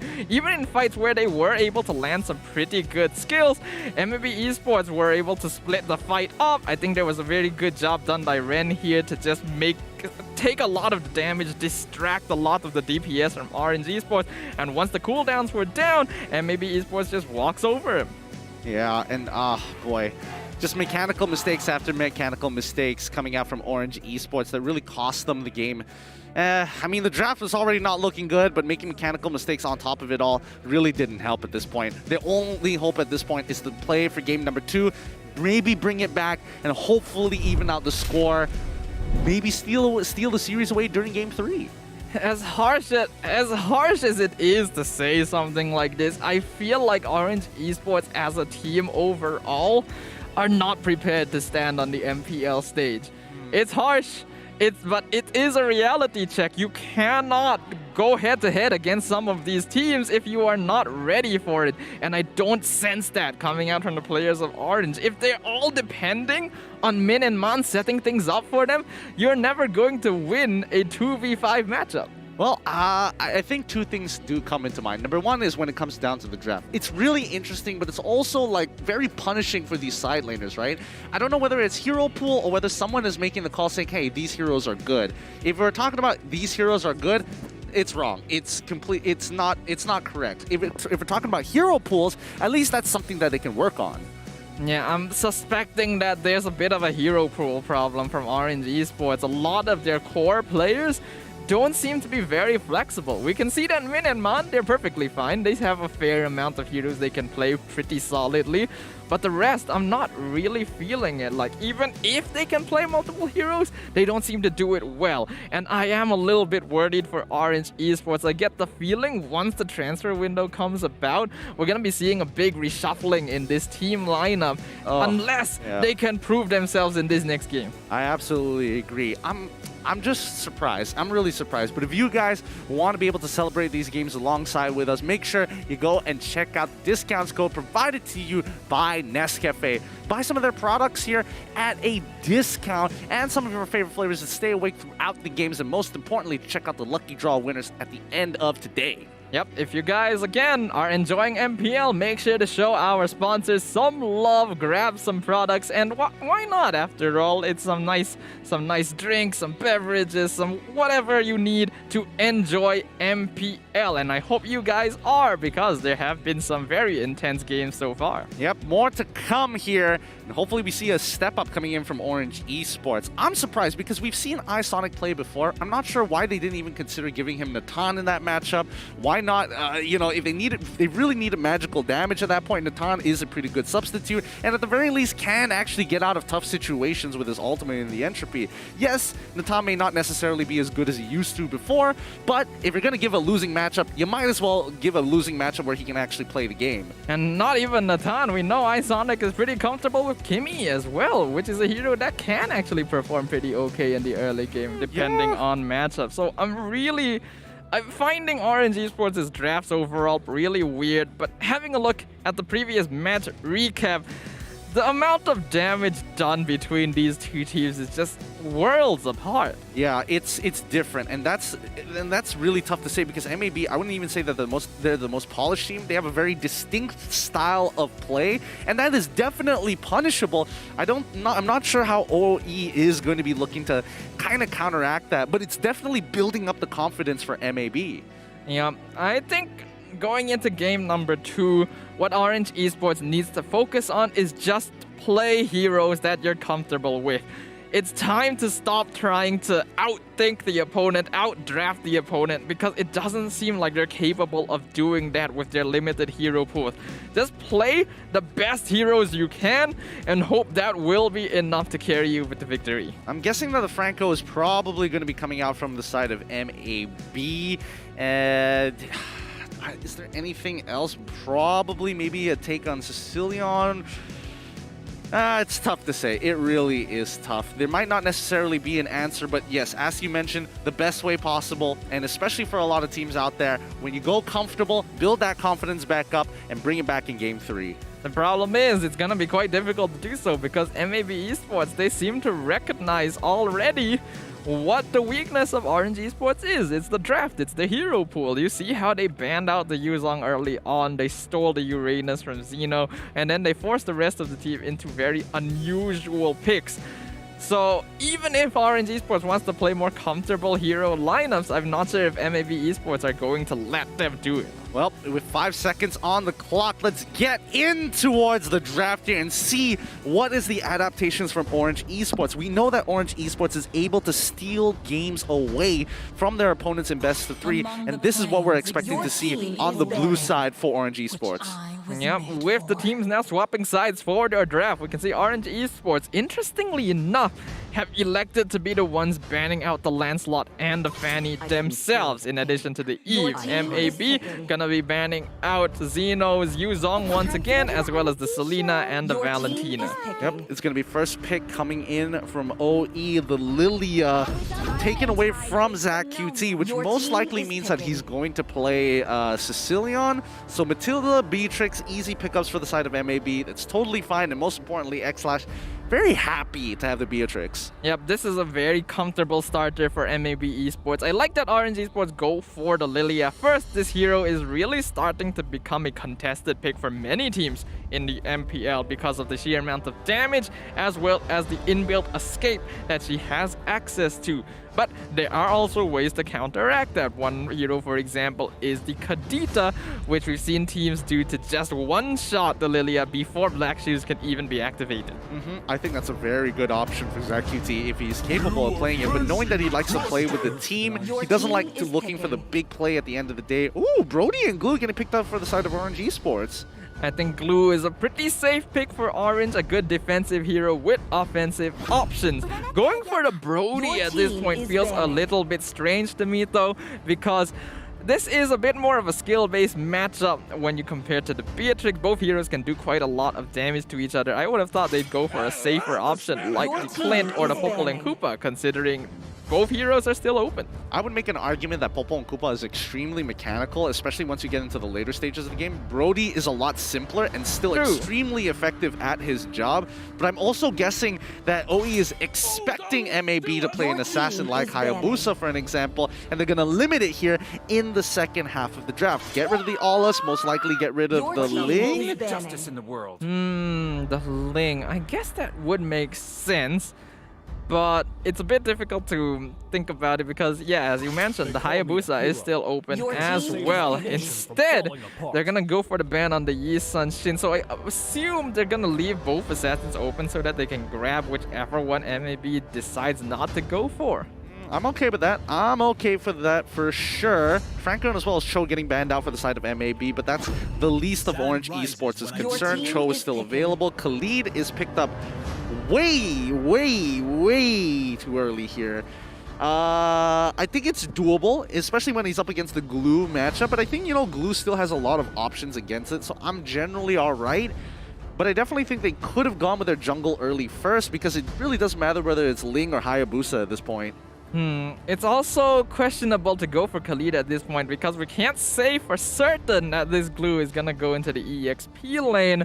There's still the possibility that Min might be able to take a page out of Mom's book and go for the roamer glue as well. Yeah. MLBB Esports picking up this Khalid this early on does allow options for Orange Esports to counter it, and that does seem to be what has happened with... Actually, no. The Khalid wins against Esmeralda. This is a bit strange. Yeah, I'm surprised. I thought they would go for something like Uranus, but I guess they wanted to make sure they had a little bit more damage, and more importantly so, the Esmeralda, I think, is a little bit better. Sacrifice the lane a little bit more, play for the later half of the game, because at least you can steal away shields from Kagura, and whoever takes the guiding wins on top of Matilda. Yeah, I guess that's fair, but again, does make it so that Orange Esports does require a little bit of scaling, and we know that their early game can be a little bit inconsistent, so they are hedging their bets a little bit, but I suppose you do gotta take some risks if you want to come back from a deficit. The final hero for MLBB Esports, what's it gonna be? The jungler is the one missing, and it looks like it's just going to be the classic Hayabusa. Kind of interesting. I would have liked to see the Ling from Aleph once again show off his signature heroes, but again, Hayabusa is just generally a safe pick. You can't really go wrong with him. I think it's fine. Overall, the draft is a lot better for Orange Esports this time around on blue side, and a lot of these options weren't shown in game number 1, which I thought was wildly weird. So let's see how this is going to play out, and I think Orange Esports might be able to steal this game against MAB now. Yep, I think the drafts now are looking a lot more balanced, so Orange Esports does legitimately have a chance of getting this game, evening it up and bringing it to a game number 3, but it's gonna come down to whether or not they can execute it efficiently against the aggression and team fight oriented gameplay of MAB. Orange Esports going to have a pretty strong early game with the Glue Roamer as well as Brody to solidify the gold lane, but MAB, their team fight is going to be pretty scary, and they have pretty solid scaling with the Kagura and the Beatrix as well. Will MAB end Orange Esports' hopes of securing a victory here, or will Orange prove that they do have what it takes to stand on the MPL stage? And immediately we're getting a quick game pause. Looks like technical issues have occurred once again.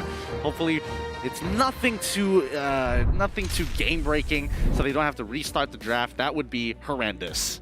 Okay, before the game paused there, I did have a look at the players' emblems, and there was one thing that stood out as being very weird to me, and that Lola, playing on the Karina, had a Demon Slayer emblem. And while this emblem on the MPL stage isn't unusual, it is kind of weird to see it on Karina, because I feel like this is a hero that doesn't want to farm quick, but rather go for kills. Well, okay, so here's the thing. If Karina is taking something like the Mage Slayer, it does give us an idea that it's going to be a tank Karina. Most likely, she wants to be able to get ahead in terms of farm in comparison to Hayabusa, and she is expected to beat Hayabusa very early on, maybe even push him out of the jungle, considering how aggressive their lineup can potentially be. But it has to be on the correct side of the map, because remember, Khalid will always have priority. Beatrix might not necessarily have that priority, so it's going to depend on where Nova is going to be on that Matilda. And if he's hovering around the gold lane, well, they know how to pick and choose their fights. I guess that is true, so we'll see whether or not it works out for Orange Esports here, as now the pause has concluded and we return to the Land of Dawn. Orange Esports playing on the blue side, currently 1 game down against MAB. Brody is in the mid lane. Sonic is playing Lilia down on bot side.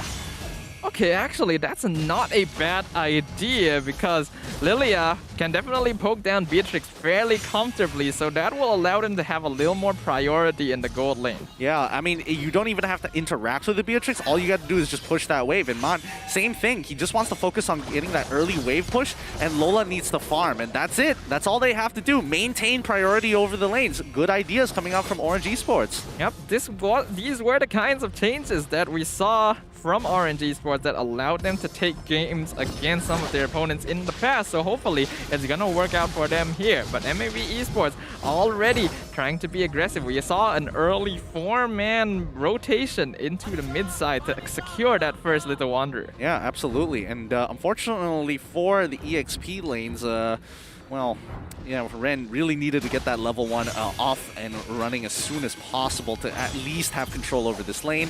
Now, he's probably going to go 50-50. Min's going to take a lot of damage here, but it really doesn't matter. It's glue. He can recall, come back into the lane, and then start hovering around topside. Yep, but it also means that they can ensure that the enemy roamer...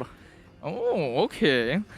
Yeah, but that ensures that the enemy roamer isn't going to be on the map for a little while, allowing them to make plays like this. Olive jumping onto Xeno, not really going to get the kill, but it allows Ren to put a little more pressure onto Esmeralda. One more wave until Ren hits level 4. Olive gets the River Crab for himself, and that's where we see Min actually being able to make it here. But this is going to be a really important fight for either side. Yeah, Min jumps ahead, doesn't realize that Ren is there, takes quite a lot of damage from Desert Tornado, but Orange has actually zoned MAB off just a little bit. However, Raging Sandstorm onto Man in the back line. They do get it. Looks like Olive gonna secure the turtle. Ren dropping real low. Lola's right on top of him, but the rest of the team is just pelting them with damage from the back line. And the first blood gonna be on top of Lola. MLBB Esports secures the very first kill of the game. Olive jumping in with the Ogi Shadow Kill. He still has it after all this time, saving it until the very end to secure 2 kills. Huge play coming in from MLBB Esports, and unfortunately for iSonic, he could not be part of that play. Man, they really need to start making some cleaner decisions. And you can see that it's very lucky of MAB that Orange Esports committed to that fight a lot longer than they should. Because if Orange made a cleaner decision on what to do on bot side and send iSonic top, that would have been horrendous for MAB Esports. Yeah, that was a little bit of overconfidence from Orange and not enough thought put into whether or not they could truly contest that. Meanwhile, Ren gonna do a lot of damage to Xeno here, but I don't think he has his cooldowns up, so the Esmeralda will be able to walk away. But that does mean that EXP lane priority is very comfortably in favor of MAB. Yeah, if Ren lands another ult, he is going to 100% kill Xeno here. Xeno's not going to get it up for another 20 seconds. His Purify, in a matter of fact, is another 20 seconds. So Ren has a very short period of time to actually punish, but he just needs the damage, and he also has Execute. So keep that in mind. Solo kill potential very, very high. As ZQT almost successfully... Oh man, X/, he got out. He switched on over Zero, but doesn't matter. Nova finds the kill regardless, and now Karina is taking the full damage to the Oki Shadow Kill. Lola can't do anything about this, but Olive knows he doesn't have enough damage to keep chasing her all the way through. Yep, a 4-man rotation down by MAB Esports, proving very successful in getting a kill. They should be able to finish off this tower as well. Orange actually tried to make a similar rotation up top with the Esmeralda and the Brody, but they weren't able to get a kill onto Ren, which meant that their rotation was a lot less successful. Punished, in a matter of fact, and the proxy has begun from both EXP laners because Turtle is the next contestant. Yep, Turtle already up. Min still trying to buy time, taking some damage from the poke, but he is still all right. Nova still providing scouting over the enemy roamer. Meanwhile, Olive already in position to see if he can get a sneaky kill from behind to start securing this objective.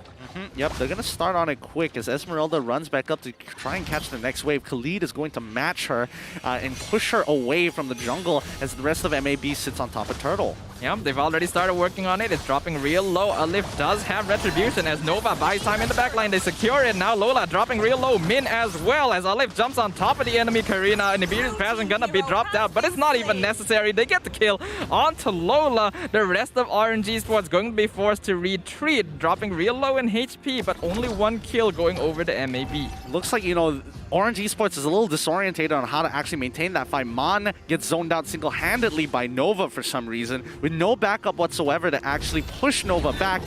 Nova is getting away with a lot of mistakes that's just working out for him. Yeah, that was a really deep dive by the Matilda, and Orange just weren't able to punish it because they were torn between wanting to secure the turtle and wanting to take the fight. And in the end, if you're too greedy, you end up not taking anything. I feel like Orange needed to accept that they're not going to be able to win that. Back off, see if they can get a kill onto the divers from the enemy team.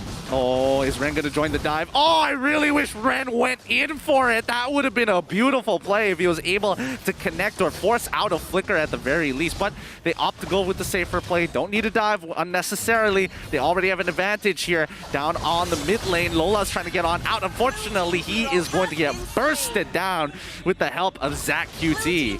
MAB Esports are just straight up disrespecting Orange now. Nova just playing behind the tier 1 as a support, getting a kill under the enemy jungle, and the rest of Orange is nowhere near enough to be able to protect him. They're just bullying Lola this game. Yep, Nova, he's playing hyper dangerously, really disrespectful. Oh my goodness, Min took it. He took it, and now it might be an actual potential kill. Zeno finally finds it. Nova goes all the way around to get a mega kill on towards their Brody, the next to fall. Finally, he dies. Nova X Kobar finally takes a death.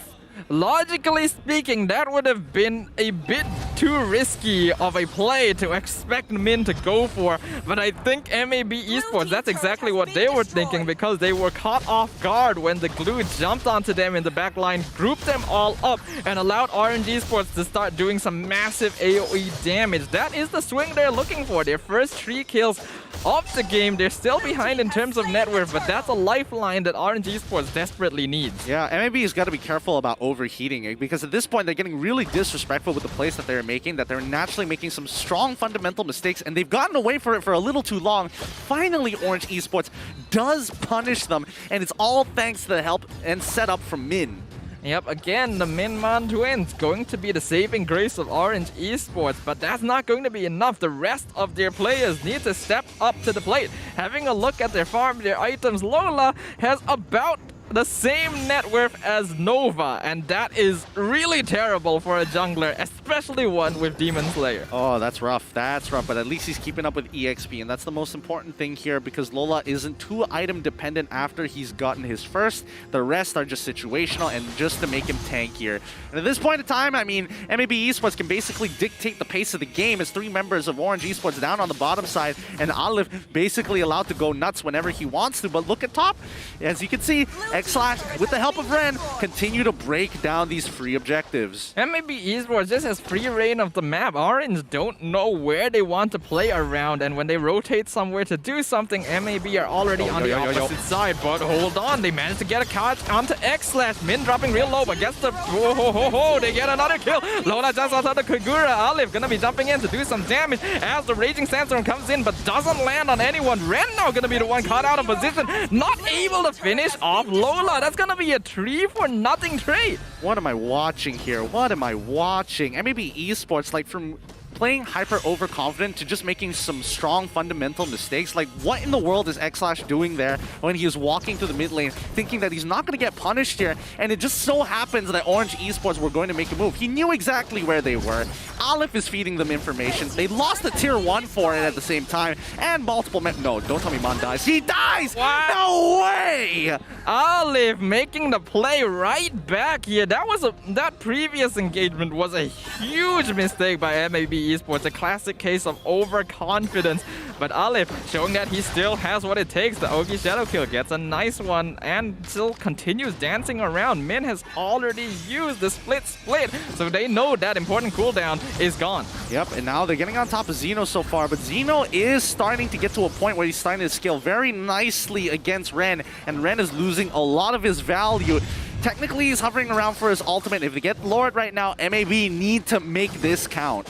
Yep, Ogi Shadow kill gonna be dropped down again, but they all group up, so that's not gonna result in a kill for Aleph. He does bring Zeno pretty low, but that is the end of Esmeralda, so she should be able to bring herself back up. Looks like MAB are gonna decide not to go for this Lord. Good idea, good idea. They don't have any value of it as of right now because they can still siege Orange Esports under their turrets with or without the Lord. So at this point, they're just using it as a way to buy time for themselves and force Orange Esports to split up their forces. Yep, I think it's a pretty good plan from MAB as long as they can get some farm onto Aleph. Split being popped by Min. Ren gonna get out thanks to the guiding wind. So again, a wasted ultimate by Orange Esports. Aleph gonna start rotating over. Re-engage for the fight. Re-engage for the fight. Min is just standing there. He walks out for free, and now they're gonna start Lord once again. Somebody has to clear top side. Esmeralda's down bot. They have plenty of time to do this, and maybe catch Orange Esports off of the rotation, but as you can see, Nova, full vision of it, knows exactly what's going on. Yin Yang overturn getting on top of 2. Zeno tries to get into the middle. He gets hit by the Raging Sandstorm, dies instantaneously. Lola is the next to fall. X-Slash having the time of his life. They trade 1 for 3. Yep, that's what MAB are looking for, and Alif still wants more. A shutdown onto the Lilia in the background. Lord gonna be pushing up top for them. Orange Esports will come up in time to defend this, but again, a huge swing in favor of MAB. Unfortunately, once MAB got their head in the game, they realized we have the greater scaling, we have the greater team fight, so as long as we don't allow ourselves to get caught off, we will be fine, and that's exactly what happened. And I think they should just honestly just sit under that turret and continue to harass. There really is nothing much that Orange Esports can do that can make a difference here, as long as they have the 3 core members stuck together. Nova, ZachQT, as well as X/. Nova can save one of them, and they all have their flickers. At this point of time, Orange Esports have no battle spells and no real way to engage onto their opponents. Yep, they're now gonna escort the Lord up the top lane. They want to get this inhibitor. Ogi Shadow Kill already doing so much damage. Forces the Black Fuse out, but it's not enough as the Kagura jumps in. ZachQT gets the kill. Inhibitor gonna drop down. Alif still looking for more. Just dances around Orange Esports right now. Lord gonna start rotating over to the mid inhibitor. Orange Esports will take it out, but they've already lost one tower. MAB now wants to take another. To be fair, I think MAB could have just like continued pushing with the Lord and won the game off of that. I don't think Orange is in any condition to fight at all, and their main win condition is if Min is able to push somebody out of place, but now here they go. Kobar goes straight in towards Lola's side. He gets locked down as Alif continues to jump back and forth with the quad shadows. Break open every inhibitor possible. MAB still very focused on these objectives, but they have the win in the bag. Yep, but the rest of Orange Esports has respawned, and now they catch off ZachQT. He has to use the flicker. Does actually manage to escape, so Orange aren't able to pick off a cheeky kill there. Though at the very least, they're able to defend their crystal. Okay, missed opportunity for MAB Esports to end this game, but they've done plenty of damage onto Orange Esports. However, we've seen this many, many times before. When teams get a significant lead, and especially at the 13th minute mark at this stage of the game where they're 42-36, it always comes down to whether you can end the game off of the next Lord. It's one opportunity, one chance to make it work. Half the time, it's about a 55-45, not even a 60-40. So Orange Esports might be able to come back from this if they hold out long enough. Yep, as much as an advantage it looks like MAB Esports has right now, a single fight can still turn it around for Orange because they are starting to get some scaling onto Xeno and Isonic. So MAB Esports still needs to be careful. We've already seen what carelessness can cost them here, and if they make a huge mistake at a pivotal moment, they could end up being the ones on the losing side. Exactly. If MAB were playing a perfect game, they would already be 11K by now, and this game would already be over. But as you can tell, Alif is doing a lot of work keeping them distracted with the split push, and Orange Esports cannot keep up. They don't have enough wave clear, and their strongest wave clearers, they're a little caught up in the moment. Yeah, the Lord gonna be dropping real low. The rest of them still buying time. They do secure the Lord, and now the fight has begun. Lola already getting picked off straight away. Min in the split actually dropping real low as well as the Raging Sandstorm cuts them off. That they do manage to escape. It does not actually manage to land on anyone. So far, only one casualty on the side of Orange Esports, but the Lord falls into the hands of MAB. Now they wait for the next wave to come on through, and it's going to be Lord walking down with them, a Luminous Lord as well. Orange Esports at this point in time, does Mon have enough damage? It's going to take him a while. He doesn't have the highest DPS in the world, especially when you're up against Lord. As Olive goes into the middle of the fight to waste as many spells as possible, you can just see that X/ is just shooting for free in the range. He is just having the time of his life. Yep, MAB are now shoving every lane at once. This is so many minions, and Orange Esports has to defend against this. Split used by Min to buy time. In the background, getting multiple. Olive jumping in. Raging Sandstorm finds one. Oogie Shadow Kill gets another. Min now the only survivor alongside Xeno, but not for long as they get the triple kill. And the Lord finishes it off. MAB Esports with a 2-0 victory. Now that's the MAB Esports we want to see. The confidence coming out of ZachQT on that Kagura to go straight in. Hopefully we see more progression from this team. We want to see MAB in a confident position to make these plays without a lead. Yep, and that means that MAB Esports are going to be able to comfortably maintain their number 2 spot in their respective group standings. Orange, this is rough for them, but let's see the mic check for the winning team. Boleh. Satu tu. Boleh. Fighting. Boleh. Tekan ni tak ada ulti. Ambil atas. Bawa. Objektif. Nice. Raisa. Nice! Oi, aku tolak bawah tau. Tengok kau Jangan paksa. Jangan paksa. Satu-satu. Kita main ikut tempo. Kicap bagi diorang. Boleh flank Aren. Kiting. Tengok. Bagi Ren flank lu. Bagi Ren. Boleh ni. Boleh. Dia jauh ni. Guru. Jangan ni. Aku dapat. Baik, Adib. Nice. Tengok, boleh fikir tau. Tengok. Boleh. Dia dah tilip. Dia lalu. Glue hilang. Aku boleh ambil bawah tau. Ambil skot. Nice. Tahu. Nice! Balik. Terbanyak. Ampun. Salah. Sorry. Aku termasuk kat situ pula. Boleh balik. Hantu. Baik. Karina. Mati. Baiklah. Lek. Nice. Dapat. Kembali lagi bersama saya Sleepy Godzillas dan tanya kepada MLBB untuk memenangi match yang kedua pada hari ini. Jadi bersama saya X/ daripada MLBB. Jadi ada soalan untuk anda. Adakah anda bersedia? Dia malu-malu je dekat atas pentas ni. Okey. Jadi X/ boleh terangkan apa yang terjadi sebenarnya pada game pertama dengan kedua dan kesilapan yang dilakukan oleh OE yang menyebabkan MLBB menang? Kita orang dari segi drafting memang dah menang and kita just tak takut lah nak gas terus, nak go je. Nak go je. Ni memang dah tak fikir dah. Yang penting turret jatuh, menang. Tapi itulah tu daripada X/ apa yang X/ cakap. Daripada draft pick tu, pemilihan hero tu adalah sangat penting. So daripada pemilihan draft pick pun dia dah tahu kemenangan milik MLBB. Bring it on. Tapi soalan yang kedua, pada pendapat X/, meta sekarang sesuai tak dengan playstyle X/? Ataupun sebenarnya X/ punya meta macam mana? Boleh terangkan kepada kita punya viewer-viewer. Meta sekarang bagi pendapat saya memang sesuai lah dengan saya sebab kebanyakan memang kat side tu bawa marksman. Saya memang gemar bermain marksman. Marksman. Tapi betul. Sebab marksman kan selalunya bagi Aisyah marksman hero dia nyawa tisu. Tapi awak memang mantap Tapi itulah tu, sebagai seorang goal laner, adakah Moskov wajib dipakai sekarang X/? Moskov bergantung kepada situation. Okey, selain daripada Moskov, apa lagi hero yang X/ akan guna? Contohlah tiba-tiba Moskov tu di-ban oleh enemy. Maybe Mia. Okey, Mia. Bagaimana dengan pendapat X/ untuk pengguna Layla? Ada lagi kau orang guna Layla? Layla Layla ni dia tak banyak dash. Jadi tapi tak mustahil lah untuk mana-mana tim untuk bawa Layla. Terbaik daripada X/. Sebenarnya X/ ni pemalu. That's why dia pandang-pandang je Aisyah. Okey, jadi ada apa-apa kata-kata kepada fans MLBB di luar sana? Kepada fans MLBB kat luar sana, thank you so much for supporting us.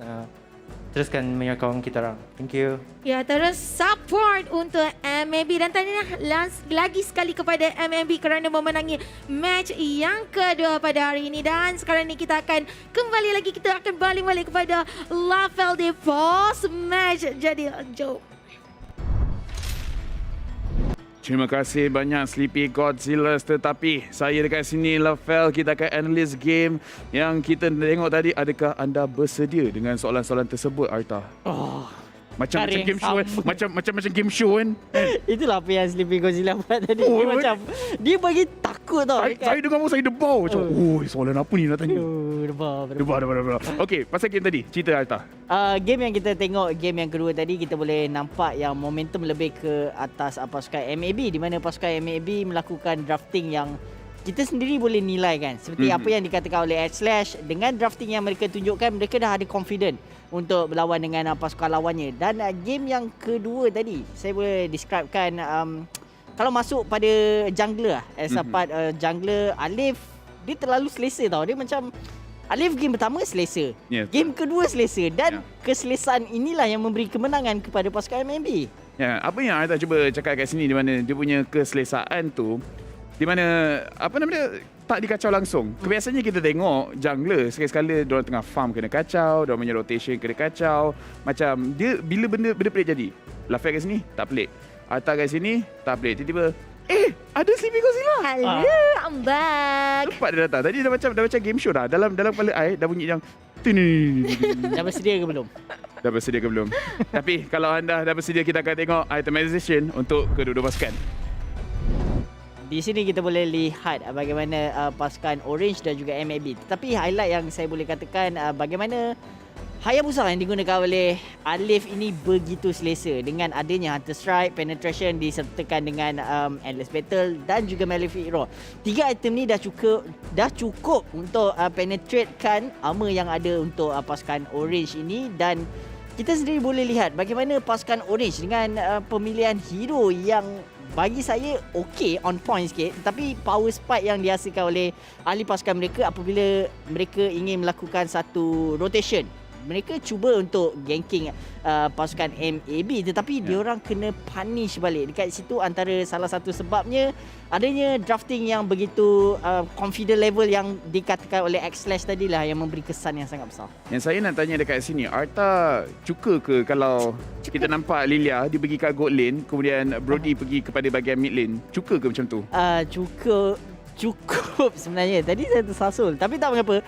Bagi saya lah, dengan adanya Isonic yang bermain Lilia selaku gold laner, bagi saya dia tak jadi masalah yang banyak sebab banyak juga mage user yang diletakkan di dalam gold laner. Dan juga untuk Brody ni, kita pernah tengok juga SMG pernah bawa Kimi salah satu, dan juga ada satu hero tu Kimi dan juga Beatrix yang mereka sering kali pakai. Untuk kali ini Orange try untuk tukarkan sedikit diorang punya corak permainan, tetapi untuk kali ini nampak agak merudum sedikit. Ya, kita akan tengok yang lebih mendalam. Kita tengok kita punya post game stats di mana Rich Guy didapati oleh Alif dengan 789 gold per minute, dan the carry mid laner daripada pasukan MLBB Esports Zack UT keluarkan 62,000 damage, kemudian Sandbag Min 110,000 damage dan Forgotten One Nova. Itu saya kena stop kejap sebab saya kena make sure betul-betul Min atau Man, tapi ikut logik memang Min. 15 total assist untuk Nova X Kova. Daripada segi damage, ada apa-apa yang kita perlu berikan perhatian ke Arta? Dari segi damage, kalau kita tengok untuk pasukan Orange Esports, keluaran damage yang mereka hasilkan memang tertumpu kepada Isonic. Tetapi kalau Isonic itu diletakkan di mid laner, dia mampu menghasilkan satu rotation daripada side atas ataupun side bawah, mereka boleh lakukan satu match burst. Tetapi untuk kali ini pasukan Orange yang meletakkan Marksman selaku mid laner untuk pasukan Orange, dan ini tidak membenarkan Isonic menghasilkan satu damage yang begitu besar. Ya. Untuk pasukan MLBB, macam mana Artas ni cakap, nanti kita akan tengok lebih pada bahagian highlight, tapi seperti Orange Esports, mereka ada idea nak gerak agresif, tetapi mereka punya gerakan tu selalu kena kacau. Dan kita boleh tengok di mana Zack QT antara mid laner yang bagus dekat MPL Malaysia kali ini, disebabkan kebiasaannya kita tengok damage yang lebih akan pergi pada bahagian gold lane ataupun pada bahagian jungle, tapi dia menunjukkan dia duduk kat bahagian mid. Walaupun Kagura season kali ini performance bukanlah yang paling bagus, tapi dia menunjukkan bagi dia apa-apa burst mage, tak kisah Sicilian, Kagura, dia boleh perform dengan sangat bagus. Ya, itulah yang boleh kita katakan ZQT sedang meningkat naik prestasi yang ditunjukkan di sini. Dan kita akan masuk ke dalam MVP kita, di mana MVP akan diberikan kepada Nova X Kova. Dan kalau tak silap saya Lafel, hari ni birthday dia. Yeah. Okay, so analisis kita akan tolak ke tepi kejap dengan 100% skill participation. Okay, 1, 2, 3 kita nyanyi ya. 1, 2, 3. Happy birthday to you. Happy birthday to you. Happy birthday to Nova. Happy birthday to you. Boleh dengar orang-orang gelak-gelak kat bahagian belakang. Kalau tak ada kek kat situ, saya memang sangat-sangat kecewa. Tapi macam mana, tanya kepada Nova X berjaya untuk mendapatkan MVP 100% kill participation. Semua kill, semua assist. Bila ada Nova, benda tu akan terjadi. Ya, kita boleh lihat sendiri Nova Escobar antara selaku frontliner yang memberikan impact yang begitu besar di dalam pertempuran tadi. Bukan game yang kedua saja. Game yang pertama pun kita dah nampak bagaimana rotasi yang dilakukan oleh Nova Escobar ini memberi impact yang begitu besar terhadap pasukan MLBB sendiri. Tapi dahsyat betul, 100% match KP kiranya setiap perlawanan dia masuk. Tapi Aisyah ada satu soalan di mana tadi sebenarnya Lilia di golin. Jadi semalam Aisyah ada tanya dekat stream Aisyah, kenapa Mage duduk kat golin selalunya duduk kat mid lane. Jadi ada orang jawab mungkin dia nak counter Jadi betul lah jawapannya. Betul. Awak memang betul. Terbaiklah viewer saya. Memang viewer awak terbaik. Tapi macam mana pun kita akan tengok highlight yang dijadi pada game tadi yang dibawa khas oleh Samsung. Kita tengok pada bahagian game ini. I faham apa Orange Esports cuba lakukan, tapi apa yang saya tak suka bila mereka ada lane dominant hero. Lilia kat bahagian goal lane kebiasaan dia akan menang. Macam mana cakap tadi, akan menang lawan dengan marksman. Tapi saya tengok mereka tak menggunakan apa-apa advantage ataupun sorry to say, kalah mekanik. Kalau mekanik tu antara satu percaturan yang dikatakan oleh Lafel begitu tepat, dan saya di sini juga lebih cenderung ke arah Lafel sendiri, di mana kita sendiri tengok bagaimana pasukan Orange Esports susah sangat untuk mereka mendapatkan tarik yang pertama. Dah masuk 6 minit. Ini antara percaturan yang mereka kena tahu. Satu rotation pergi ketuk ke arah ataupun tarik MLBB Esports, tetapi mereka terlalu takutkan permainan mereka sendiri ataupun takutkan dengan gameplay yang akan ditunjukkan oleh MLBB sendiri.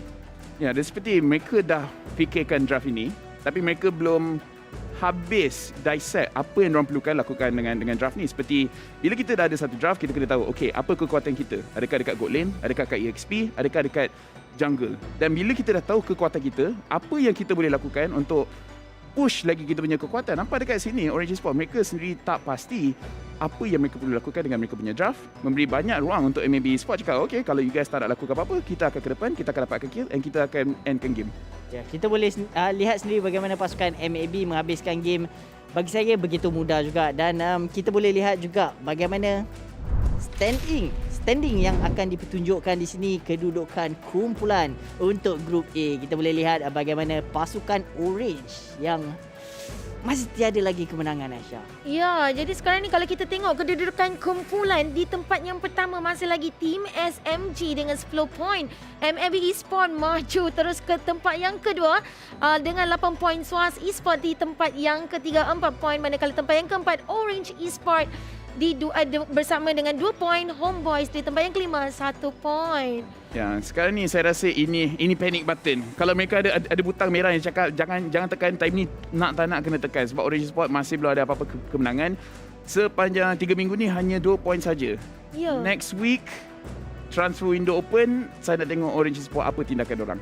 Ya, itu kita kena ketengahkan lah, di mana pasukan Orange Esports memang perlu tekan button merah mereka. Panik yang okeylah, button orange. Tapi actually it's a good thing kalau satu kumpulan tu dia buat macam kalau kita buat resume, dia ada strong and weakness. Betul. And sometimes kita kena buat macam duduk bersama-sama and strong weakness, from there kita boleh analyse diri kita. So kadang-kadang strong ni pun boleh menjadikan kerisauan sebab orang dah tahu apa kita punya kekuatan, and daripada weakness tu kita boleh buat improvement. Kalau Fel? Ya, betul. Saya setuju dengan apa yang awak sampaikan, tapi dekat sini apa yang saya, sebab bila kita pilih macam awak cakap tadi, resume, kita tengok apa kekuatan dia dan kelemahan dia. Dekat sini kita kena tengok apa kelemahan mereka. Kelemahan yang mereka ada dari segi strategi yang mereka ingin mainkan tak kena dengan player tersebut. Banyak perubahan yang sering kali kita lihat, bagaimana Isonic tiba-tiba main jungler and then tukar gold laner, dan dia orang force juga mage tu diletakkan di bawah dan marksman diletakkan dekat tengah. Dia macam synchronize tu mereka tak dapat cari lagi. Mungkin diorang banyak perubahan yang harus dilakukan lah bagi pendapat saya. Sometimes Aisyah terasa mungkin agak sakit lah kan. Cuma Orange Esports punya persiapan macam mana? Persiapan untuk Orange Esports, sebab macam apa yang Aras cakap tadi. Aras. Arta. Oh ya, Aras apa? Aras. Awak berbual dengan lelaki lain ni. Okay, you nama tukar-tukar, Tapi I akan ambil topik kat sini and I akan ceritakan di mana pasukan Orange, mereka mengambil player-player baru. Okay, mereka mengambil player-player baru. Ming and Man, kita tahu adalah player lama dan mereka nak tengok sama ada chemistry tu boleh build ke tak. Nampak gayanya tidak. Dan saya pun ada dengar inside the info, ada sekurang-kurangnya 2 player yang mereka tengah tengok untuk membawa kepada transfer window. Sama ada keluarkan player ataupun kekalkan just tambah, itu saya tak pasti. Ya, betul kata Aman. Alright, jadi saja je. Astaghfirullahaladzim. Betul. Okey, jom kita saksikan untuk key to success terlebih dahulu, di mana untuk MLBB Esports, di mana tempat yang pertama, dia nombor 1, more early initiation from Nova Escobar, dan di kedua respect or draft around Franco, ketiga provide cover for Alif, dan keempat all in on Sishcom. Ya, kalau kita tengok dekat sini, saya rasa Arta pun akan setuju, di mana daripada segi Franco macam tak ada masalah sangat untuk pasukan MLBB. Tapi Nova Escobar, dia punya initiation, tak kisah pada bahagian awal, tengah ataupun late, sebenarnya sangat bagus. Ya, on point sangat. Dan poin yang ketiga, provide cover untuk Alif. Alif tadi macam tak perlu cover pun. Tak perlu cover. Dia macam terlalu selamat tadi. Dia dah besar. Dia dah besar. Dia dah ini bila masa kita dah dalam umur yang remaja ke dewasa? Remaja. Dia macam dah lah awak kau kita sopan sikit. Awak jangan macam tu, saya boleh jaga diri sendirilah. Awak tak nampak ke saya punya masa ni semua macam mana? Ini dah late game, biar saya seorang. Saya boleh kill semua orang. Tapi dalam banyak Team Rooster punya gambar kan, MLB ni menarik perhatian Aisyah lah. Sebab kebanyakan Team Rooster yang lain semua muka kerut. Buat Aisyah takut. Oh, diorang tak kerut ke? Macam ni, dia kira senyum. Kira muka dia macam normal, tengok tu. Tapi dia macam senyum. Dia macam nak senyum ke tak boleh senyum. Jadi dia bagi... senyum. Kita tengok Nova Escobar je. Di bahagian depan, orang dah tahu dia ni confident. I will jaga you. Tiba. Well, 100% skill participation. So dekat sini kita memang bercakap daripada segi key to success. Nombor 1 dan nombor 3. Walaupun nombor 3 tu tak jaga Alif, tapi Alif langsung tak dikacau macam mana Artas ni cakap. So nombor 1, nombor 2 dan nombor 3 sememangnya mereka berjaya untuk capai dan mereka tak perlu menggunakan siege composition. Betul. Kita boleh lihat sendiri bagaimana pasukan MLBB apabila diorang dah confident dengan drafting diorang. Momentum yang seperti ini yang perlu mereka ada apabila capai kepada next week. Next week memang kita tahu game yang mereka akan lawan taklah semudah itu. Tetapi kita kena ingat juga, kalau MLBB terus konsisten macam ni, ada potensi yang begitu besar untuk mereka duduk di upper bracket dalam playoff nanti. Tapi macam mana pun kita dah tengok perlawanan ini. Kita akan tengok perlawanan terakhir kita untuk hari ini, di mana Sleepy Godzilla juga berminat untuk tengok CaRaCaL menentang dengan pasukan TODAK. Dekat sini pun kita ada a little bit of a surprise. Kita mungkin akan reveal bila kita punya pre-show nanti. Pasukan TODAK, diorang punya performance bukanlah yang paling bagus. Adakah minggu ni akan berubah, Arta? Ya, pasukan TODAK akan berubah seperti apa yang Lafal kata. Ada kejutan sedikit untuk penonton dan juga kita. Bila saya dengar, saya punya kasut melayang ke atas. Terkejut. Terkejut macam pasal. Dan itulah yang saya katakan, untuk pasukan CaRaCaL, memang kita tahu konsisten level diorang macam mana. Tetapi untuk pasukan TODAK, kejutan yang kita akan saksikan, kalau saya sebut poin ni nanti macam ter-reveal pula sebenarnya, Lafal. Tapi rasanya kalau cara kita bercakap macam ni, viewer pun dah boleh predict dah. Yeah. Jadi dekat sini, okay, Arsha, tak kisahlah nama awak macam mana sekalipun. Okay. How excited are you nak tengok CaRaCaL lawan dengan TODAK sekarang? Saya sangat excited. Yes, dia memang kena macam ni. Saya sangat excited sebenarnya. Ya, betul. Sebab CaRaCaL dengan TODAK, dua-dua ni pun saya pernah tengok perlawanan mereka. Jadi, why not, Lafel? Kita tengok perlawanan mereka lah, Lafel. Ya, betul. Sure. Macam mana sekalipun kepada semua penonton, kita nak bagi lagi hadiah kepada you guys. Tetapi, kena jawab soalan dengan betul. Pemain manakah yang mempunyai penggunaan hero terbanyak musim ini? Sama ada Link Eza, Ren QT ataupun Dominus. Pastikan anda scan QR code dekat situ dan bila jawapan tu adalah dia punya kod and letak full caps lock kat situ, ya. Jangan ada huruf kecil. Betul, dan ada sedikit clue lah yang kita boleh ketengahkan sini. Dominus, kita tahu mage user.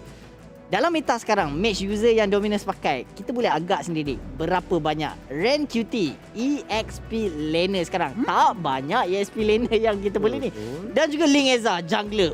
Sekarang kalau kita kira satu persatu, jungler yang dimainkan oleh Ling Eza ni memang agak mengejutkan. Tetapi tak ada jawapan sebenarnya. Itu adalah clue-clue yang diberikan oleh saya saja. Ajar kat sini. Hey, jangan bagi jawapan.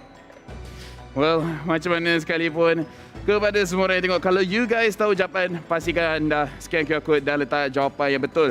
Kita akan pergi rehat sebentar, tapi sebelum tu saya nak ucapkan terima kasih kerana kita punya post show dikuasai oleh Muntah, dipersembahkan oleh McDelivery.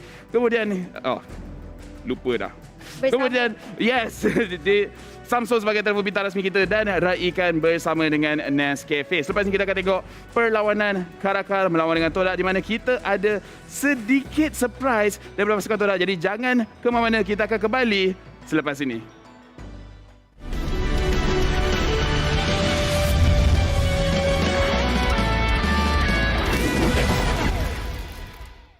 What's up, everyone? Welcome back to another episode of Hero Spotlight, featuring the second hero of the Forsaken Light series, Melissa.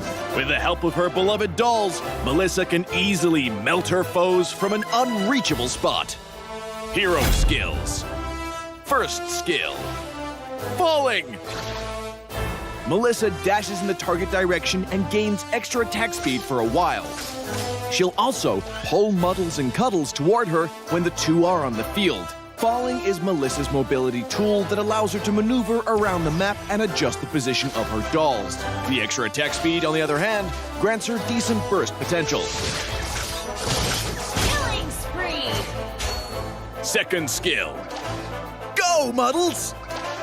Melissa throws Muddles in the target direction, which will stop upon hitting an enemy hero or reaching the maximum distance and bind itself to all nearby enemy heroes. For the duration, Melissa will summon Giggles on each of her basic attacks to shoot an extra cursed needle at Muddles, and can also use the attack minion button to attack Muddles directly. All the damage taken by Muddles within the duration will be transferred to the bound victims. Each needle thrown by Giggles will also reduce part of the cooldown of Melissa's first skill.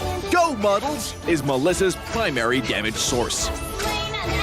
Ultimate. Cuddles, protect me! Melissa orders Cuddles to release the field of protection, damaging and pushing away nearby enemies while blocking them from entering the field for a while. The field will disappear early if Melissa moves too far away. Cuddles, protect me! Is Melissa's main defense measure against melee heroes. Passive. Doll Buster. Melissa deals extra damage to summoned units, including Muddles and all units summoned by the enemy. Pro tips. Pro tip number 1. Move Muddles flexibly with falling to avoid losing the enemy's bound by Go Muddles. Didn't your mother ever tell you? Never get too close to needles. Pro tip number 2. Cast Cuddles Protect Me to knock back approaching enemies, and then falling to move the field and block or restrict the enemy's movement. Skill combos. Laning phase. During the laning phase, cast Falling to quickly approach the enemy. Bind them to Muddles using Go Muddles, and then poke them with basic attacks. Cast Cuddles Protect Me when they're getting too close. Team fights. During team fights, look for the right opportunity to engage using Falling, cast Go Muddles to bind Muddles to multiple enemies, then spam basic attacks. Cast Cuddles Protect Me to block approaching enemies, and use Falling when it's up again to adjust your position and increase your attack speed for higher burst damage. Tactics. Mid-game. With her excellent mobility and solid ultimate mechanism, Melissa plays a big role in small-scale teamfights in the mid-game. Late game. After getting her hands on a few pieces of core equipment, Melissa can deal significant burst damage after successful Go Muddles hits, while the field created by Cuddles Protect Me allows her to take on enemies from a safe spot. For equipment, we recommend this crit chance and attack speed build to maximize Melissa's burst potential. For emblem, choose Weakness Finder of the Marksman emblem to make the best use of her extra attack speed. Among the battle spells, Inspire is a great choice to further boost Melissa's burst damage. Finally, one friendly reminder for all Saber, Hayabusa, and Layla players. Always keep an eye out for Melissa's position and do not try to barge into her field of protection. You just can't. Well, that's all for our new hero, Melissa, the Cursed Needle. And until next time, we'll be seeing you in the Land of Dawn.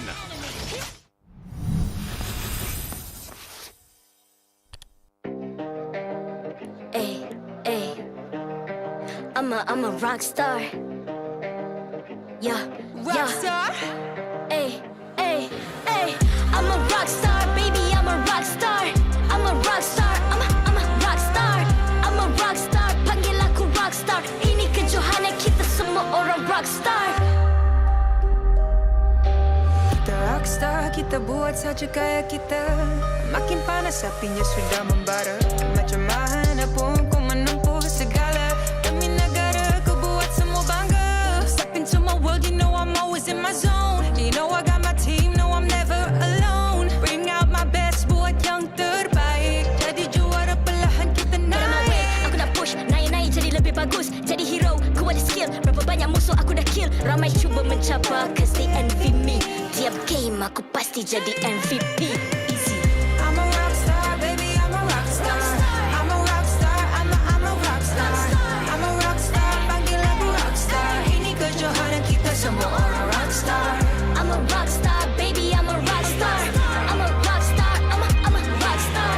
I'm a rockstar, panggil aku rockstar. Ini kejohanan kita semua orang rockstar. Tengok nanti siapa yang juara. Ni peluang kita bawa pulang piala. This is my game, this is my time. Menang semua, everything will be mine. Kalau jatuh kau pasti kembali. Bangun balik ku tegak berdiri. Kuatkanlah tenaga, ganjaran diperoleh. Ni kejohanan kita, Malaysia memang boleh. Rise up to the top, kita buat bersama. Semangat kita kuat di bawah satu bendera. I'ma go hard for the win. Win. On the battlefield till the end. I'm trying to beat the greatest anyone has ever seen. Stand by, I'm coming in for the win. I'm a rock star, baby, I'm a rock star. I'm a rock star, I'm a rock star. I'm a rock star, panggil aku rock star. Ini kejohanan kita semua orang rock star. I'm a rock star, baby, I'm a rock star. I'm a rock star, I'm a rock star. I'm a rock star, panggil aku rock star. Ini kejohanan kita semua orang rock star.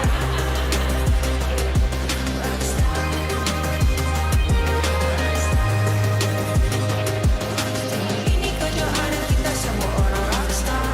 I'm a rock star, baby, I'm a rock star. I'm a rock star, I'm a rock star. I'm a rock star, panggil aku rock star. Ini kejohanan kita semua orang rock star.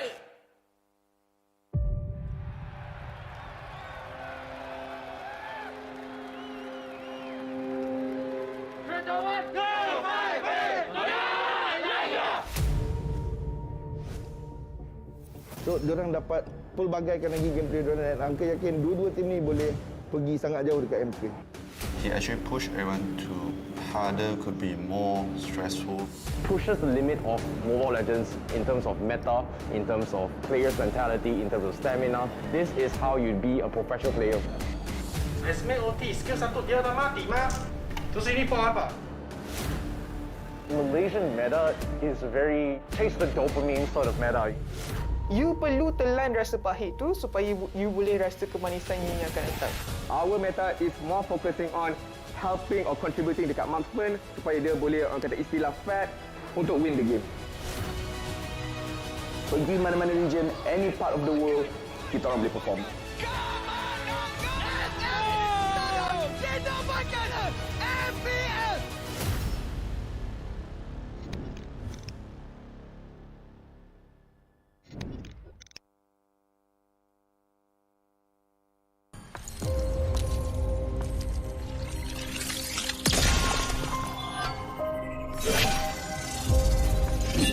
Like a blizzard, we march upon.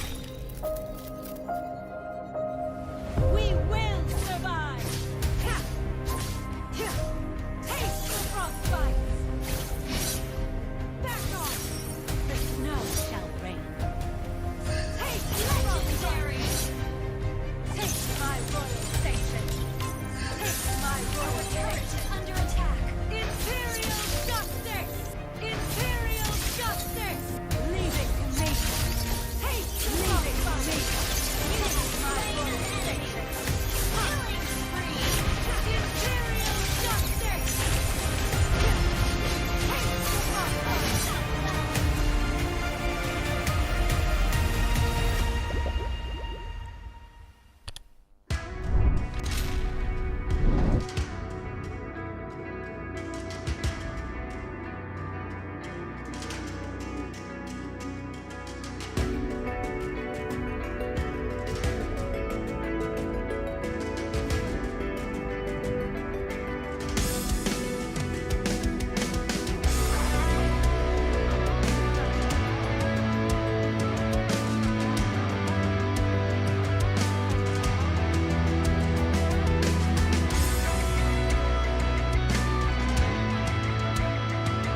I'm a rock star.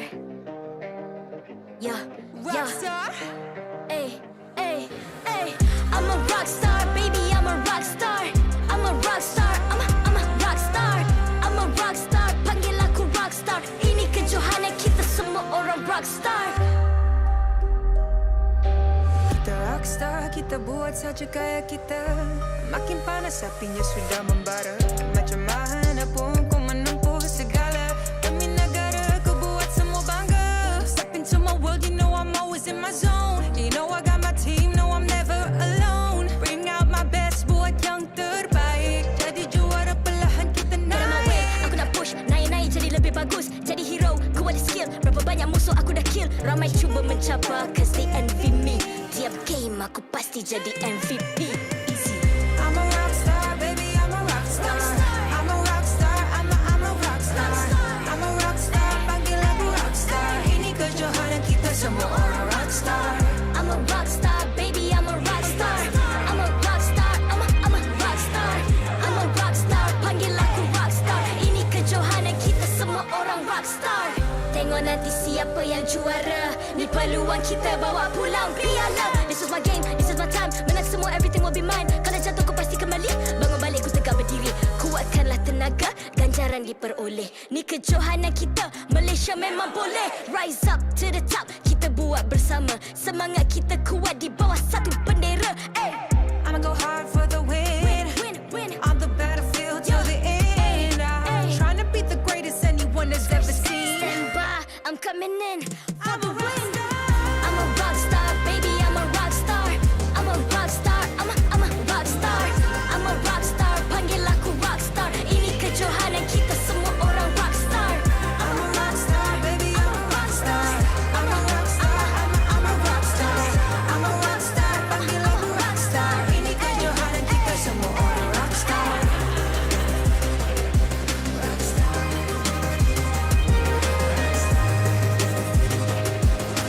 Ini kejohanan kita semua orang rockstar. I'm a rockstar, baby, I'm a rockstar. I'm a rockstar, I'm a rockstar. I'm a rockstar, panggil aku rockstar. Ini kejohanan kita semua orang rockstar.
CaRaCaL dengan TODAK sememangnya energy level akan jadi sangat-sangat tinggi. Sampai budak-budak pun kita boleh dengar diorang punya jerit.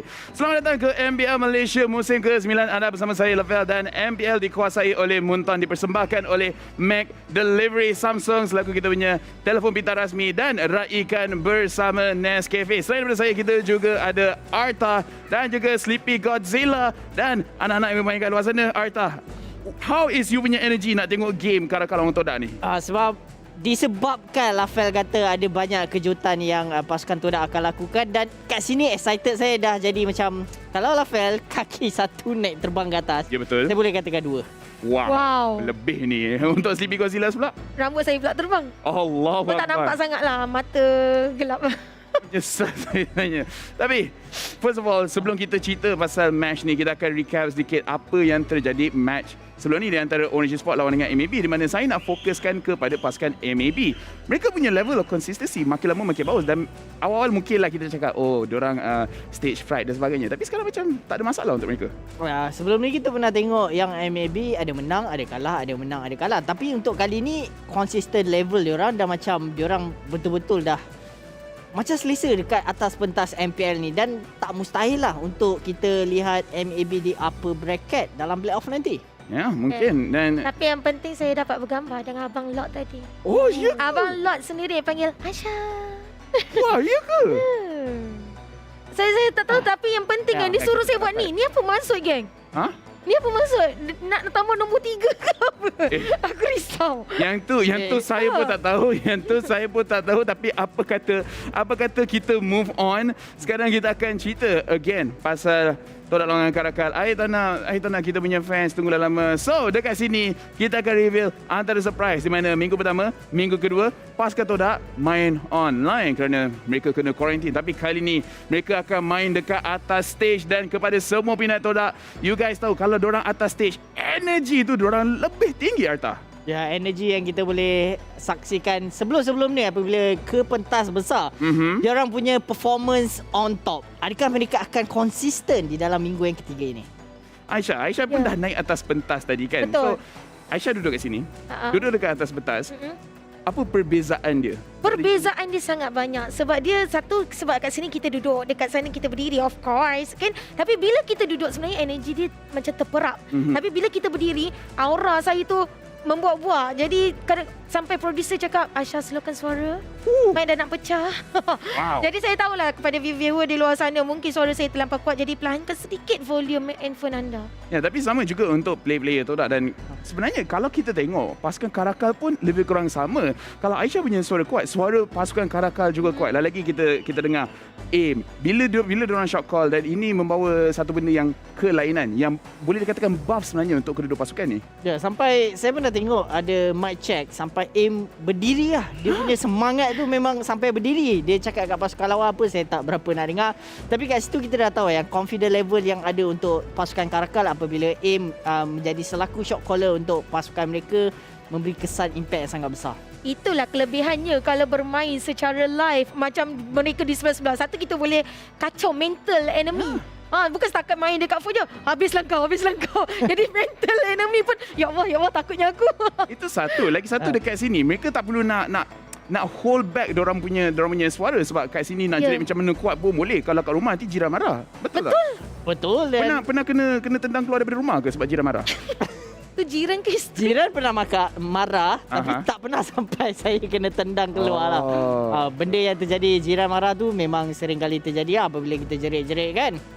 Ya, untuk semua orang kat luar sana, kalau you guys nak jadi professional player, ini antara benda nak kena control. Kita hype, kita nak semangat, jerit kuat-kuat, bring it on, let's go. Tapi jangan sampai jiran marah. Tapi kalau kat stage, memang sangat kepat. So, kepada semua orang yang tengah tengok, again, ini je secret. Mungkin akan datang, kita akan bagi peluang untuk orang datang, beli tiket, datang dekat sini. And I tak cakap, I cuma bagi tahu, follow social media MPL, Facebook, Instagram, TikTok. Kalau mereka announce, kalau you guys dapat peluang untuk datang.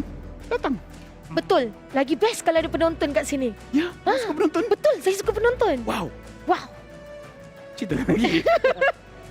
Tapi macam mana pun, sekarang kita akan tengok key to success. Apa yang perlu pasukan CaRaCaL lakukan untuk mendapatkan kemenangan? Ya, avoid meaningless trade. Lepas tu bait for match to overextend. Choke out Moise, comfort hero, dan space for the two alien. Alamak, two alien ni yang kita kena highlight kan, di mana Link Eza dah menjadi selaku alien yang terbaru. Sebelum ni ada satu orang tu bernama Lolius. Dan kali ni ada dua. Dekat sini Aisyah sendiri rasakan alien ni akan bagi impact yang sangat besar. Yang ni sendiri tengok. Yang ni saya bagi tahu dulu. Alien ni maksudnya play ni dia punya skill level tu melampaui jangka bumi sampai dah pergi ke angkasa lepas, sebab tu mereka digelar sebagai alien, Lolias dan juga Izanami. Terima kasih Lafel kerana Izanami pula, terangkan lebih lanjut untuk poin tu. Sebab tadi masa Arta cakap tadi sebenarnya Aisyah dah berkerut-kerut.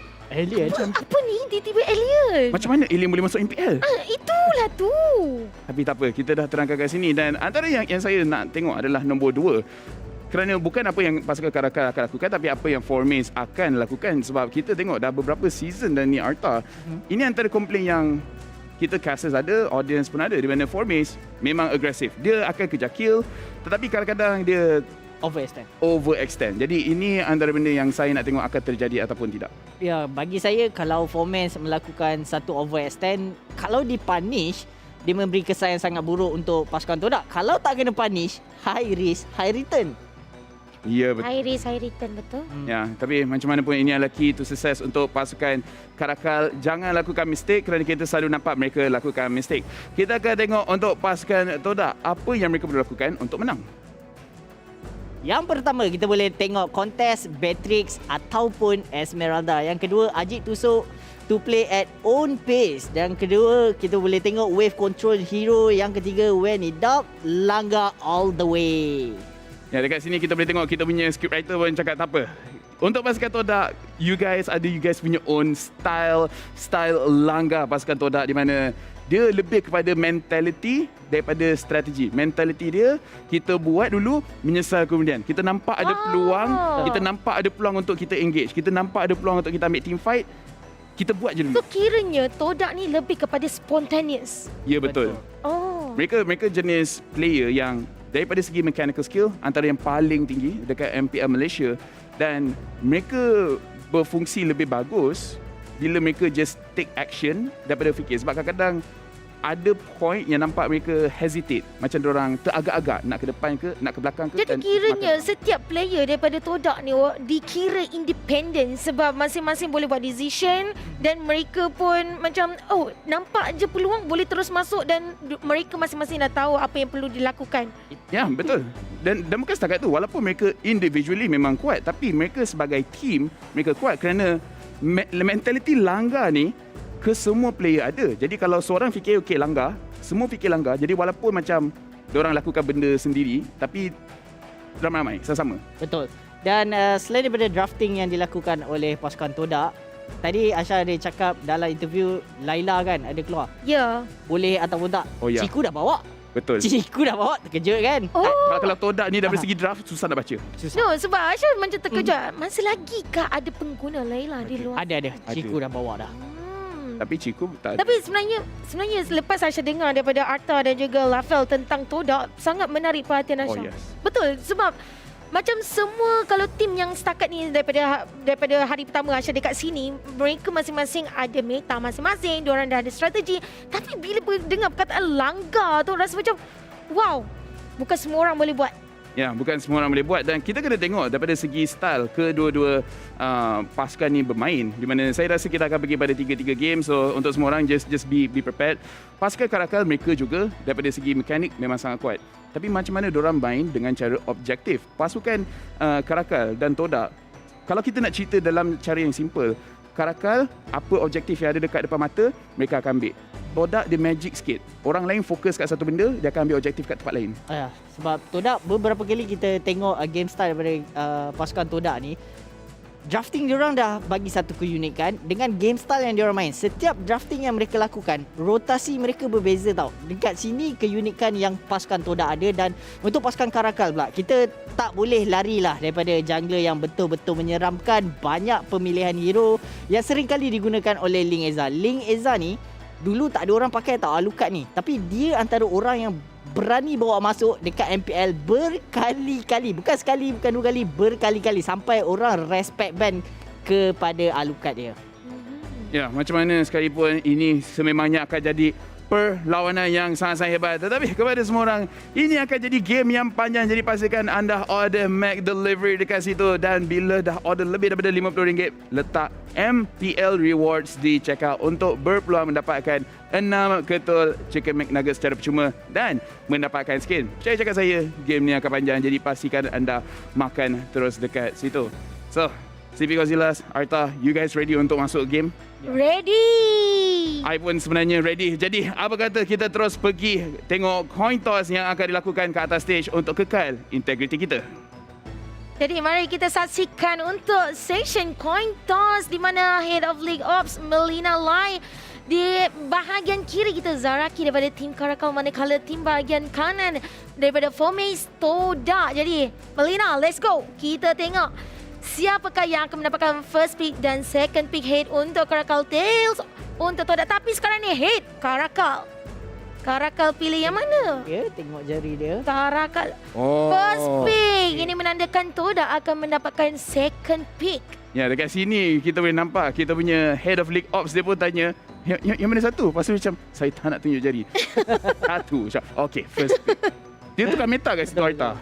Kita boleh tengok sendiri kalau banyaklah pasukan yang lebih gemar untuk memilih first pick. Banyak benda yang perkara yang mereka boleh lakukan. Antara yang paling penting sekali, rebut hero yang overpower. Ya, rebutkan hero yang sangat-sangat kuat yang diperlukan dekat dalam mereka punya draft. Tapi macam mana pun, kita akan terus pergi ke atas stage bersama dengan BM dan juga English Caster untuk cast game ini. The most anticipated matchup we've been waiting for all day is happening right now. Welcome everybody to the MPL Malaysia Season 9 here of the English broadcast with me getting cute as well as Sadafa at the caster's desk once again for our final best of 3 today. Oh, this is going to be a big, spicy one. But before we get into it, we got to get into the nitty-gritty here and thank all of our sponsors for making this beautiful matchup and this stage look so wonderful.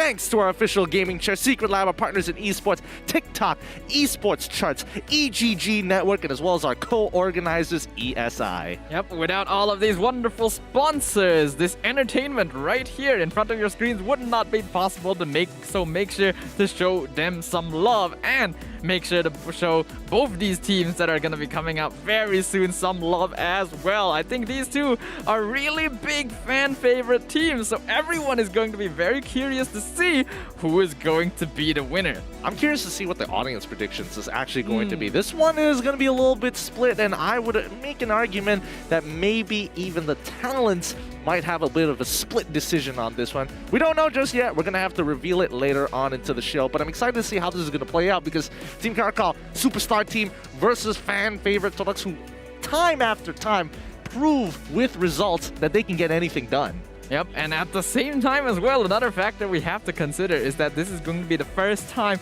that TODAK are going to be playing physically on stage. And as we know, this is a team, when they get to play physically, suddenly it feels like they have a boost, they have that energy, especially since it means they are now well enough to appear here. They're going to be playing at their 100% once again.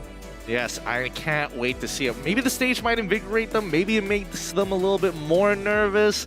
Hard to tell, and especially with TODAK, I don't think anybody can expect too much out of them because, again, it's either a high or a low. There's kind of no in-between. Well, Team CaRaCaL are going to be a very difficult wall to have to overcome, but we will find out because we are now going to show you the players going head-to-head. It is none other than TODAK and Team CaRaCaL. Team CaRaCaL. CaRaCaL, we got to talk about Neo. He is being more of the setup initiator as compared to Zaraki, who is a protector, utility type of guy. They've got a roster that fills all roles. Yep, and they definitely play to prove it. We also have to talk about their star player, Link Eza, in the jungle, continuing to grow as perhaps one of the best junglers in Malaysia and one of the youngest as well, still only 17 years old. And to back him up, it's AIM. He's going to have his matchup against Moon. So far they're down, but it's going to be exciting to see. TODAK! And on the opposite side, though, it's going to be none other than TODAK making their debut on the physical MPL stage. They're looking good, they're looking healthy, but the players definitely got some stepping up to do, especially Moy. So far, he's having a bit of difficult time having a good KDA. Absolutely. Not to mention that even Formace himself, the absolute playmaker inside of him, he can't hold himself back. When he sees an opportunity, he just has to take it, no matter the cost. Well, we know TODAK, their hashtag is Langar. Will the Wildcats of Team CaRaCaL draw blood yet again? Or will TODAK Langar turn them into roadkill? I'm very excited to find out. There's only one way to see. We haven't seen these teams interact with each other, and definitely with a couple of experienced players who have beaten them before here on the MPL stage last season.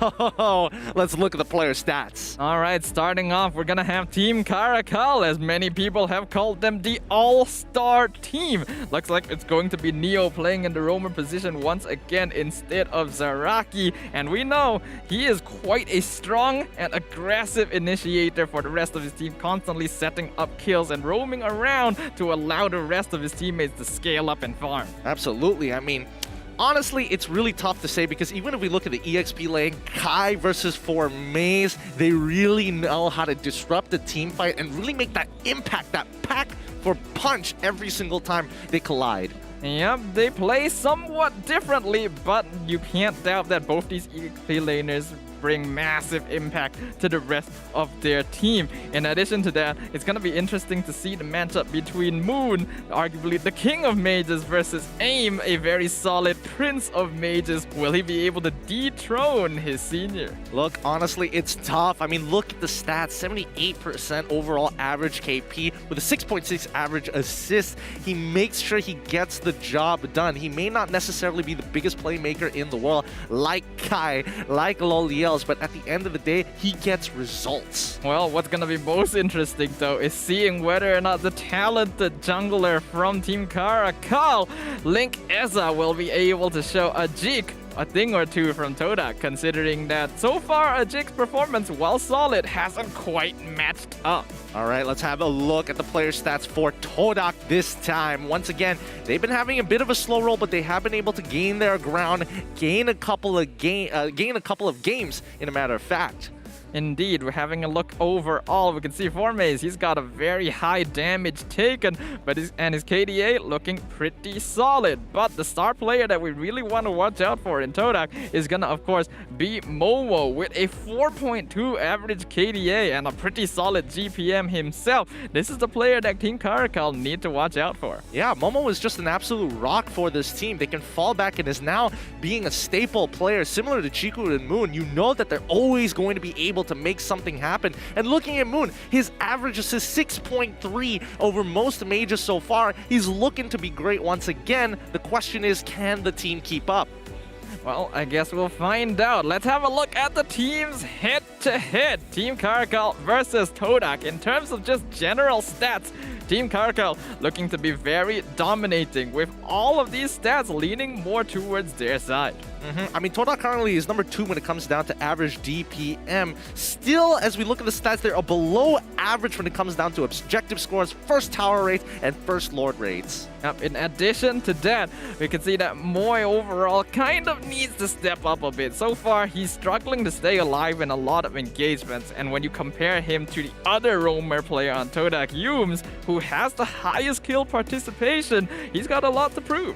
Yeah, I mean, it's tough. The stats don't lie. CaRaCaL has much more consistency compared to TODAK. It's only week 3, so again, it's not the best judgment, but look at this. CaRaCaL has the best early game objectives overall, just ahead of Homeboys, and more importantly, CaRaCaL is one of the best teams for mid to late game transitions. Yep, in the past, you'd consider that TODAK would be the ultimate late game team, but I think recently CaRaCaL has proven that they have what it takes to go up against them.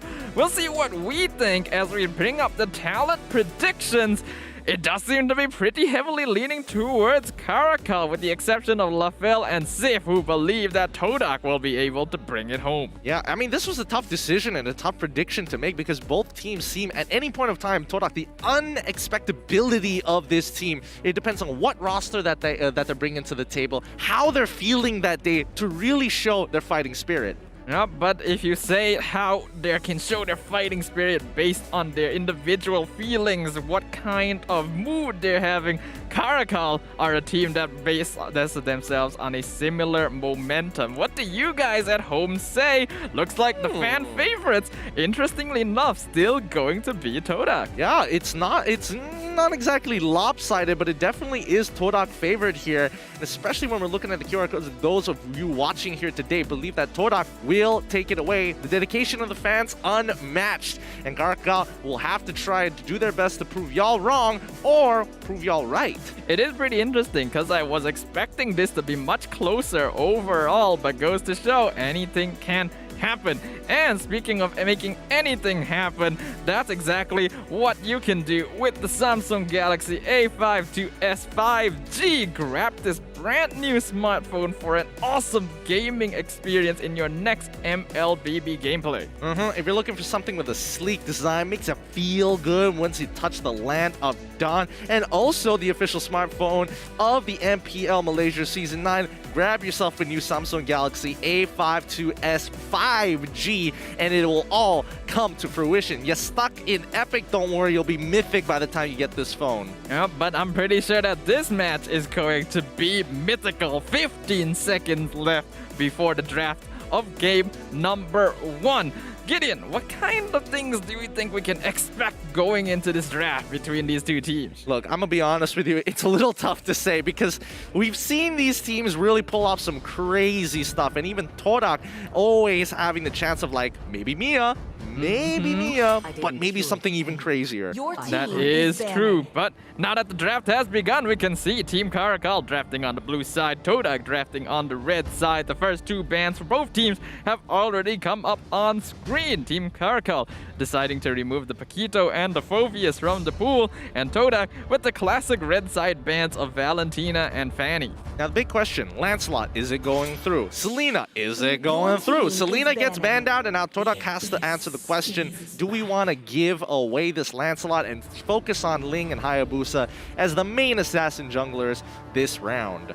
That is the question. After all, both these teams are known for having pretty large hero pools, so even if you try to focus real hard on banning out the heroes for a specific player, they can often bring something else to bear.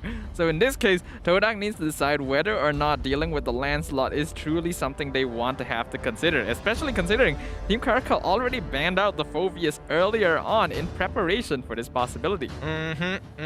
It's definitely understandably so. So TODAK, again, that is a deterrent coming in from CaRaCaL, but let's see if they respect it. Both teams naturally like letting through these must picks almost all the time, and it looks like Lancelot is going to go. Mad respect coming in from both teams. Alright, that means first pick gonna go over to CaRaCaL, and they lock it in very quickly. It's going to be the Cho.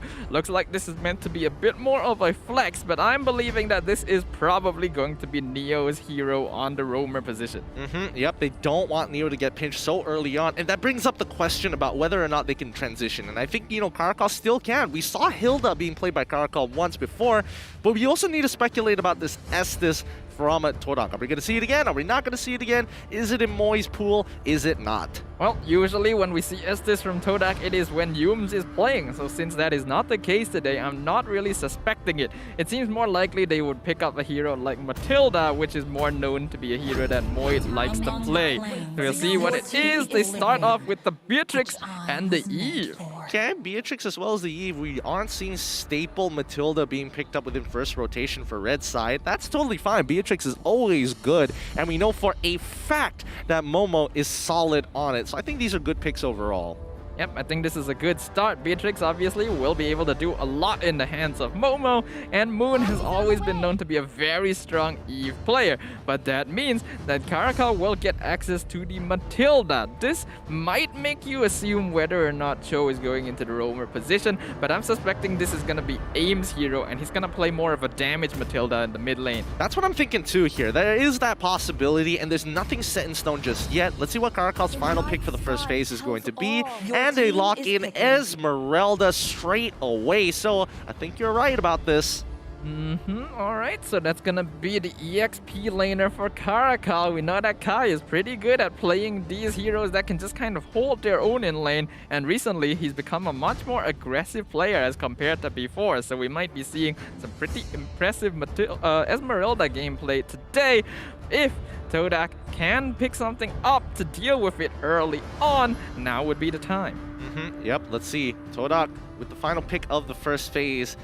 there is a number of options they can have. They can get the Uranus, which is usually a good pairing when it comes down to these artillery-style mages that just sit back, drop their ult, and bombard from afar while they get slowed down by the Ionic Edge. Kind of makes sense here, but they can take a completely different direction and lock in Yuzong. Okay, I was kind of expecting the Yuzong. This is a hero that Formase plays very often. I'm actually kind of surprised that CaRaCaL weren't the ones to pick it up themselves, considering there's an Eve on the enemy team and the Black Dragon form would be a very easy path towards TODAK's backline, but seems like this is going to be the case. So the EXP lane matchup is going to be fairly even, but I think Formase will have a slight advantage earlier on.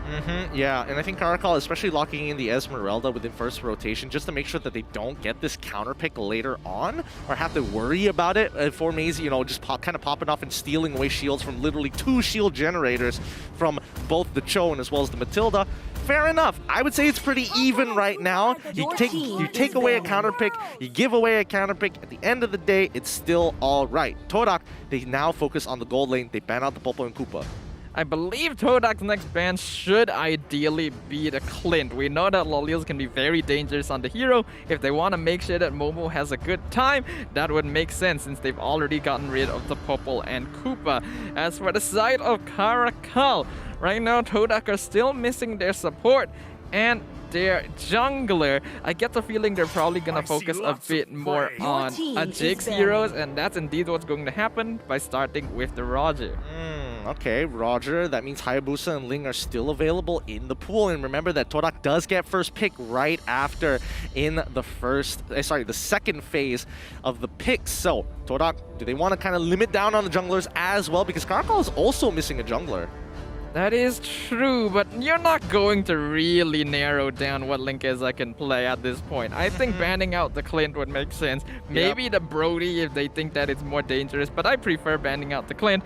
I think CaRaCaL will try to ban out the Hayabusa just to really narrow down what Ajik can play. Yeah, I think it's definitely doable. And personally, I feel that, yeah, Clint should be the go-to for TODAK. And instead, it is going to be the Claude. I guess that is a comfort hero for Lolios as well. But let's see whether Lolios can dominate his own matchup in the gold lane. First pick going over to TODAK here. What's it going to be as Estes gets banned out from the side of CaRaCaL? Very smart options. Oh, alright, so CaRaCaL are concerned about the possibility that Moy will bring this out. Considering that usually when Moy is playing, TODAK likes to pick up his hero earlier on, I guess I can see why they might lock in this Estes, because TODAK might be saving it for the end just to make sure that CaRaCaL hasn't got any way of countering this hero. Very good points indeed. Now, TODAK have to make some difficult decisions here. What are they going to reveal? Is it going to be the jungle or is it going to be the support for the side of TODAK? CaRaCaL still lacking a jungler and as well as a dedicated gold laner. It's going to be Allus as they steal it away from Linkeza. Interesting. That is interesting. I don't think we've seen Ajik play on the Allus before. So this is going to be the first time we see this player on this hero. I do think TODAK has pretty solid heroes overall to create space for this Allus to farm, but you do have to watch out. The signature Alucard from Linkeza is still open in the pool, and he can be very aggressive with it if he chooses to do so. However, I personally don't think Team CaRaCaL will go for it because they usually like to save this Alucard for game 2 or 3. Yeah, I totally agree, and I think this time it would be a pretty good option. They can consider getting an assassin, or they can... they're gonna go for Yin instead, and I think that's actually not too bad because Allus is generally weak in the earlier stages of the game and doesn't have a lot of mechanics, especially since Allus charge the moment it's down. That's a big sign for Linkeza to be like, all right, I'm gonna bring you, it's my turn, bring you into my domain, let's fight it out. Yep, not just the Allus as well. If the Yin is able to catch out the Beatrix or the Eve, it's also pretty solid heroes for him to be able to take out within his ultimate. So I am looking forward to this. This is the first time we see Linkeza play on this hero, considering that usually the only player we know so far to play the Yin is Kuza. So I'm very interested to find out what is going to happen. They also lock in the Clint, so we kind of saw that coming. The final pick coming from TODAK going to be the Rafaela. Figured as much since the Matilda is off the table. This is the only other notable hero pick that we know Moy to be comfortable with. Really 50-50 draft on other sides. I mean, it's gonna be tough. I don't... I don't see like a very clear win condition or ways to actually kind of punish the opponents here. The drafts are relatively even, and even if they do want to get focused down on the weaknesses, there are other openings that their opponents can actually utilize. So I'd say 50-50 draft on either side. Pretty good. I'd say in the early game, Team CaRaCaL need to up the momentum because their late game scaling is going to fall off a little bit because compared to TODAK, considering they have the Beatrix, they have the Aulus, they have the Eve. So CaRaCaL need to make sure that TODAK don't get the farm for free. Looking at their lineup overall, their early game is pretty good. Very interested to see how this Yin will work in the hands of Link Eza of all people. Whereas TODAK, I think this is a pretty classic TODAK draft with the exception of Ajik Tusok playing on the Aulus. Will it be what is required to take out Team CaRaCaL? All right, let's bring it. It's the Land of Dawn in our third best of 3 of today. We have CaRaCaL on the blue side up against TODAK on the red side. All right, I think we're all very excited to see how this game is gonna turn out. So for those of you watching at home, make sure to shout out your support for whichever team you believe is gonna come out on top in the comments, because they always appreciate the support. Neo immediately invading, but Moi is here to harass and make sure that Ajik is going to be okay. But Aim as well wants to be part of the fight. Moi taking a good amount of that damage. Hopefully he doesn't steal it. Nope, but now Neo's in a lot of trouble. Quick flicker coming out of him, and Aim won't be able to do much after this, so it's all good. Neo, ooh, he's probably going to be forced to recall early. And Neo playing very dangerously there, forcing the flicker out of both him and Aim. Those are valuable battle spells to lose this early on, so that's not the ideal start Team CaRaCaL are probably looking for. I mean, speaking of which, Link Eza, he just does not care. He runs up towards the Beetle side knowing that Lolios can dominate this lane, and Momo not having a good time. Moi pushes out the jungler, but it really doesn't matter because the Beetle was taken by him, but he needs to help he needs to help Momo in this matchup because it's not easy. Oh, so close. If Lolios had like literally trapping recall, maybe he could have gotten the kill. But Neo once again back in the jungle trying to affect Ajik as much as possible. Are they able to steal it? No, Ajik does secure his orange buff, but he certainly is being made to work for it. Yeah, I think Link Eza should be able to hit his level 4 first, and if he gets the timing right, he can actually punish him on the core bolt here. 11 more seconds, and it's important that Formaze protects him, because if Ajik doesn't hit 4, he's in trouble. Ajik gets slapped down as Team CaRaCaL makes some very good moves. Good foresight, Link Eza now in some trouble. Oh, the Shao residue is able to chunk him out. Formaze finds the return kill, and Aim pulls back. Well played by Formaze, a good return kill. I like that Team CaRaCaL recognized the ideal timing to go onto Ajik, knowing that he's not level 4 just yet. But Formaze seeing a very juicy group of people, that is exactly the situation Yuzong wants to find himself in. First blood bounty already. Yep, first blood bounty earned, so well done as Team CaRaCaL continue to spread their aggression here. Ooh, Unyielding Fury coming out very early from Ajik to help the mid lane have more control. He's going to be back on farm, but Lolios, potential 1v1. Oh, he's literally 0.2% HP off. Momo has control, and Link Eza, he's going to kill him right here. Link Eza has his ultimate. He's looking for Momo, and he jumps in. Domain expansion, as you like to say, but a nice flicker from Momo. Will it be enough to allow him to escape? Link Eza has already used his abilities. Momo's out. He's fine, and Link Eza in a bit of trouble. Ajik and Moi coming in. Neo doesn't get the kick he wants to. Real world manipulation already dropped down. They're aiming for Neo. He gets away, but they get Link Eza. Aim is the other one in trouble. They get the kill. Oh, what a 50-50 that was. TODAK members so very low, but Moon's ultimate makes all the difference. Even Aim could not do much about that. That was really well played by Momo, recognizing exactly how a Yin wants to play when he's used his ultimate and timing the flicker perfectly so that Link Eza would waste his cooldowns, and the rotation from the rest of TODAK allowed them to clean things up. Good stuff coming out from both of these teams here, and I think, you know, this is really going to pump up the pace. Momo and Lolios now dead even in lane, but Lolios can't afford to get dove here or give away that kill. Bandit's Rage and Unyielding Fury come out. Moi's going to chase him down. Oh, Holy Baptist does not land. Moi unfortunately won't be able to get that kill, but Aim says hello. That's a lot of damage. That's a lot more damage than I thought it was going to be. Aim almost getting the kill onto Moi there. Luckily, he is fine. They will be able to walk away, but a lot of pressure up top means that LIVESTREAM will be able to get the next turtle. He's walking in now, will be able to steal the purple buff away as well since Kai is giving him information. Yep. I love the way that both teams are kind of utilizing the space given to them, right? When they make a push, there is some kind of drawback, a pull that allows the opposing team to actually capitalize. So if something is happening on top side, bottom side, expect something to be happening as well. We should only see them in unison when it comes down to these overall big team plays like dives or even turtle fights. Yep, Team CaRaCaL and TODAK are both teams known to have very solid macro decision making, so they're gonna be making stuff happen throughout the map and basically trying to make use of as many resources as possible to get their team ahead. But for now, that's going to be in the favor of TODAK as they have about a 1k net worth lead over on Team CaRaCaL. Good read from TODAK. They see Kai in the mid lane, knowing that potentially Momo might be in some trouble. So they're going to drop Ajik to help clear that wave quick, and they see Neo. Good read for the side of TODAK, expecting the dive. Yep, Kai a little bit out of position, but I don't believe TODAK have enough catch. Moon doing a fair bit of damage to the Esmeralda. He should be able to walk away just fine. Moy still looking to see if they can go for an engagement, but I don't think TODAK will take this risk right now. They don't know where Loliel's is. They could have gone with the Holy Baptism to start things off and almost guarantee a catch, but it was a better decision not to, knowing that the numbers were not in their favor because Loliel's probably was in the vicinity. So TODAK making some great moves. Team CaRaCaL continuing to try and push the tempo onto TODAK.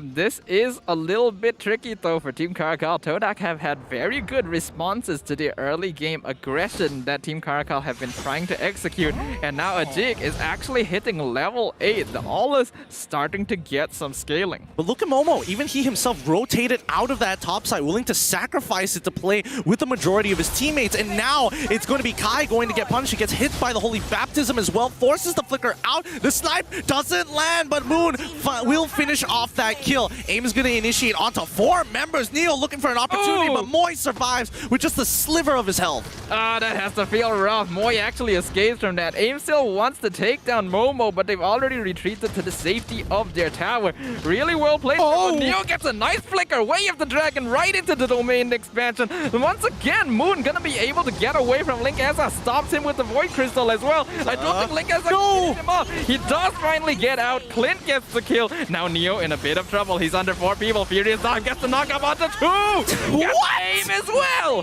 What? No, but Kai's gonna go for the chase on towards 4 mates. Does he have flicker? No, he does not, but he will try and push him back into lane. Oh my goodness, these engagements. Even though CaRaCaL is evening out the gold against TODAK, they are giving away kills, but in terms of objectives, they are trying to start to push their agenda, chunking the mid lane down to 50% HP, but also taking all neutral objectives, inclusive of Turtle. LIVESTREAM so far having some difficulty getting the kills even with his ultimate. TODAK seems to recognize exactly how Yin wants to choreograph his gameplay and is doing a very good job of kiting him out. Even though they finally managed to get the kill onto Moon, they ended up losing more in return. So TODAK looking to be pretty comfortable right now. Extremely comfortable here. I think at this point, LIVESTREAM needs to communicate with his team when their opponents don't have their battle spells or their movement spells. And I think the moment that's down, that's a golden opportunity for LIVESTREAM to make that difference in his turn. But for now, Kai and 4maze are going dead even against each other. Kai actually having quite a lead with his EXP. Undying Fury being dropped down forces the flicker out of Loliel's to be able to escape. AIM taking a lot of damage from Momo as well, but they've already lost the tower. They're gonna trade it for the mid-tier 1, which Kai is able to take from underneath Moon's nose. Neo, unfortunately, not going to be able to get an engagement there. Too many members of TODAK. At this point in time, Team CaRaCaL is going to be at their strongest during the mid-game. TODAK, on the other hand, want to kind of slow this down. They're able to stay even and even have a little bit of a lead. 15 gold, but now Team CaRaCaL will slowly take control for now, unless this bottom dive doesn't go well. Neo looking for an opportunity to get the Way of the Dragon. They just zoned them off, and that's perfect, but there's no wave to actually keep up. So well done for Momo to clearing it out early. Hopefully they find some other opportunity as their mid-tier 1 has already fallen.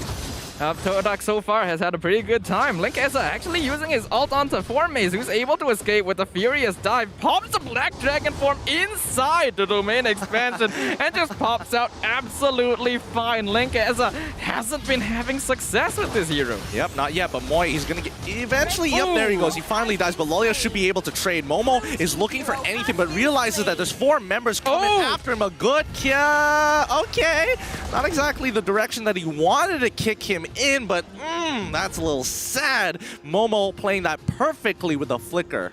That was actually really good mechanical gameplay by Momo there, recognizing what Neo was attempting to do and perfectly timing the flicker. Otherwise, he would have actually died there. Not to mention trading for Lolils in a 1v2 situation is pretty good. Again, this is a player Team CaRaCaL have to watch out for. Absolutely. I mean, the more and more we see Momo, the more and more refined he gets, and his mechanics definitely add up here. Kai going to be opening up the map a little bit more. Bandit's Rage doesn't necessarily connect, but he's forced the flicker on out of there with the help of the Guiding Wind on top of it for extra security. But now you see TODAK, they're in a position where they're actually getting really strong, and Ajik in particular hitting level 12. He's got all the upgrades for his axe. Yep, Ajik has basically not needed to participate in any fights after TODAK was able to slow down the momentum and take control of the mid game, which means that the Aulis is a huge threat. But the Falling Star Moon in the backline, Kai gets caught out. Only Baptism under the Undying Fury. Oh, you have the Dragon onto Momo, but he pops the Wind of Nature, so he's fine. Linkeza looking for a target as Killing Spree is taken by Momo onto the Matilda. Linkeza not going to be able to catch more inside his domain, but Lolils manages to pick off the Yuzong. Now Linkeza gonna pop out under the noses of 3 members of TODAK, and he's in a little bit of trouble. Ajik chasing down the Yin, but they take down the tier 2 tower, and Team CaRaCaL will be satisfied with that. Great efficiency coming in from Team CaRaCaL, but great team fight coming in from TODAK, and especially from Formay sacrificing his life for a bigger cause. They utilize way too many ultimates to get rid of Kai, and as well as opening up an opportunity for Neo to get in a good kick, but without the help of Formay to slow down the aggression from Team CaRaCaL, TODAK could have been wiped. Yep, it's pretty tense right now for both these teams because they're looking to be fairly even in terms of farm. Only a 1k net worth lead for TODAK as Kai jumps in, Falling Star Moon. Oh, nice Kundo gets the kick, but set stopped by the Holy Baptism. Real World Manipulation dropped down, but a lot of damage coming out from AIM. Secures them 2 kills. They're now on top of Moon. Guess what? Formaze coming in with the Black Dragon right in the center of all of them. They've already taken one out. He's aiming for Linkeza next shot. Finishes off the Yin. That's a 2-4-3 trade. Neo dropping real low, but they don't know where he is, so Team CaRaCaL secure victory. Oh my goodness, they forced Formaze out of his lane to quickly rejoin with the team, and here comes Kai once again, showing off his aggression and allowing TODAK to utilize their spells on him, knowing that he can take it. He's a scapegoat for the rest of Team CaRaCaL to come in scot-free with no punishment whatsoever. We're 12 minutes in, and it still looks like it could be either side's game. Both teams playing like their lives depended on it right now, and it is such a sight to see. I really have no idea what's going to happen in the next few moments, but both teams have to be wary of players on the other side that are really starting to scale into the late game. Yep, it's 7-11 right now, 34-35, 12 minutes into the game. Nobody has dropped the ball just yet, no major mistakes. Each side making sure that they cover each other's back, but now it's the late game like we talked about. Oh, concealed play. No! Oh, the Undying Fury already dropped down. Linkeza looking for the backline, but Wind of Nature gonna stop him. He has to be forced to use the domain expansion to save himself. Meanwhile, Ajik doing a lot of damage, already catching out Abe. Going for Neo next. Linkeza not able to finish off him when Momo gets the kill. Now it's a 1v1. Lolius gets the kill onto Momo. That's a shutdown, but Lolius is now alone. 1 member against 2. Formaze, Ajik, they're chasing him down. They're not letting him escape. He was shut down by Ajik, and the Maniac given over to TODAK. Give it to him, Ajik, proving himself that he can go toe-to-toe with the best. TODAK has never looked better than this week so far, and Team CaRaCaL get wiped from the map. Lord falling into the hands of TODAK as they turn the tides, and the late game is here. All right, things are not looking good for Team CaRaCaL anymore. That is the swing that TODAK were looking for. A triple kill, not just that, but a Maniac as well being gained by Ajik. Make sure you guys use this checkout code the next time for some free chicken McNuggets. But what an incredible game so far. It's been great. I mean, so far it's... Oh, Neo, he finds a potential kick, but isn't even worth it at this point. He hops on over with a Shunpo, but now he hits 2 with a third hit of G Kundo, forcing an engagement coming out of TODAK. That's a big spell coming out of Ajiken as well as for Maze. CaRaCaL should have a clean defense. That was actually pretty well played by Neo there. It looked to be really risky, but forcing out the ultimates from Ajik and Formaze will allow them to take care of this Luminous Lord without being contested. They trade a tower for it, but as long as they don't lose any inhibitors, that is actually a win for them. Absolutely. Now, keep in mind, if you guys have been watching since the beginning of the day, this is going to be a slow burner for CaRaCaL. They don't have clear win conditions anymore and have to utilize... Oh no, they get hit by the ultimate. Every single one of them did not miss a shot, as Ajik is going to be pushing them under their tier 2s. 2 free kills going over to the side of TODAK. 3 ults used. You can see Linkeza trying to split push up top, forced to come down and rotate. Falling Star Moon onto Moon as he pulls him into domain expansion, but the Winter Trunkian keeps him alive. He flickers away from Linkeza. He still can't get the kill. He finally finishes it off, but he pops out in a really bad spot. Instantly monster kill going over to Ajik. Only 2 surviving members of Team CaRaCaL, and now TODAK get the mid tier 2. Perfect execution coming out from TODAK's side under the tier 2s, completely break open the mid lane and also net themselves an inhibitor. This is great for TODAK, and that's what we're talking about. They need, Team CaRaCaL need TODAK to not have their ults, or at least waste them so they can look for these bigger re-engage. Because if they go for a full 5v5 fight, TODAK generally will etch them out in every single category of the team fight. Yeah, TODAK right now has much more consistent late game damage as compared to Team CaRaCaL, and if they're not able to make really good use of their cooldowns, usually TODAK will have the easier time winning these big 5v5 skirmishes. I imagine Linkeza is having a bit of a rough time right now because TODAK has such good responses to his ultimate. They flicker away, they run away, they use the Winter Trunkian. It just takes him so long to get a kill, and sometimes he doesn't even. Yeah, and I think the important thing right now is for people like Linkeza to look for those big engages. If Formaze tries to come in to disrupt, he needs to be able to either pull Momo away, pull Moon away when the time is right, just to deny that ult. But it's such a small window of opportunity.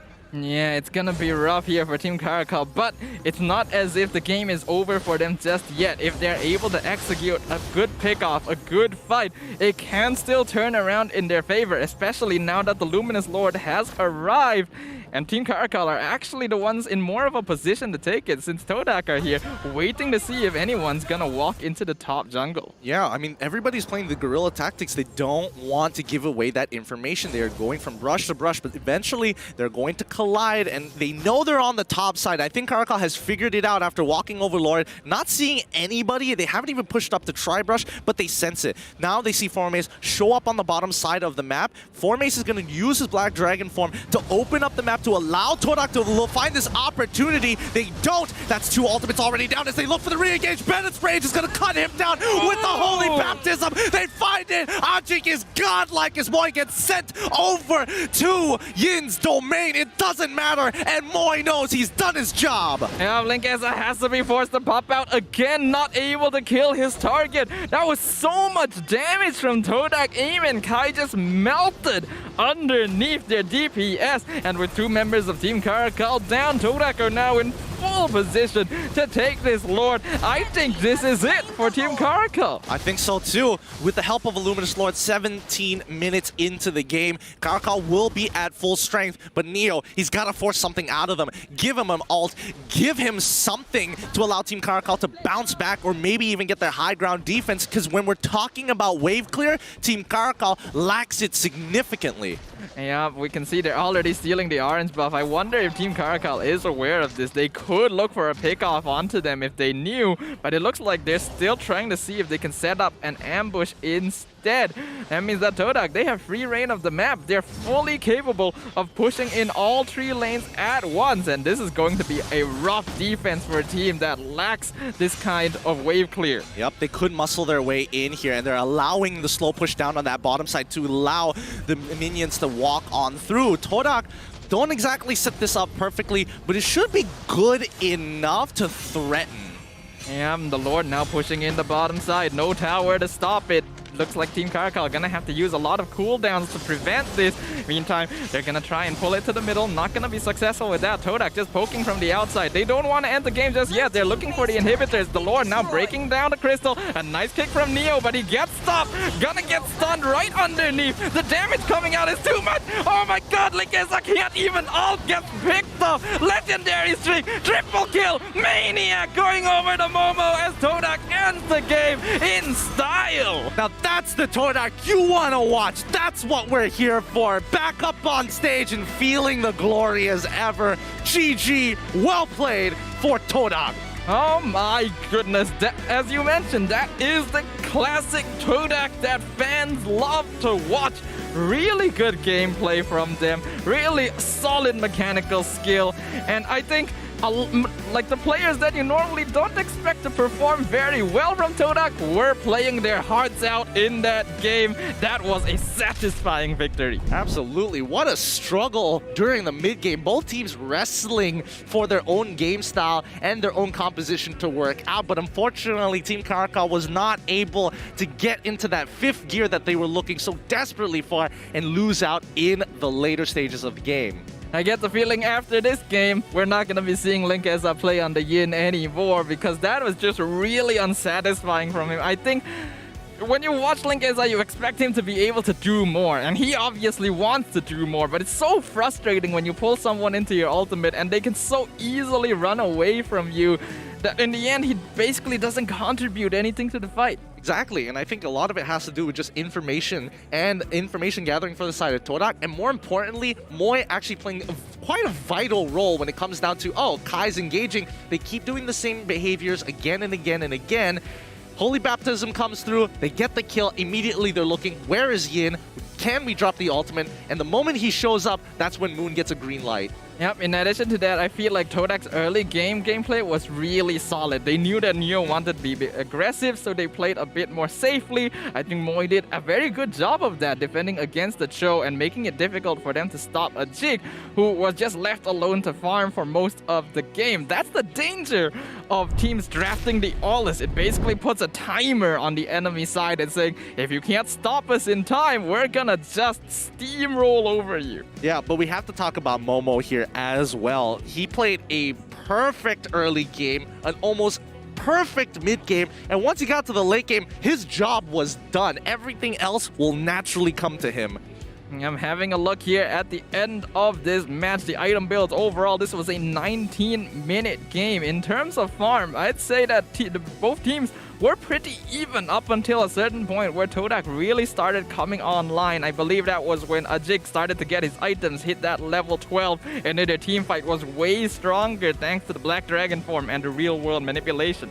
Yeah, I think, oh man, if there's anything that I can be critical at this point of time, it has to be what Linkeza chose for, in this particular situation, the type of retribution he got. He got the bloody retribution when literally, if he just got blue retribution, got the slow, it might have helped him out a little bit more, getting the initial stuns, and most importantly, catching up to the right targets. Yeah, but this draft from Team CaRaCaL is a little bit more difficult to execute overall because they are forced into a situation where they have to dictate the tempo of the game. And if they're not able to gain that advantage, if they're not able to start disabling the enemy team once Linkeza hits that level 4, then TODAK are the ones that have the advantage because all they need is the space and time to scale.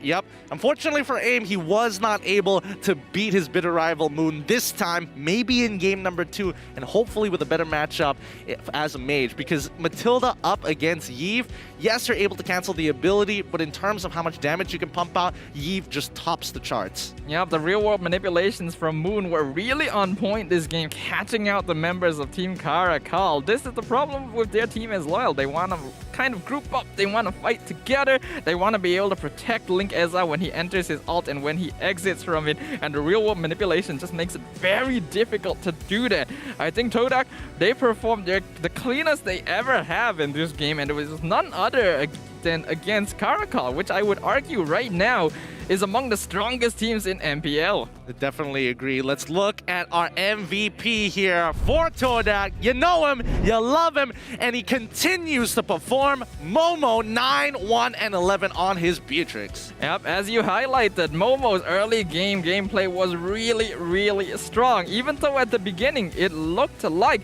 he was having a little bit of trouble against Lolios, he was still able to bring it back. The times when he was ulted by Link Eza, he knew exactly what he needed to do. He was able to turn around unfavorable trades and make use of Beatrix's heavy AoE damage to just dismantle Team CaRaCaL's team fights. Yep, once he got to the later stages of the game, he's just, I don't have to do too much. Let my team do the rest of the work. The kills will fall into my hands. I just need to stay alive.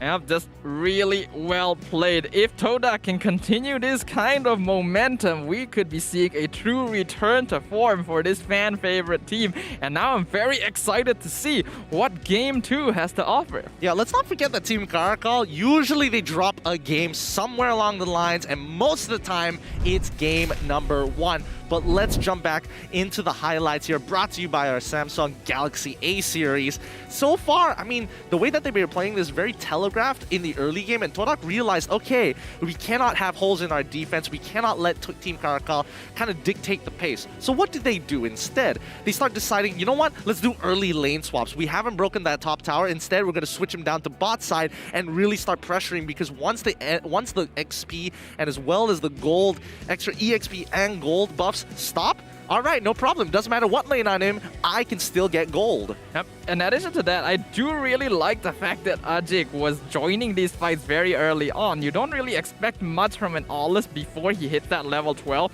but he just comes in, drops the ultimate, and that's enough.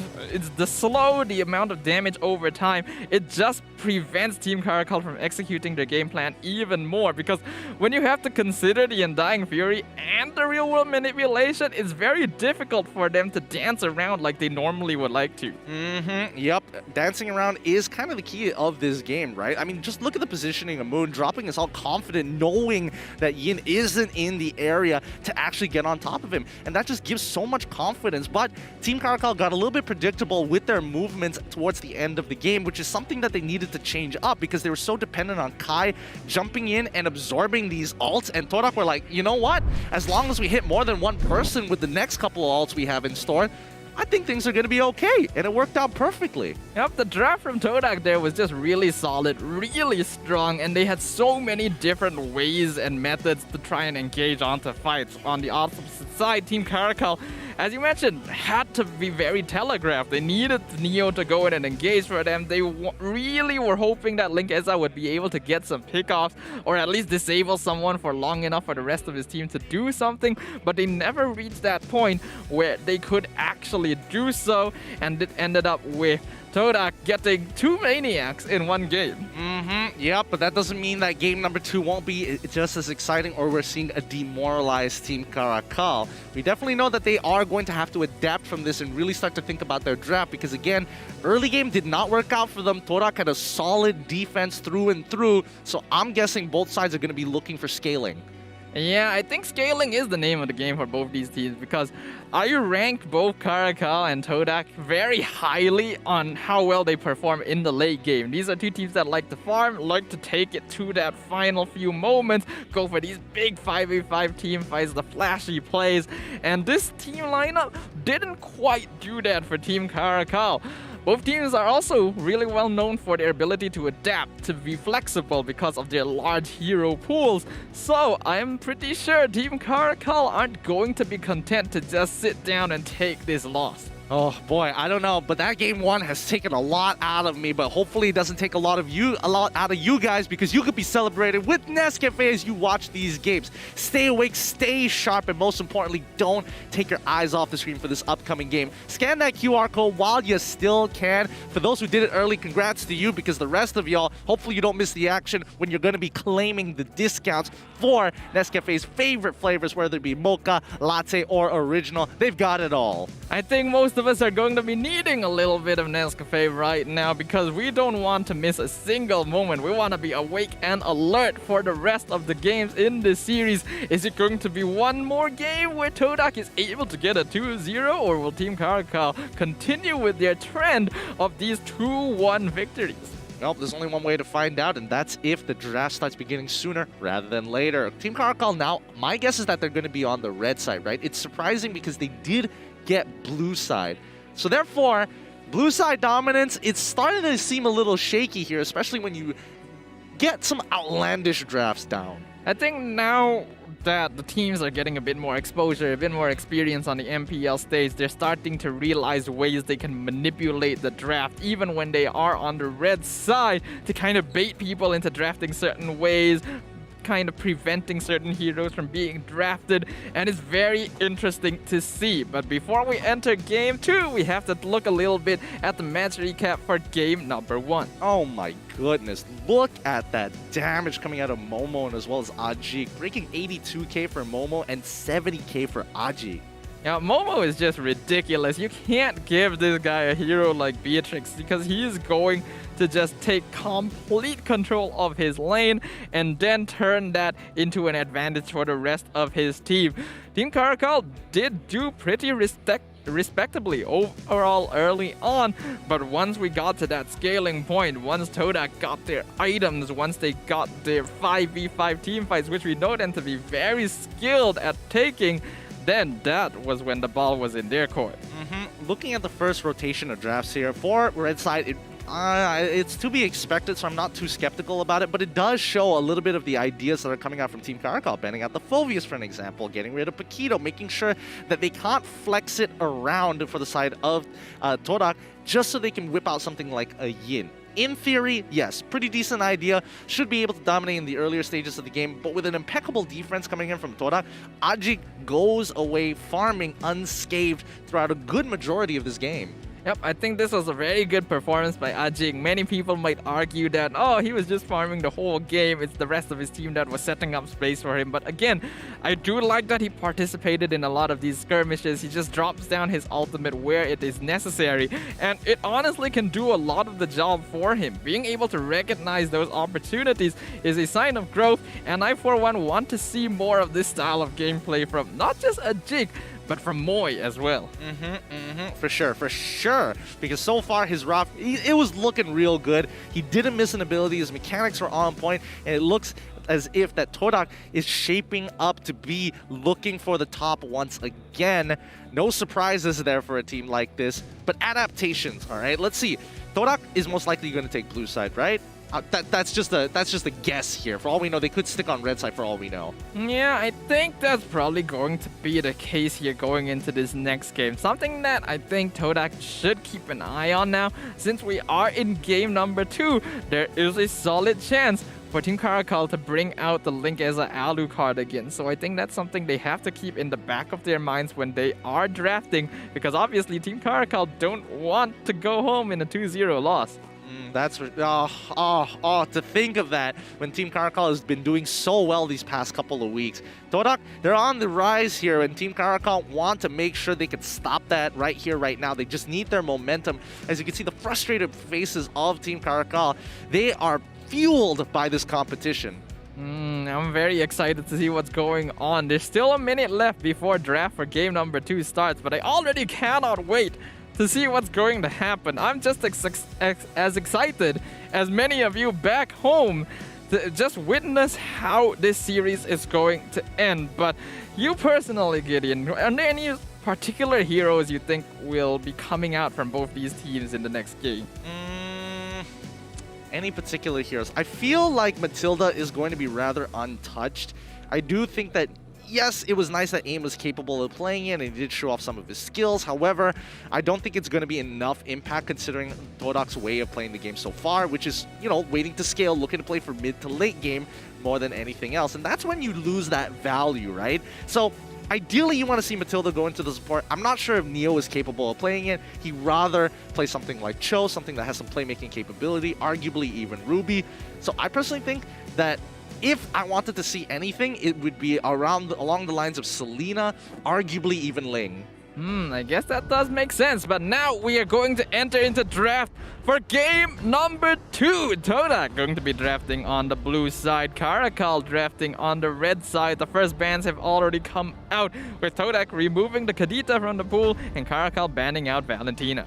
I mean, I'm expecting CaRaCaL to, ban out the rest of them. Maybe even open up the draft here. I was about to say whether CaRaCaL want to open up Fanny, but instead TODAK is going to stay one step ahead, saying this time, all right, we don't have anybody that can just pick up the Fanny and go into the support position and start disrupting the opponents. Might as well get rid of it while it's still early. CaRaCaL take advantage of this and immediately ban out the Selena. Alright, I think the fact that TODAK are banning out Fanny here indicates that indeed Ajik is not very comfortable with the hero, considering that it would be a good way for them to surprise CaRaCaL since Yums is not playing. Since they removed this, it basically guarantees that TODAK are only going to pick up the Fanny if Yums is around to play it in the support position. So that is very important information for not just CaRaCaL, but for other teams watching as well. The draft going to continue now. TODAK still has the choice of removing certain core picks. Was the Cho enough of a problem to get rid of it? Do they have to watch out for Linkez as Alucard? Interestingly, they're gonna ban out the Edith. Okay, I wouldn't have expected Edith to be on the list of TODAK, especially on blue side, but okay, fair enough. Maybe they've got something in mind here as they want to potentially punish Neo. CaRaCaL gonna be getting rid of Paquito. That means Lancelot is open. And the big question is the fact that TODAK banned out the Kadita. I mean, I was expecting TODAK to go for that first pick, Lilia. But now that Lancelot is open, it begs the question, which is more important? Who is more confident? That is the question, isn't it? I feel like Lancelot is a hero that's usually worth drafting first.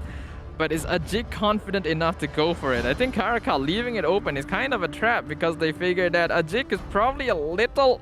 His performance might not be as good on the Lancelot as it was with the Aulus, and it'll also allow CaRaCaL to steal off heroes such as the Eve.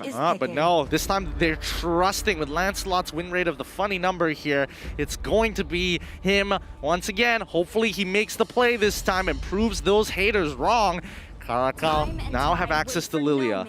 But will it be Lilia or the Eve? It's definitely going to be the Beatrix. You can't give that over to Momo again. But yeah, Eve or Lilia, both heroes are very, very strong. Is it worth it to give the Eve over to Moon again? I don't really know. It's tough because Moon is going to be efficient no matter what. And it looks like instead, CaRaCaL is going to pick up the Ruby. So I'm guessing the fact that they don't want to pick up Lilia straight away begs the question of, hey, if TODAK see the value in actually considering, hey, maybe you need to lock in a support this time. Maybe you are looking for a flex pick like Cho, for an example. Look away from the Eve. Maybe CaRaCaL will be able to pick it up in this next phase and start banning out strong mage picks in the second phase. Another hero that has been led through the bans now is going to be that Phoveus, and considering that CaRaCaL have already locked in the Ruby, this would be a hero that's very annoying to deal with and just a straight up counter. But is it worth it to go for? Because it would require 4 mages to stay a lot longer in the lane to scale as compared to joining fights. Oh, so they lock in Yuzong straight away, they get Popo and Koopa, so that means TODAK can kind of show it and are baiting CaRaCaL. Hey, if you want to go for Phoveus, that's totally fine. You actually have a pretty decent matchup here, but you will be sacrificing your gold lane at the same time. Both sides continuously threatening the other by not taking these overly good meta picks and focusing more on what is good for them. Yep, I like it so far. This is really smart from both sides. The last pick for the first phase for CaRaCaL now going to be the choice. They do still have Eve or Lilia open, but I do like the way TODAK has responded to this. Instead of locking in the Eve too early, because they recognize that the Ruby is meant as a way to easily counter the hero, they lock in the Yuzong. So if CaRaCaL decide to grab it, they also have the Black Dragon form. Oh, CaRaCaL gonna be taking Aulus away this time, and it looks like CaRaCaL, the roles have kind of reversed. As CaRaCaL wanting to play for the later stages of the game, TODAK needs a little bit of scaling on their side, and I think that's where CaRaCaL will start to punish. Get rid of the scaling mages. Don't give them a second out. And there we go, Eve immediately banned out. I think logically CaRaCaL should look to ban out the Lilia as well, but since they do have first pick in the second phase, they might decide to leave it open, force TODAK to be the ones to ban it so that they can lock it in themselves. TODAK, what is their choice going to be? CaRaCaL are still looking for a mage as well as an EXP laner. Are there any EXP lane heroes that would prove to be a problem for Yu Zhong? I think there are plenty. I think like worst comes to worst, there's still Khalid to fall back onto. Uranus is looking pretty decent. Glue can be played by Kai. Esmeralda's also not a bad pick in general. But no, TODAK, they're going to be banning out the Esmeralda straight away. They have to limit these tank picks up in the EXP lane so that Formace can actually take control over the lane. I think CaRaCaL might look to ban something like Kagura here. Yeah. If not, then they might go for Moy's hero and ban out the Matilda, which interestingly has not been banned just yet.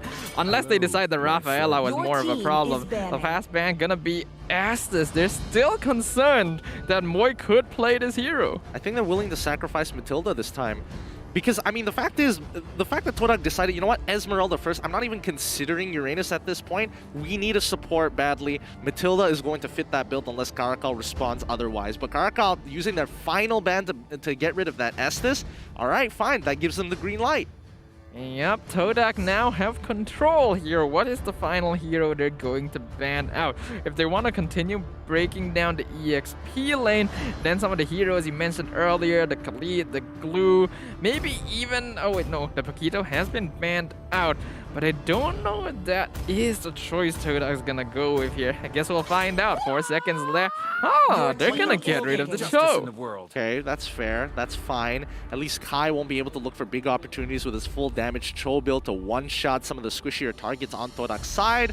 I think that's okay for now, but CaRaCaL, they have to make some decisions here. Where is this Ruby going to go? Are they going to steal Matilda away and force Moy on something like a Raph instead, and then eventually look to pick up a mage in their own right? Are they just going to force aim on an enchanter type support? I think going for Lilia here would make the most sense to me. If not, then maybe a safer choice like Kagura. But nope, it is indeed going to be the Lilia by CaRaCaL, so TODAK now have the choice. They're still looking for their support. They're mid lane. They can grab the Matilda. They can grab the Kagura, maybe? I think in this position, you would probably want Matilda Kagura. Matilda can get you out of the Unyielding Fury if you get caught. If you do end up getting caught by the I'm Offended, Moy can pull you out from danger. And at the very least with Kagura, you have some form of way to get out of CC. On top of the fact that the Yin-Yang Overturn is just a great way to blow people up. Yeah, I guess that does make sense. I could also see maybe an argument being made for Farsa, since it would, again, work well with the Black Dragon form, but having the Ruby on the opposite side makes it a little harder. Oh, to counter the Ruby, TODAK are gonna be grabbing the Kufra. Your team is picking. As well as Veil. Huh. Well, TODAK really has a way of subverting expectations, huh? Yeah, for sure. Interesting. So why Veil this time? I guess they wanted to second out in terms of scaling, but I thought Kagura would be more than enough in that situation. What do they need here? I guess Moon is trying to figure out, Moon is trying to deter their opponents from heavily engaging if things go bad, right? You still have the Wind Blow, which is an effective point of CC to knock up and actually blow up people like Lilia before the Black Shoes can even pop, especially since if you do decide to go for the storm, the damage storm, it's really going to destroy you, and the extra damage on the Wind Blow, so I guess that makes sense to a degree. I guess TODAK is going for a little bit of additional damage and utility with the Veil here. As CaRaCaL lock in their final pick, going for the Uranus, which should be able to hold its own pretty well against the Yu Zhong in lane. TODAK swapping things up. CaRaCaL having a draft that's pretty similar to what TODAK was fielding in the game number 1. And now both teams have completed their lineups. Ah, man, this is tough. I mean, Najik has to do a lot of work in the mid game here, arguably even the early game against CaRaCaL, but I'm leaning more towards CaRaCaL's lineup in terms of composition, only because they've got so much control over that mid lane. With the help of Ruby on top of Lilia, they can get priority and actually help out the gold lane, which is going to get attacked constantly. Yes, Popo and Koopa should be able to win against Beatrix. Well, having a look at their lineups once again, TODAK going to be feeling a pretty interesting composition. Their early game is solid, their late game is pretty good, but not as good as that compared to CaRaCaL. But with so many scaling heroes, it means that their early game is going to be left to the whims of TODAK. Will their aggression be sufficient to stop the farm from CaRaCaL? We'll find out. Is this going to be a 2-0 for TODAK, or will CaRaCaL bring it to a 1-1 game? All right, let's see how this plays out here. It's going to be TODAK on the blue side and CaRaCaL now on the red side. Let the games begin. All right, so far, having a look, is there any early game aggression coming out from either side? It does seem like there's a bit of a gentleman's agreement here to not bother each other too much. This obviously benefits Team CaRaCaL a little bit more, since it means that Linkeza will get that scaling a little bit quicker, but it also allows Ajik to be more annoying as he hits level 4. Oh, Linkeza was able to get the Lethal Wanderer just in time, and first blood already achieved here. Moi disrespecting aim. Plenty of damage to cut him down. You really don't consider the amount of damage that Lilia is able to output at this early on in levels, and it results in Team CaRaCaL getting that first blood bounty. Moi has to be a little bit more careful than that. Yep, now they're getting on top of aim, looking for the return kill. The wind blow does land. Momo, he wants it, but no! But there we go. Secures the kill, gets the return. That's what we're looking for. But Momo did have to expand his flicker to make it happen. This could be a point of punishment for the side of Team CaRaCaL, and they can utilize that. That is true. Unfortunately, as was mentioned earlier, Team CaRaCaL, their early game is a little bit weaker compared to TODAK. So even if they know that the enemy gold laner doesn't have his flicker up, they don't really have a lot of tools to go and gank him just yet. Yep. More importantly so, it just means that Lilia's not going to hit that level 4 as quickly. Ajik, he sees Linkeza, can't really do too much about Linkeza, knowing that Beatrix is nearby. He's going to hit level 4.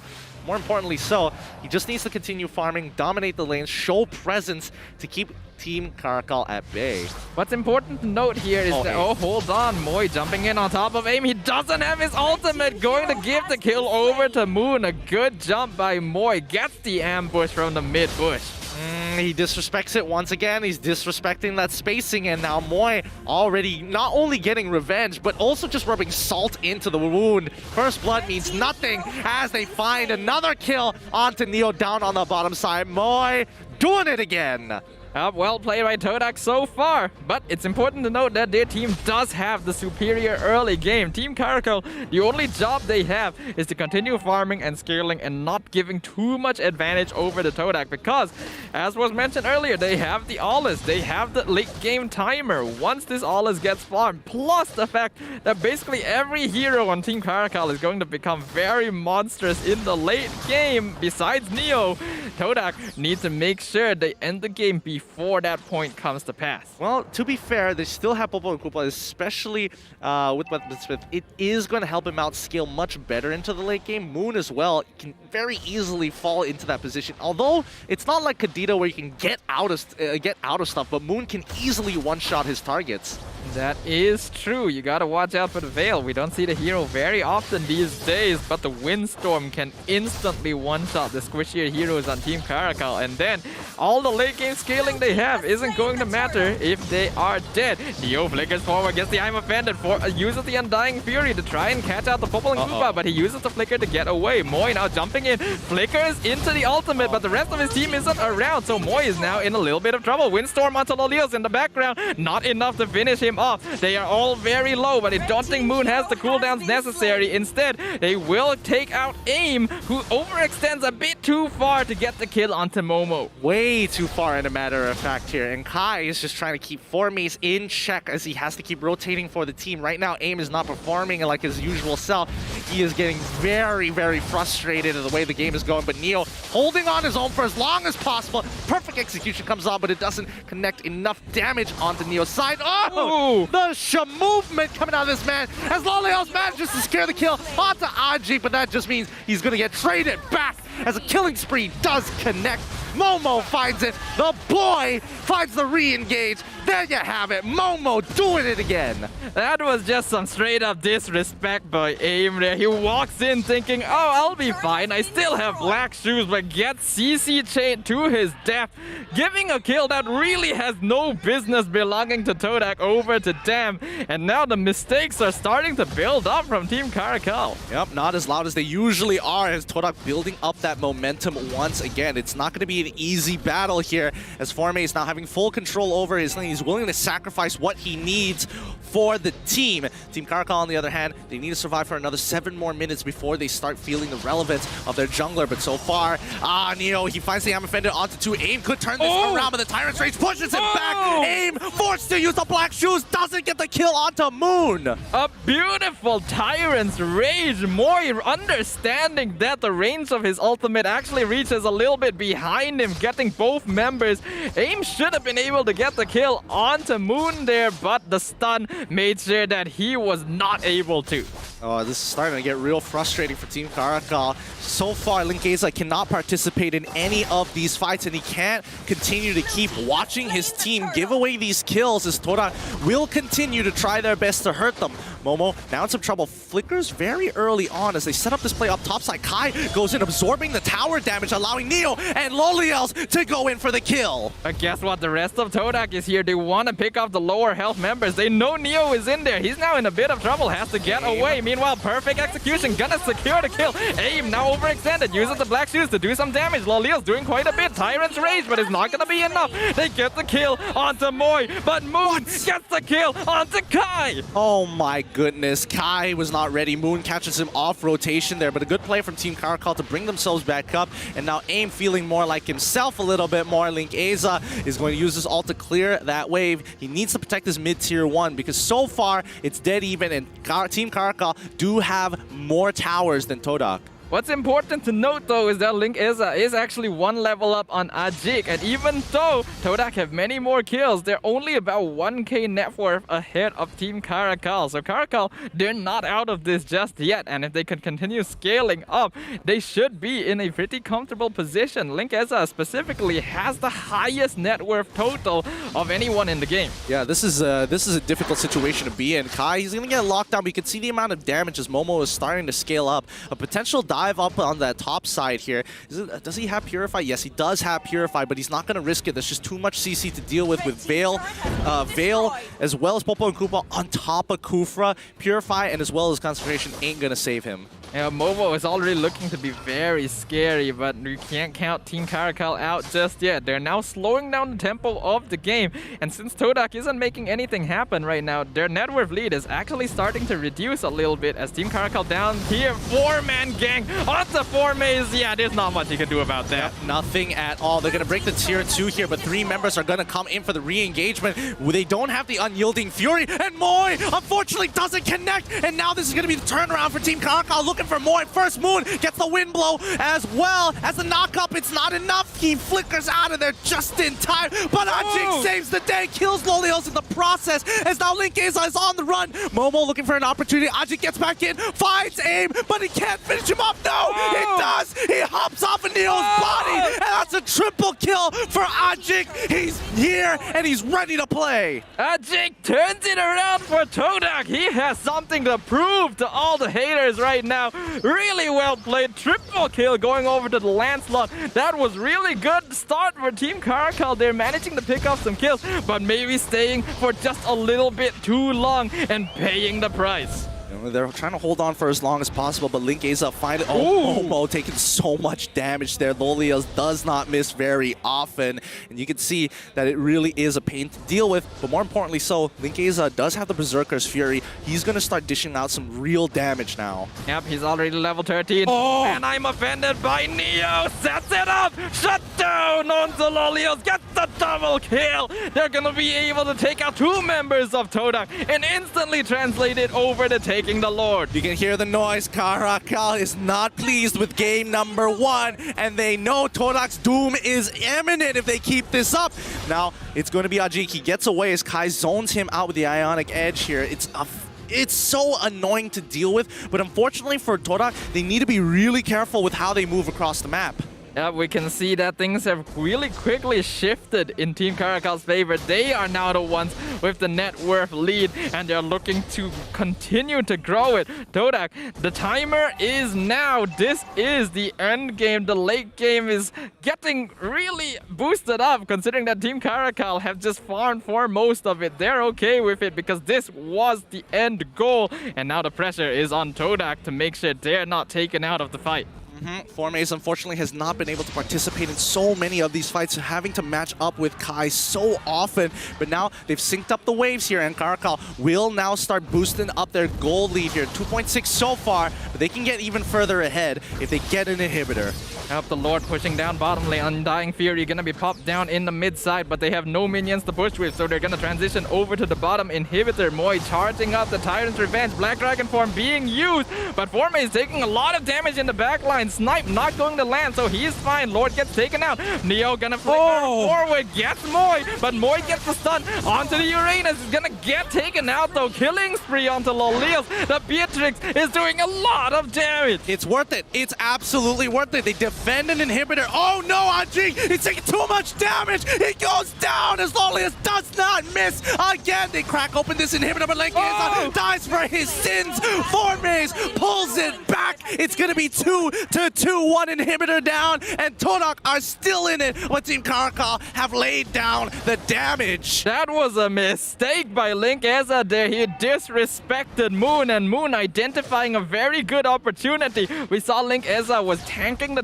inhibitor to allow the rest of his team to dive in and get some kills. Moon identifying it, getting the wind blow, knocking him up so that he could not escape just in time, and not just killing Link Eza, but getting one more on top of that. Right now, Team CaRaCaL needs to breathe. They cannot overheat at a time like this, especially up against a team like TODAK, who will use every opportunity to get on top of them. Looking at the items where they're so close to the end game here, right? 3 core items for the side of Link Eza. You know that he's building up for another one. He has to build a little bit more defensively, and more importantly, having some form of magic resist to protect himself against Moon.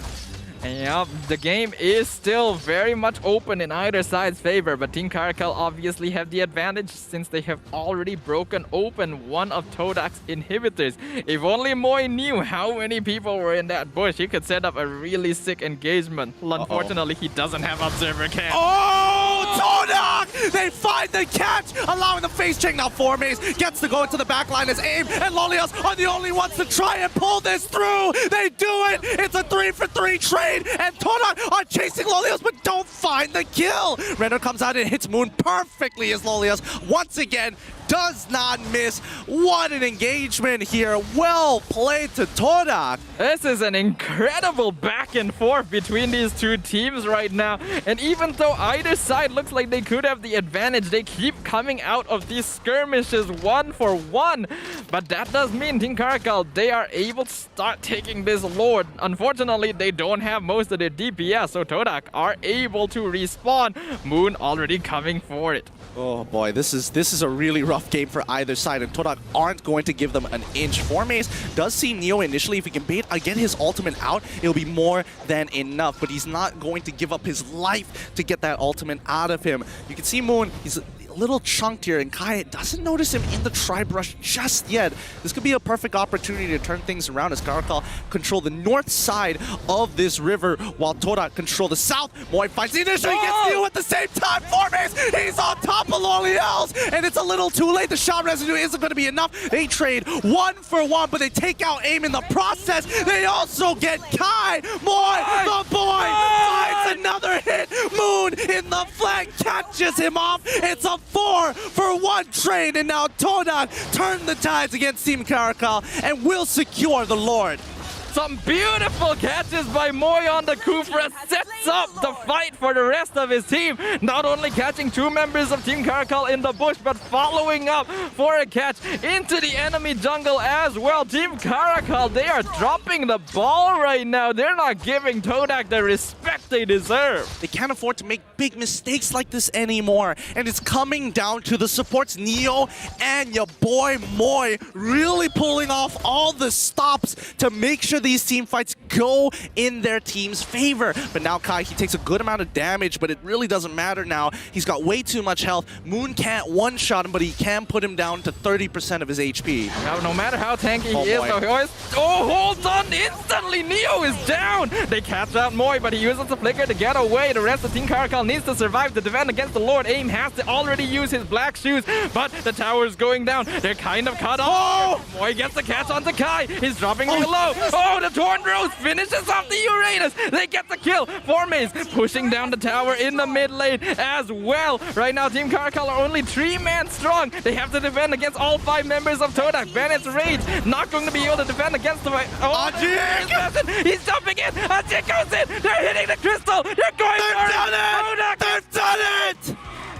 Oh my goodness, a 2-0 victory in TODAK's physical stage debut. And they are gonna be feeling really happy about that one. One hell of a game. GG. Well played for TODAK coming in and pulling off all the stops. Ajik's haters are silenced. Moy is in form. He is the boy of today. That was just some incredible gameplay from TODAK. We already know this to be a team that can pull off some incredible victories, but who could have expected that? Let's hear what they have to say at the mic check. Jin. Dah depan aku. Aku boleh. Aku hidup. Intelligent, Mat. Gila.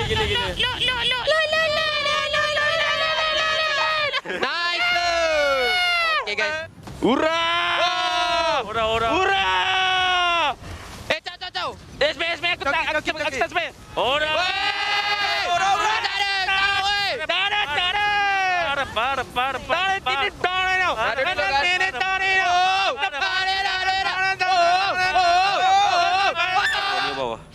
Ni Ochan. Intelligent, Mat. Nice. Intelligent. Itu, Mat. Dapat, Mat. Intelligent. Cara main jangan nacal-nacal, Mat. Gas lagi. Mati. Boleh mau. Dua. Boleh. Go. Battery no way on now. Battery tak ada way on. Alter ego, go. Go. Jangan nacal-nacal, Mat. Ya, kembali lagi bersama saya Sleepy Godzilla dan wow daripada TODAK di mana memenangi 2 permainan pada hari ini. Tanya sekali lagi kepada TODAK kerana memenangi sebentar tadi. Tapi Moon bersama Aisyah lah Moon Siapa yang tak kenal Moon kan? Jadi Moon, soalan yang pertama untuk Moon adalah single ke tak? Tak, tu bukan. Okey, soalan pertama. Yin hero baru. Jarang kita tengok tim MPL Malaysia guna hero ni. So, apa cabaran pakai Yin? Yin Ya. Cabaran pakai Yin kemungkinan skill dia kena tepat lah. Kena tepat. Kalau tidak dia tak dapat nak menang by one lah. Ya, itulah tu. Skill dia kena tepat. Jadi itu memerlukan masa yang lebih untuk training hero Yin kan? Kira macam tu kan Moon? Betul. Okay, so soalan yang kedua. So ini kali pertama TODAK main atas stage MPL. Tapi kenapa macam tak nervous langsung Macam tak apa? Macam tak nervous. Actually nervous tu of course semua orang akan ada nervous apa semua, tapi nak tak nak kita kena overcome benda tu. Plus kita orang pun bukan player yang baru main atas pentas. Tak, kita orang dah main dekat macam-macam pentas. Itulah membuatkan kita orang kurangkan sikit nervous tu. Wow, saya suka dengan confident yang Moon berikan tau. Sebab dia punya cara pun cool. Orang dia pun handsome guys. Tapi itulah tu. Tapi pun tadi masa Aisyah dengar pun lepas korang menang, lain macam meriah dia. Memang kalau main tu sebenarnya pernah tak sekali tu bergaduh semasa permainan? Pernah, sebab TODAK ni dia bincang, dia gaduh. Kalau gaduh tu dia bincang. Ada. Kira normal lah, discussion tu mesti bergaduh. Dalam TODAK, discussion sampai jadi gaduh tu itu semua normal lah untuk kita orang. So tak ada no hard feelings between us lah. Okay, so soalan yang last kali. Game kedua nampak sangat mencabar. So apa cabaran paling besar dari pasukan CaRaCaL? Cabaran paling besar sebab selalunya saya gunakan hero yang boleh poking ataupun early to mid game. Tapi tadi kita orang gunakan saya gunakan hero yang nak kena dapatkan level farming sikit. So mungkin disebabkan itu kita nak kena pasif sikit lah untuk mid game to late game. Itulah dia jawapan yang padat, tepat dan juga terbaik daripada Moon TODAK. Dan itulah dia mantap sekali permainan yang TODAK tunjukkan. Dan sekarang ni kita akan balik kepada post match level. Take the mic. Kena intelligent, okay? Ini kena intelligent. Dan anda bersama saya, kita kat analyst segment Lavelle dan juga Arta. Kalau kita tengok dia punya mic check, tak faham mereka punya communication. Memang bergaduh je. Bergaduh tu satu. Tapi ada banyak momen yang kita boleh tengok. Macam pentas ni, diorang buat macam tempat main dia. Okay, dia cakap macam nervous tu tak jadi masalah. Tapi macam ambil lot. Macam ambil lot. Dia try untuk buat stage ni macam tempat. Ini pun bila menang, Moy siap joget macam. Ingat tak nampak Moy, kita nampak macam gini. Tapi kita boleh nampak pasukan TODAK, I rasa kan. Selesa betul. I kena join TODAK lah sebab diorang bincang gaduh tu bincang. Saya rasa itu culture yang saya boleh terima. Saya boleh masuk. Memang boleh terima Suka bergaduh Arta? Memang suka bergaduh. Awak pun suka bergaduh Bergaduh dulu baru kita berbincang. Sama seperti Moon. Ya, tapi macam mana pun daripada kita bergaduh panjang, mari kita tengok kepada itemization. Apa yang mereka berjaya untuk build kat sini, Arta? Itemization, kalau kita tengok apa yang kalau kita lihat sebenarnya apa yang diperkatakan oleh Moon tadi, Moon antara pemilihan hero sekali-sekali kita pernah jaranglah kita nampak yang Moon menggunakan Veil. Veil ni antara satu hero yang boleh pergi berskala late game. Bila masuk kepada late game, momentum dia untuk memberikan damage yang begitu besar terhadap pihak lawannya bergantung kepada bush yang diambil. Kalau bush tu memang tepat pada waktunya, berkali-kali kita tengok banyak kali Link Eza ditangkap dengan skill set yang ada oleh Moon ni, dengan itemization dia cukuplah dengan Lightning Trankion, Holy Crystal, Clock of Destiny antara item yang dia fikirkan kepada late game terus. Tak perlu nak buat item yang berskala yang kalau kita perlu armor kot, sebab kita as a mage takut ni fokus terus damage, masuk dalam bush. Apabila pasukan lawan Team CaRaCaL munculkan diri, kat situ kita dah nampak impact yang sangat besar. Dan Aulus berkemungkinan besar mage antara pemilihan yang bagus bila kita skillkan dia kepada late game. Tapi sebenarnya bukan sahaja mage, tapi kita boleh nampak Popo beberapa kali Link Eza pergi ke depan atau cuba larikan diri, akan kena stun. Dan bila dah kena stun tu, dia akan lama-kelamaan mati. Tapi dekat interview tadi Arta, kita pun dengar, ini apa yang saya suka, di mana pasukan TODAK mereka dah ada kematangan yang lebih tinggi, cakap okey, dengan hero yang kita ada, kita memang kena passive awal sikit. Jadi kat sini, apa yang I suka berdasarkan apa yang diorang cakap is, diorang punya game understanding dan memang level yang paling tinggi yang kita pernah nampak daripada pasukan TODAK. Cakap okey, dengan draft yang kita ada, kita dapatkan kita punya level, dapat kita punya item, baru kita execute kita punya plan. Dan pada pendapat saya, score doesn't lie, 24 berbalas dengan 14. Pasukan TODAK, diorang tunggu mereka punya peluang and berjaya untuk dapatkan kill semua. Okay, Lavelle, dekat sini ada Radiant Armor. Walaupun tak ada Yiv, tapi diorang still beli Radiant Armor as selaku diorang punya continuous damage. Tapi sebelum tu, kita pergi kepada post game start kita, di mana kita boleh nampak sendiri damage yang dikeluarkan oleh kedua-dua pasukan Lavelle. Ya, dekat sini juga kita akan cakap di mana Rich Guy Momo berjaya untuk dapatkan 784 gold per minute. The carry Moon yang baru saja di-interview tadi, damage paling besar 72,000 damage. Kemudian Sandbag dan juga Forgotten One didapati oleh daripada Moy. 116 damage dan 14 total assist. Dia punya performance dengan Kufra tadi sebenarnya sangat-sangat bagus. Dan ini adalah kemenangan pertama Kufra dekat dalam MPL Malaysia. Wow. Musim ke-9. Okey, menarik guys tu. Dan banyak kali kita nampak juga yang Moy melakukan setup yang ada follow up dia. Seperti yang kita katakan tadilah, bila TODAK dekat atas pentas ni, Lavelle sendiri cakap buff diorang lain macam sikit. Macam mungkin dia terambil buff enemy ke barangkali, sebab kita nampak beberapa kali pasukan TODAK cuba untuk... I tahu dia buff apa. Buff apa? Buff Lord. Tak, kalau seorang cakap macam tu, okey lah. Masalahnya berlima kot. Confident level diorang dah tahap tertinggi bagi saya lah, Lavelle. Dan kalau kita berbalik kepada penggunaan mage, antara yang kita nampak betul-betul counter kepada Aulus ni, macam mana Link Eza 7 minit tadi dia dah capai level 12. Jarang-jarang kita nampak, selalu level 9 ke atas kita boleh tengok level 12. Tapi kali ini Link Eza yang menggunakan Aulus ini diberi impact kepada Moon. Moon mengeluarkan satu damage yang begitu banyak dengan adanya Wind Blow, Windstorm sekali dengan Wind Blade yang mampu menghasilkan satu damage yang begitu banyak membuatkan Aulus terkejut masuk ke dalam ni. Tetapi kita masuk dulu ke dalam MVP kita. Yep, MVP akan diberikan kepada Moon. Betul lah. Match KD yang sangat bagus kat sini. Ya, match KD dia 719 manakala match KP 67% manakala match GPM 657. Ya, dekat sini match KDA yang sangat-sangat bagus di mana Moon, saya rasa ramai juga ada bincangkan yang performance dia ada on ada off. Tapi hari ni 719 antara best performance yang kita nampak untuk season kali ni. Pentas adalah jawapan dia. Atas stage memang permainan pasukan TODAK seperti yang apa dia berkatakan oleh Moon sendiri.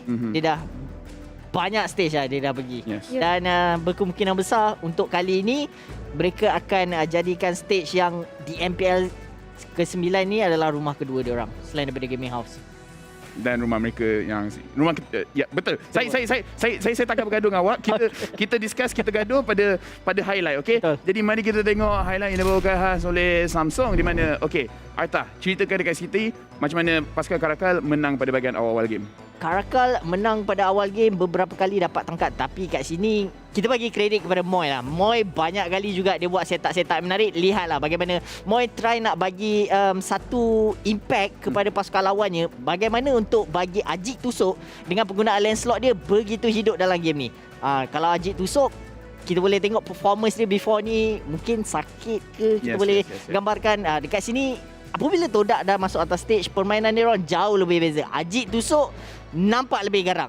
Ya, bukan saja garang tapi dia punya decision making. Dia tahu bila nak masuk, dia tahu bila nak keluar. Dan pasukan TODAK dekat sini mereka lakukan mistake tapi mereka tunggu dan mereka cuba untuk dapatkan mereka punya peluang. Dan ini apa yang saya suka, diorang still boleh sabar. Tapi kat sini yang pelik, kenapa Link Eza dia stop kat situ hanya untuk kena stun? Itu memang persoalkan. Kenapa Link Eza buat macam tu tadi? Dia mungkin terkejut kot sebab minion dah habis. Lagi satu, ada pula Moon dekat situ.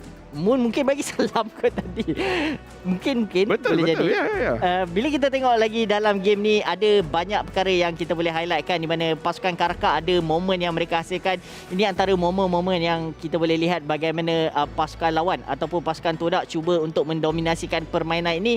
Team CaRaCaL, tertangkapnya Aulus dekat sini. Ini adalah perubahan yang terbesar di mana Moy berjaya menggunakan skill dia set di sini dan habislah game apabila Aulus sudah mati. Tengok itu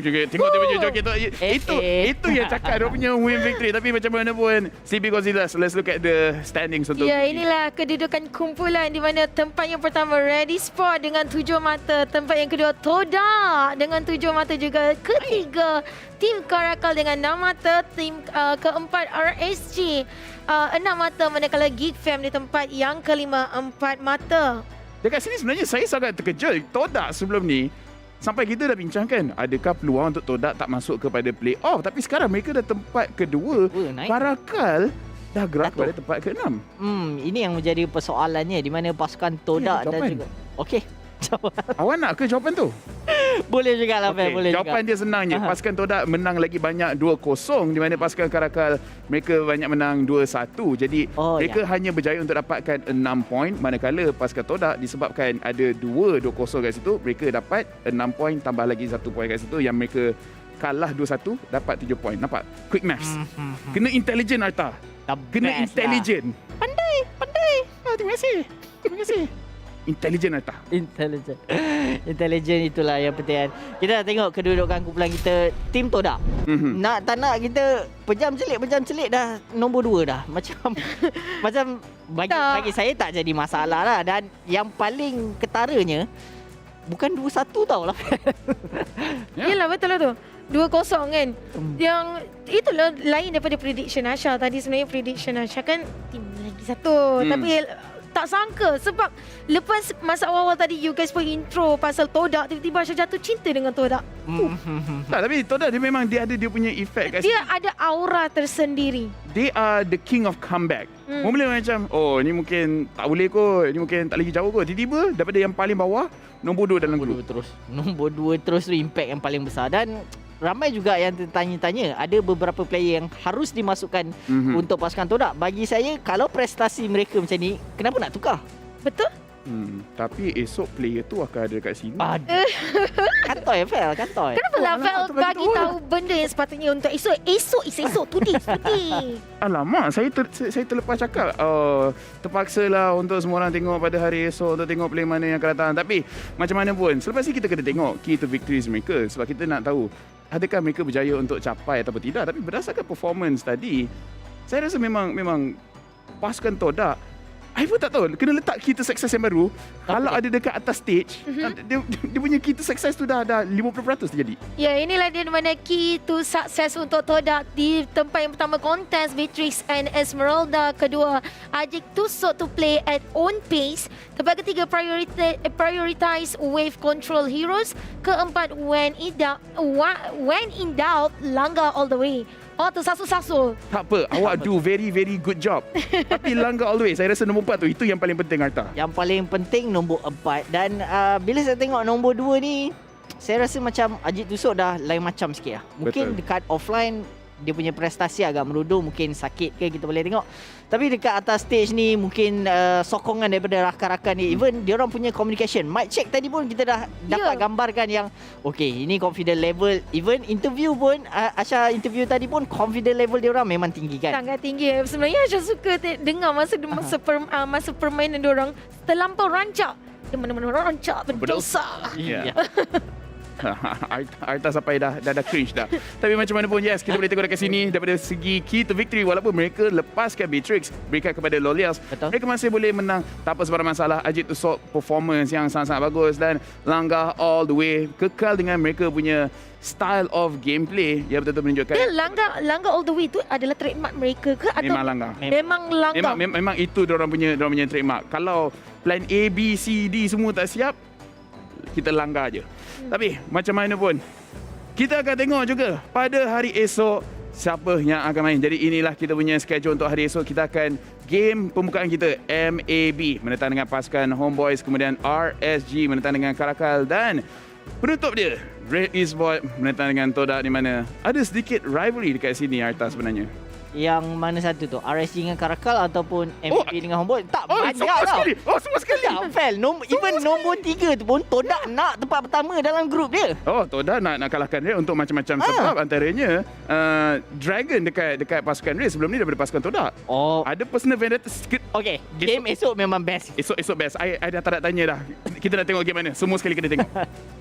Daripada perbincangan korang tu, Asha dapat rasa esok mungkin akan orang cakap panas. Sebab macam tadi korang cakap, sebenarnya ada one of the player daripada Red, TODAK daripada Red ke?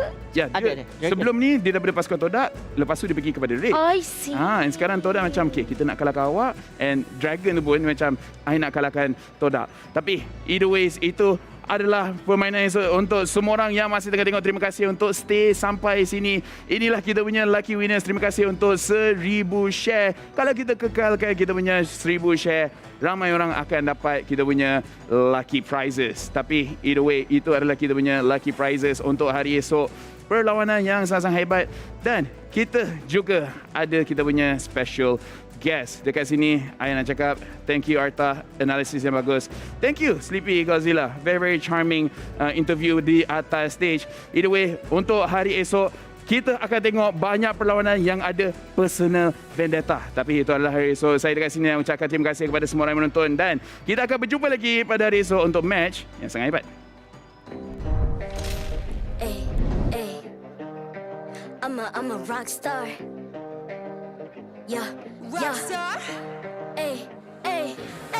I'm a rock star, baby, I'm a rock star. I'm a rock star, I'm a rock star. I'm a rock star, panggil aku rock star. Ini kejohanan kita semua orang rock star.